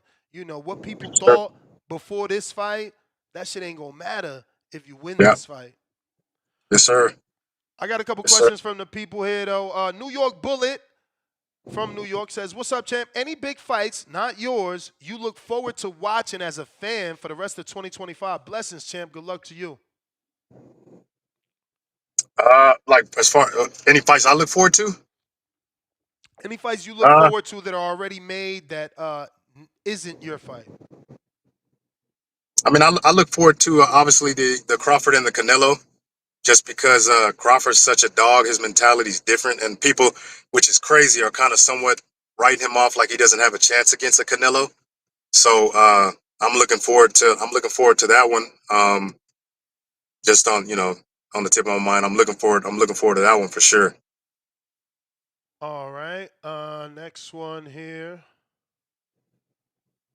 Bones 13, Fort Worth, Texas. Do you think Diddy is guilty or not, champ? That's funny, man. My girl is fascinated with this Diddy case, and I'm like, man, Everyone I don't. is. It's Bro, crazy. Like, I did a second show yesterday. It was like 7 hours. And we were supposed to be talking about Tank and Roach that got announced. After like the first 2 hours, everybody was talking about the Diddy case, man.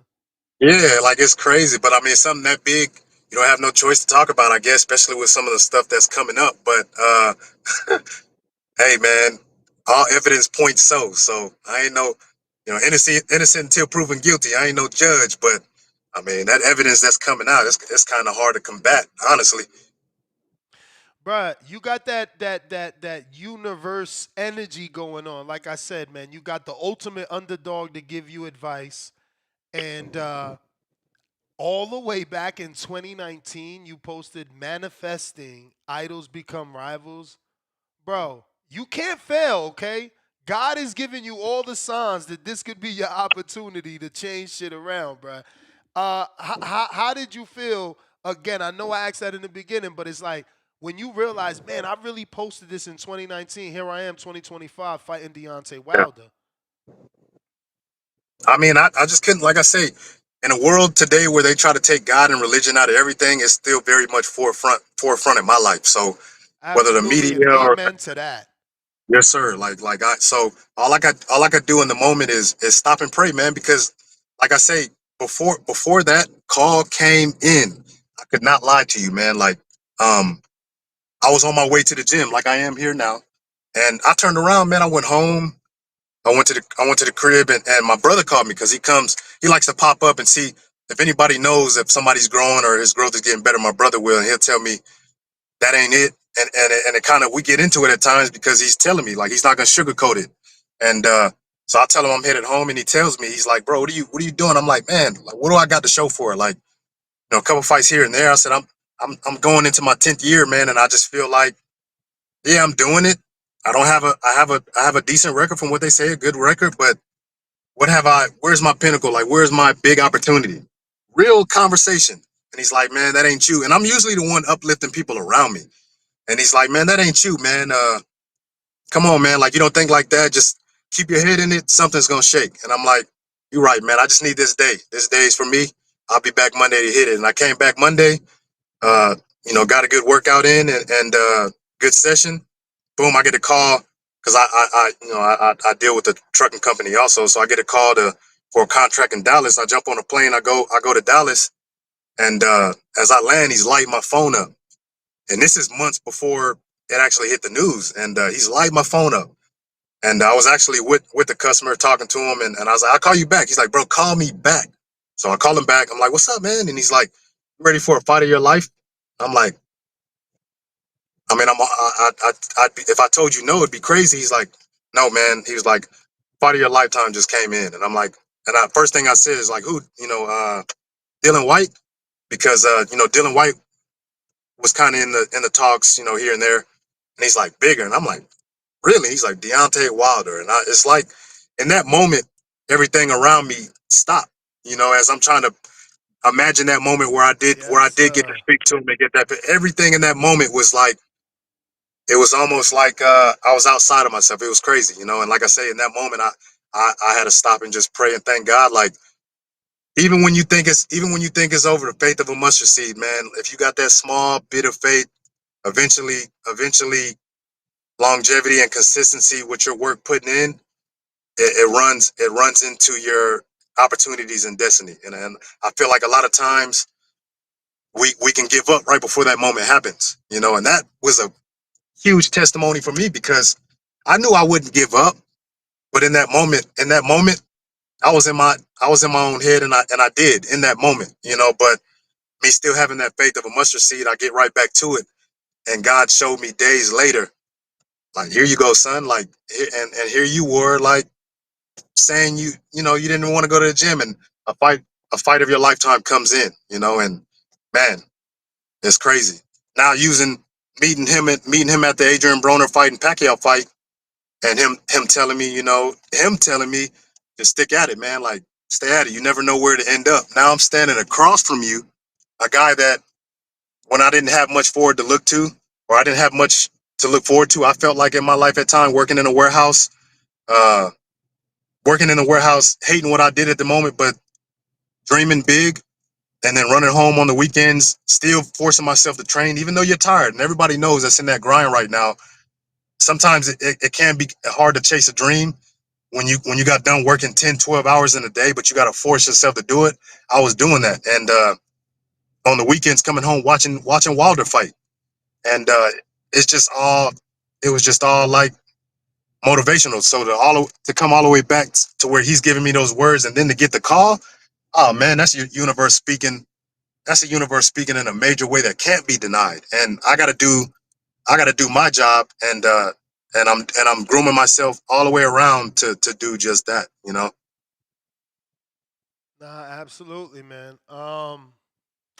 So why did you choose to slim down for this fight? And obviously you joked and said you ain't slimming down to a flyweight, but I mean, he's 6'7".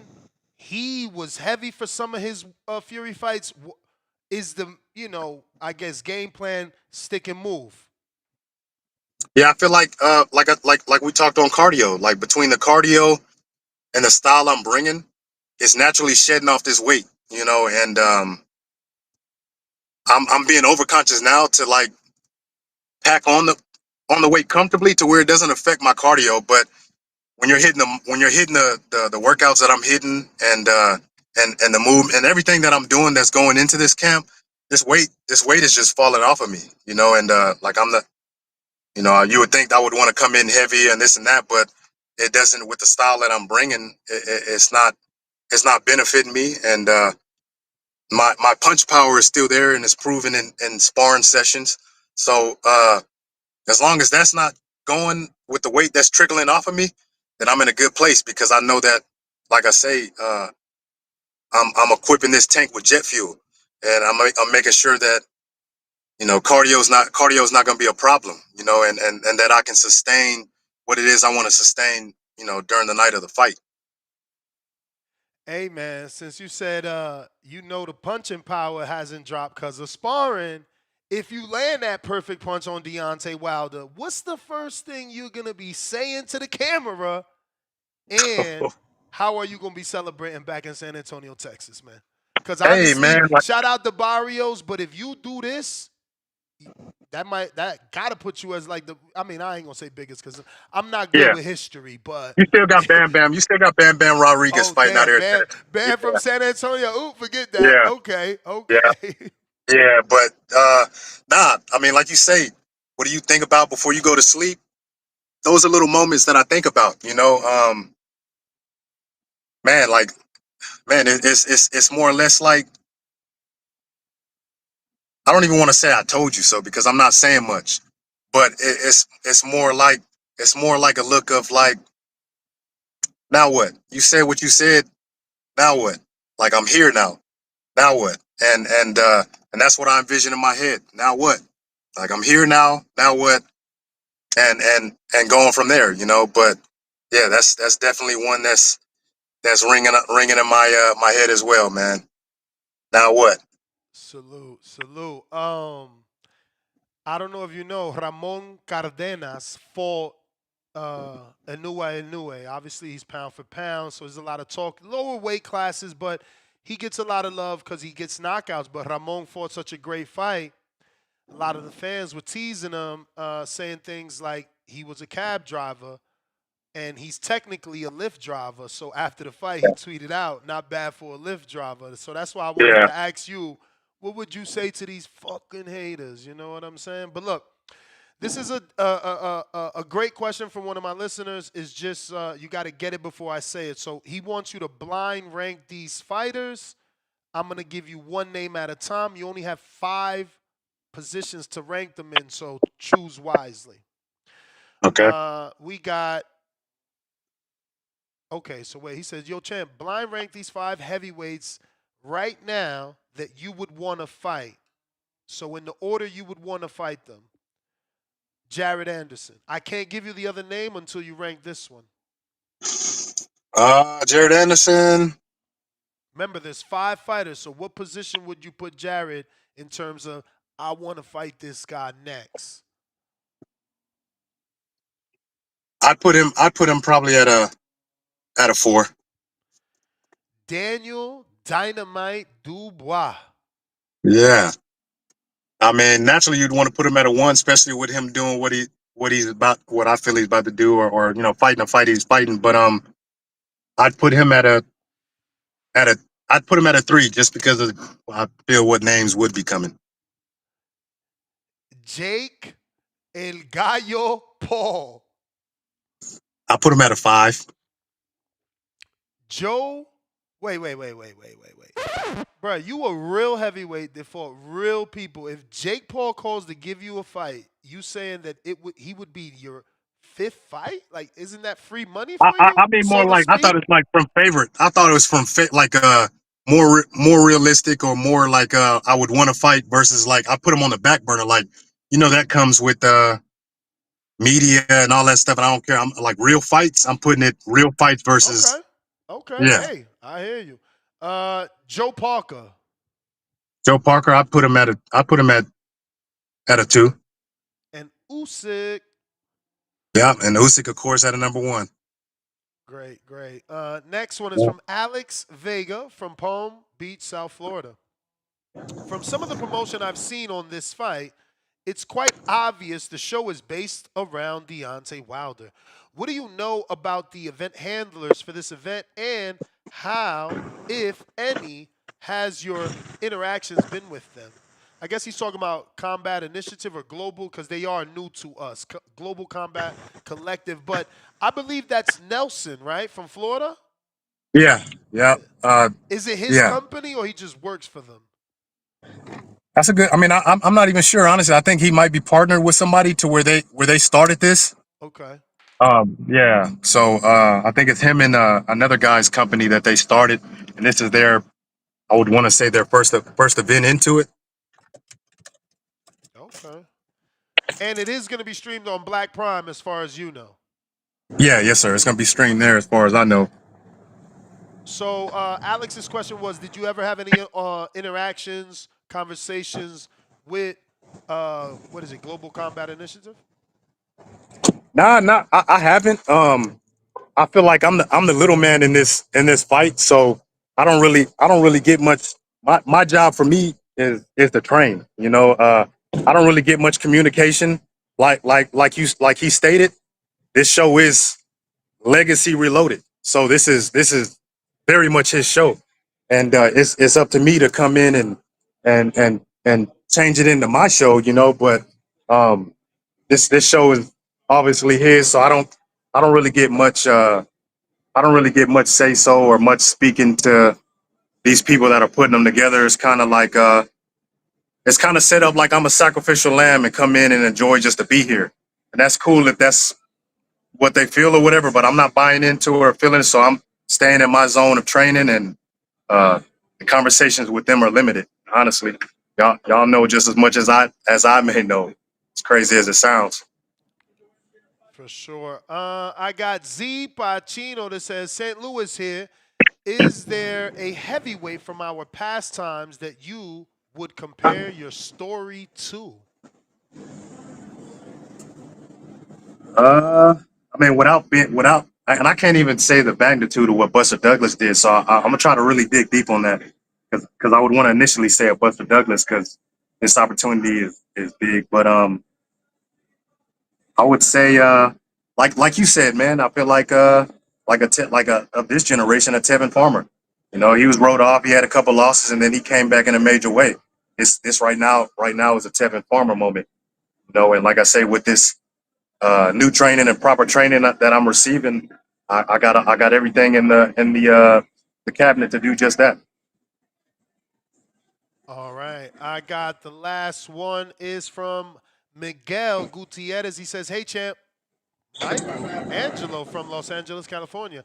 Now that you are on the biggest stage in your career, what do you think you have that separates you from the rest? Obviously, fighting Wilder, we know the power he possesses in his hands. Salute, champ. Best of luck on your fight. TBV for life." Salute emoji. Man. Kind of reiterate that one more time. My bad on that. So he says, "Hey, champ, Michelangelo from Los Angeles, California. Now that you're on the biggest stage in your career, what do you think you have that separates you from the rest? Obviously, you're fighting Wilder. We know the power he possesses in both hands. Salute, champ. Best of luck on your fight." Okay. What I feel this go around in my career that I have that's gonna separate me is I feel like you know one out outside of the mental fortitude of being where I've been and what I've been through to even get to a moment like that. I feel like my tenacity that I'm gonna bring and my belief and conviction, let alone let my hands fly. I feel like that combination is gonna be different than what people bring versus being extremely tactful or maybe uh, not punching as much or whatever you want to call it. I feel like I'm gonna grasp all that in one and deliver it come the night of the fight. So, did you feel disrespected by the odds, and are you betting on yourself? The odds are $3,000 only makes you 100 if you're betting on Wilder, and $100 makes you $1,000 if I'm betting on you.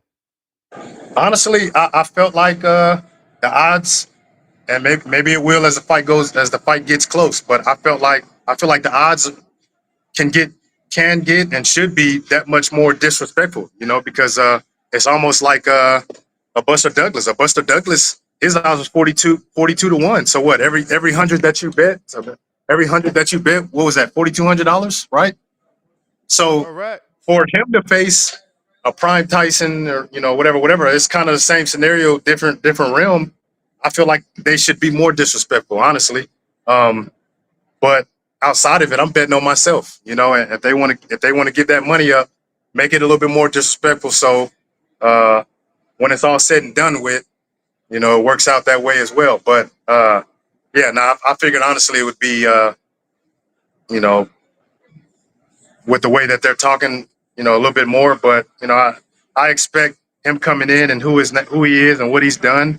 It's got to hold some kind of weight, and bringing in a guy like me is the perfect story to make the story show that he's that invincible, or he's that that monster coming in, you know, and that's the way was designed, you know, because if it was anybody else, the odds would be against him, you know. So this is strategically planned for the legacy reloaded, but you know, coming into this, you know, come the night of it, time will tell.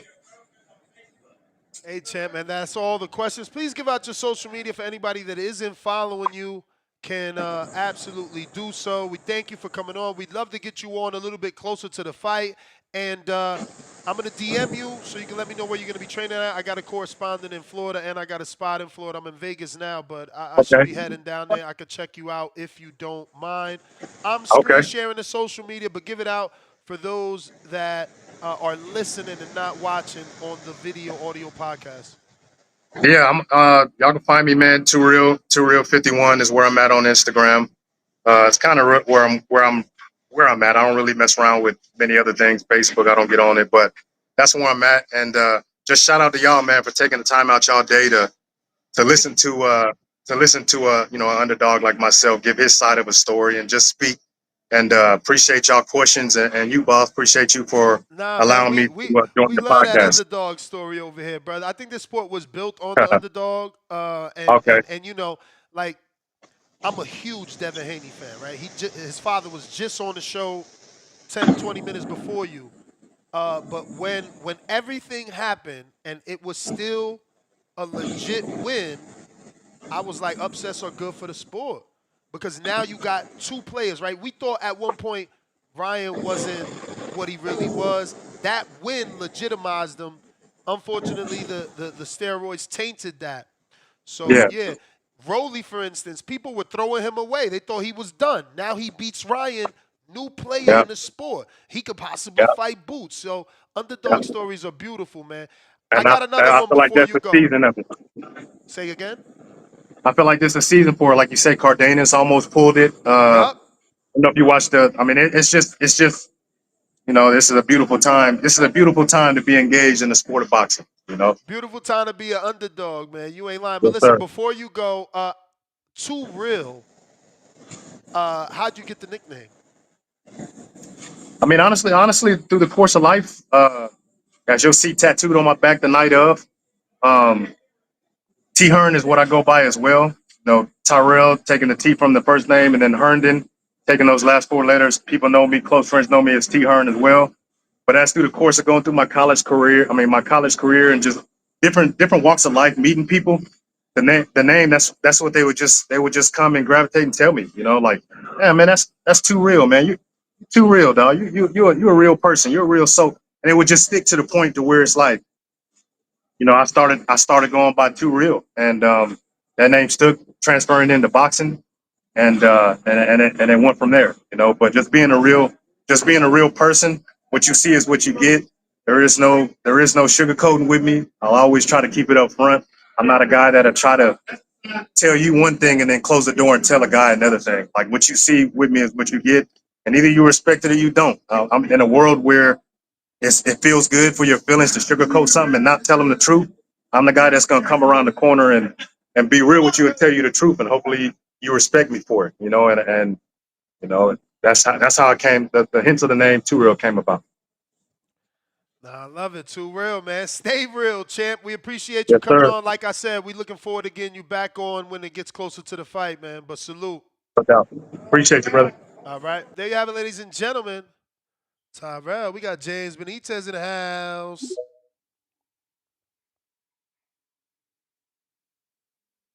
Oh, what's up, Nash? You hear me? You know it. Yo, for sure. Yeah, man. Yeah, Tyrell, man. Tyrell, you gonna break the fucking internet, man. We about to break the banks, man, betting on you, man. I believe it, man, because, you know, Deontay Wilder ain't no Richard Torres, or he ain't no Atlanta product like Brandon Glanton and shit like that. You know, I wish I could actually find footage to find out how that fight turned out into a disqualification, With Glanton? but it is what it is. That's your past, though. But Wilder ain't. Yeah, with Glanton. Yeah. But also, man, like, yo, Wilder ain't what he is, man. You know, he ain't never what he was. In my opinion, I mean, look, man, he's more of a pop star, a social media presence, more of a entrepreneur, shit like that. You know what I'm saying? Like, you know, gun collector, those type of things, man. But that nigga ain't a fighter no more. That nigga ain't got the heart of a dog no Gun more, man. collector, Like you y'all niggas can believe hilarious. what y'all want about Wilder, but it's just for real. Like the nigga ain't what he was, man. Like this whole killer, this whole speaker receiver, believe it. You know that was a good saying once upon a time, but is he doing that shit himself? He's not doing that shit in the ring. So I mean, bro, let's just go ahead and say that Tyrell's gonna get that farewell tour starting real early. We're gonna go ahead and eliminate the fact of him ever getting in the ring with AJ, and everybody gonna be looking back and being like, damn, you know what? They should have went ahead and just took what AJ was giving them, and just got that big bag right there because that was the best it was ever gonna get. But I'm going with Tyrell. I'm standing with him. Everybody from Texas should go ahead and do the same thing. Should represent with this right here, so we can actually get a heavyweight from Texas to go ahead and be on the map. And that's man, this been a good day of content, man. Shout out to Bill for coming on earlier. Shout out to Tyrell. You got any more pop up guests or whatnot? Cause I ain't seen none of this shit on the schedule today. But it's been a Uh, good day. And shout out. I mean, there is somebody. It's escaping me, but there is somebody I'm trying to get on. Pop up style. Gotcha. If it's escaping you, that's Vegas' fault right there. Cause Vegas supposed to be in charge of that shit, right? Oh, So I don't Vegas, know. you I need to don't step know on your about job all sometime. that. I wish. I mean, I think we got. well, I'm Oh just no, gonna we blame did that Vegas. already. Yeah. I Uh-huh. don't. Nah. I don't think we got Mhm. nothing else at the moment. Okay. For sure. But Ness, as always, man, thank you for the content 7 days a week, man. The community, thank y'all, man. And Ness, I'll check you later, man. But yeah, man, bet y'all money on Tyrell, man. A nigga that go by the name of Too Real, man. And everything he said in the interview seemed genuine as well. So shout out to him. I'm gone. Yes, sir. Nah, that was a dope interview, man. I love when it flows well. But listen, if you're trying to call in, now is the time. Last call for callers. Live out loud, pillow. What up?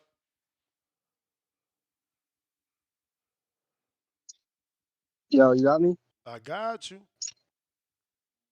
Hey, Ness, is you betting on him? Whoa. I need to see the weigh-in. Is you gonna put your money on Tyrell, man? Cause I need to put my money where you put your money at, Ness. I'm fucking with Tyrell. Yeah, like you sound real good about what you did. You know what's name here first. But when I heard that ads, shit, I almost got jumped on the phone. I'm like, yeah, what is Ness doing? You gonna go to picking the Ness? You don't You sound want very bad, bro. Your Bluetooth is not. Yeah, we can't make out anything you've said. Damn. Am I better? Uh, Am I better? just try. Yeah, I mean, I took it off Bluetooth. Can yeah, you hear me hey, better? way better. Yeah, Bluetooth be tripping. So yeah, what I was trying to say is like when I heard them odds 1400, what I mean, I'm almost jumped through the phone. I'm like, oh shit, because they don't really get much better than that. But I'm thinking to myself, I'm like, what is Ness doing though? Because you really got to fill him out, and you seen some of his old fights. So I'm thinking about who you betting with, Ness. And but you said you want to wait till the weigh in, and I'm thinking like you trying to see his body, like how fit he is. Is that what you waiting on? Yeah, I mean, and also you want to see Wilder's mental state, no? Like, where's he at? How's he looking at this? Like, because that's my belief. My belief is Wilder's going to go into this one and try to be the old Wilder and kind of know that he can because this guy ain't on that level. So mentally, it's like me, right? If I got to fight Wilder, I ain't going to be as confident as if I got to fight Supermax. You understand what I'm saying? That's so. Yeah, So I yeah. look at it like that's So how you Wilder going into it. Okay, so you was kind of pointing that out when you were saying like the confidence levels of Wilder when he gets in that ring, how you want to stop Wilder from building his confidence. Exactly. So I see exactly what you mean. Okay, yeah, because Wilder's looking at him like a quick snack. You know what I mean? So yeah, man, it's interesting. Ness, I wanna really keep up with this fight as far as seeing what you gonna do with your money because I'm following behind that, man. But yeah, that's all I really wanted to say. All right, brother. If you're looking to call in, now is the time. Now is the time if you're trying to call in.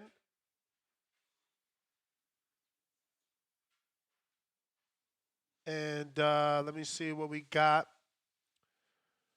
Jerry Soriano, low-key, great fight. Thurman versus Teofimo Lopez at 147. Thurman ain't coming back down, bro. We moved on. Leonard Sterling, Ricardo Brown, and then he came back and let us know, confirmed what we said. Global Combat Collective, LLC. Actually, no, this is not the confirmation.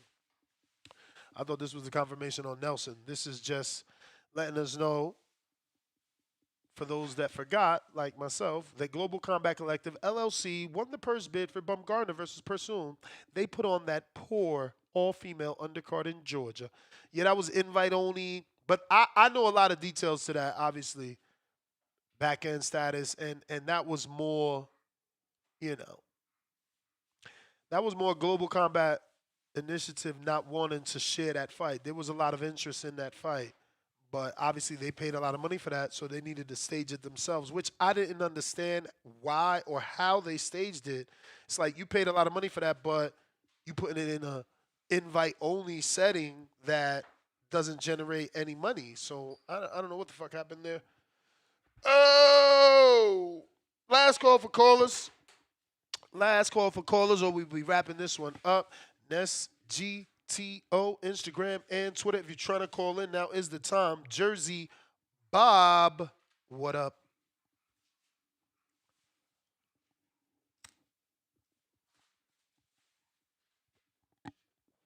Jersey Bob. Hey, Ness, what's up? I heard the interview, and it was a good interview. The young man, I'm a deacon in my church. Young man obviously believes in his faith, and you bigged up him for his faith, and I thought you did a good job with him. So I just gotta Thank give you. you credit, man, because I teach at a high school, man. I gotta be lying to these kids too. I'm like, you got a chance, you got a chance. You know that dude You ain't got no chance, terrible, man. man. For real, I'm being serious. I'm giving you credit though. That dude ain't got no chance, man. I ain't trying to disrespect him, but come on. But I give you credit though, for real. You was you had the boy pumped up, man. He believed he got a chance, but we all know what the outcome gonna be, Ness, and you know it too. My God. So My God, that man got a chance, bro. Wilder is he's got to show us he not them. And see, this is what I don't like. We could tell a dude like Jose Ramirez, he's washed, he's finished, but then a dude like Wilder shows you he's washed and finished, and somehow he could beat this guy. I understand Wilder's washed, but one day I hate to Oh, do so much. I'm not Coach, saying he Coach washed. I'm Malachi, just going off narratives. yeah, Coach Malachi was going through this guy's resume, man. This guy, man, his resume is awful. I'm What you serious. mean? He If been you in look with at good his resume, opposition. it's awful. He been in there with good opposition. What is you talking about? I He mean, just lost. He he just fight lost. dudes. He gets split decision over dudes is like 500. Look back at his record. No, I ain't seen him fight, but like I said, Coach Malachi was going through his record. I'm like, man, I didn't want to see him fight when he just got. But anyway, I guess anybody got a chance getting in the ring, but I just can't see. I know Wilder ain't where he used to be, but losing to that guy, man, I couldn't even imagine that. That would be beyond horrible to see Wilder lose to him. I'm sorry, I know he's a Christian. I big up him and all, but Wilder lose to him, that's gonna hurt. That's gonna hurt a lot of our feelings, man. You know we don't want Wilder to lose to this guy. I don't even know him, but please, Wilder can't lose to this guy. It'd be horrible, man. It would be. You know you would be hurt as if Wilder lose to this guy. You would be hurt. I mean, Now, you gonna admit that if he loses this guy, underdogs wouldn't upsetting. you feel some sort of way? Yeah, I'll feel like, okay, this is it. This was the nail in the coffin. He's done. But it would be a beautiful story for the underdog, man. All right. Well, like I said, but nah, you did a real good Because look, job though. You did a right good now, job. technically speaking, we don't know if Wilder's done. We think he's done. We don't know if he's done. So if this dude puts him out, it's like I told the dude, like if you beat them, they're not gonna give you credit. They're gonna blame more Wilder being done than you getting the upset. And you're right about that. And I wouldn't give him credit. I'm sorry. Oh my I, God! man, I Wait a would minute. No, well, you of all not for people. me. No, Jersey Bob. You of all people got to give him credit because you're saying he got no shot at winning. Well, yeah, you're right about that. That's true. I guess I would have to give him credit. Unfortunately, I gotta give Rolly credit because I didn't think Rolly could win. Exactly, and that's what I told Tyrell. It's like, bro, that shit could be you. Nobody thought Rolly was gonna win. Everybody thought Rolly was done. Fucking Tone was calling him a crown eater. Now look, he might get a boots fight. He might get a 3-belt Oh, unification. eh, listen, you can't listen. I'm sorry. That dude is not a belt holder. He beat Ryan Garcia, who never fought at 147. How's he a belt holder? I And he mean, never fought at listen, I 147. get all that. But you know the politics exist, bro. They here. He got a belt. They here. Man. Anyway, all right, Ness, man. Like I said, man, I'll give you credit. Thanks for what you do. Um, all that stuff with your co-host, I don't really care, man, because they're gonna come and go. So it don't matter to me for anybody. I don't care about them co-hosts, that argument, all that stuff, man. You the star of the show, so the rest of them dudes, I mean, they background material and they gonna come and go. So if one of them's on, if round one's on, he on. If he ain't, don't matter. No matter to me. I'm just saying how probably other people feel. I don't care if you're on or not. Who cares? You the star of the show. Them dudes are just background.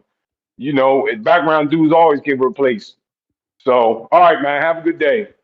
All right, Chad, appreciate you. But nah, man, I appreciate them all. Like I was hitting up, I guess round one. I don't know. I ain't gonna speak without knowing, but I was hitting up round one today. Like yo, I was just trying to get him on. Uh, maybe he's busy. But yeah, we got Laugh Out Loud Pillow with the King Counter. Pillows. Hey, What up? let me take off. I'm gonna take off my. You can hear me good, or I take off my Bluetooth. We good right now so far. All right, cool. So I just want to touch in with this border, because I got some good. I'm gonna get some sparring in. I touched bases with Hamza yesterday. So Uh-oh. this weekend, yeah, yep, So he you ain't nothing already but an out. sparred with Dion? Hello? Hello? Hello, he dropped off or something. Yo. Yeah, he got to be in the dead zone. Call you, Ronnie Shields used to call the zone dead zone. Hawk, Maryland. Yo, Yo. what's up, Ness? How you doing today, boss? Straight. Hey, man, great interview. What was his name? Tyrell The Herndon. dude that's fucking.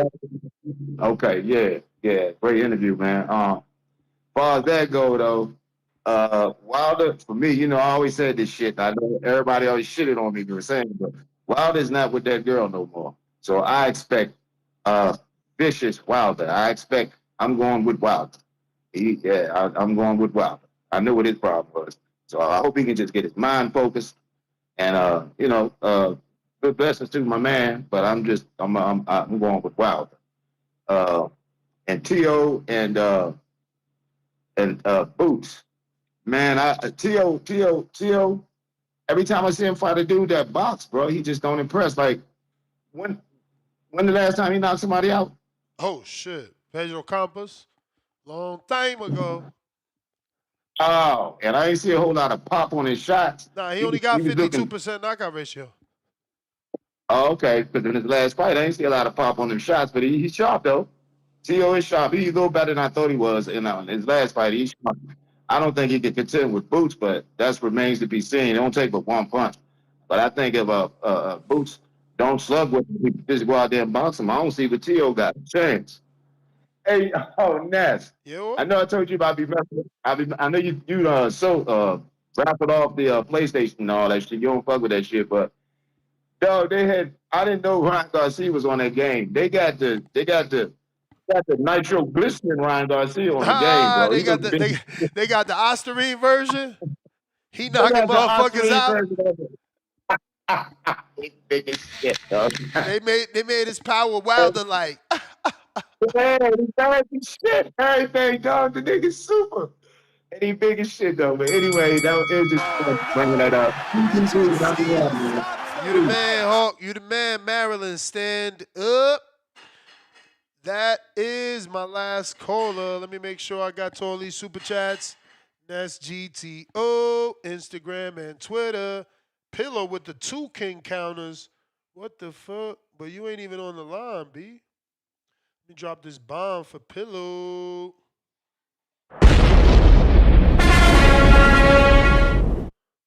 All right, well, call it wrap up season. We right back at it, 4 o'clock Pacific Standard Time, 7 o'clock Eastern.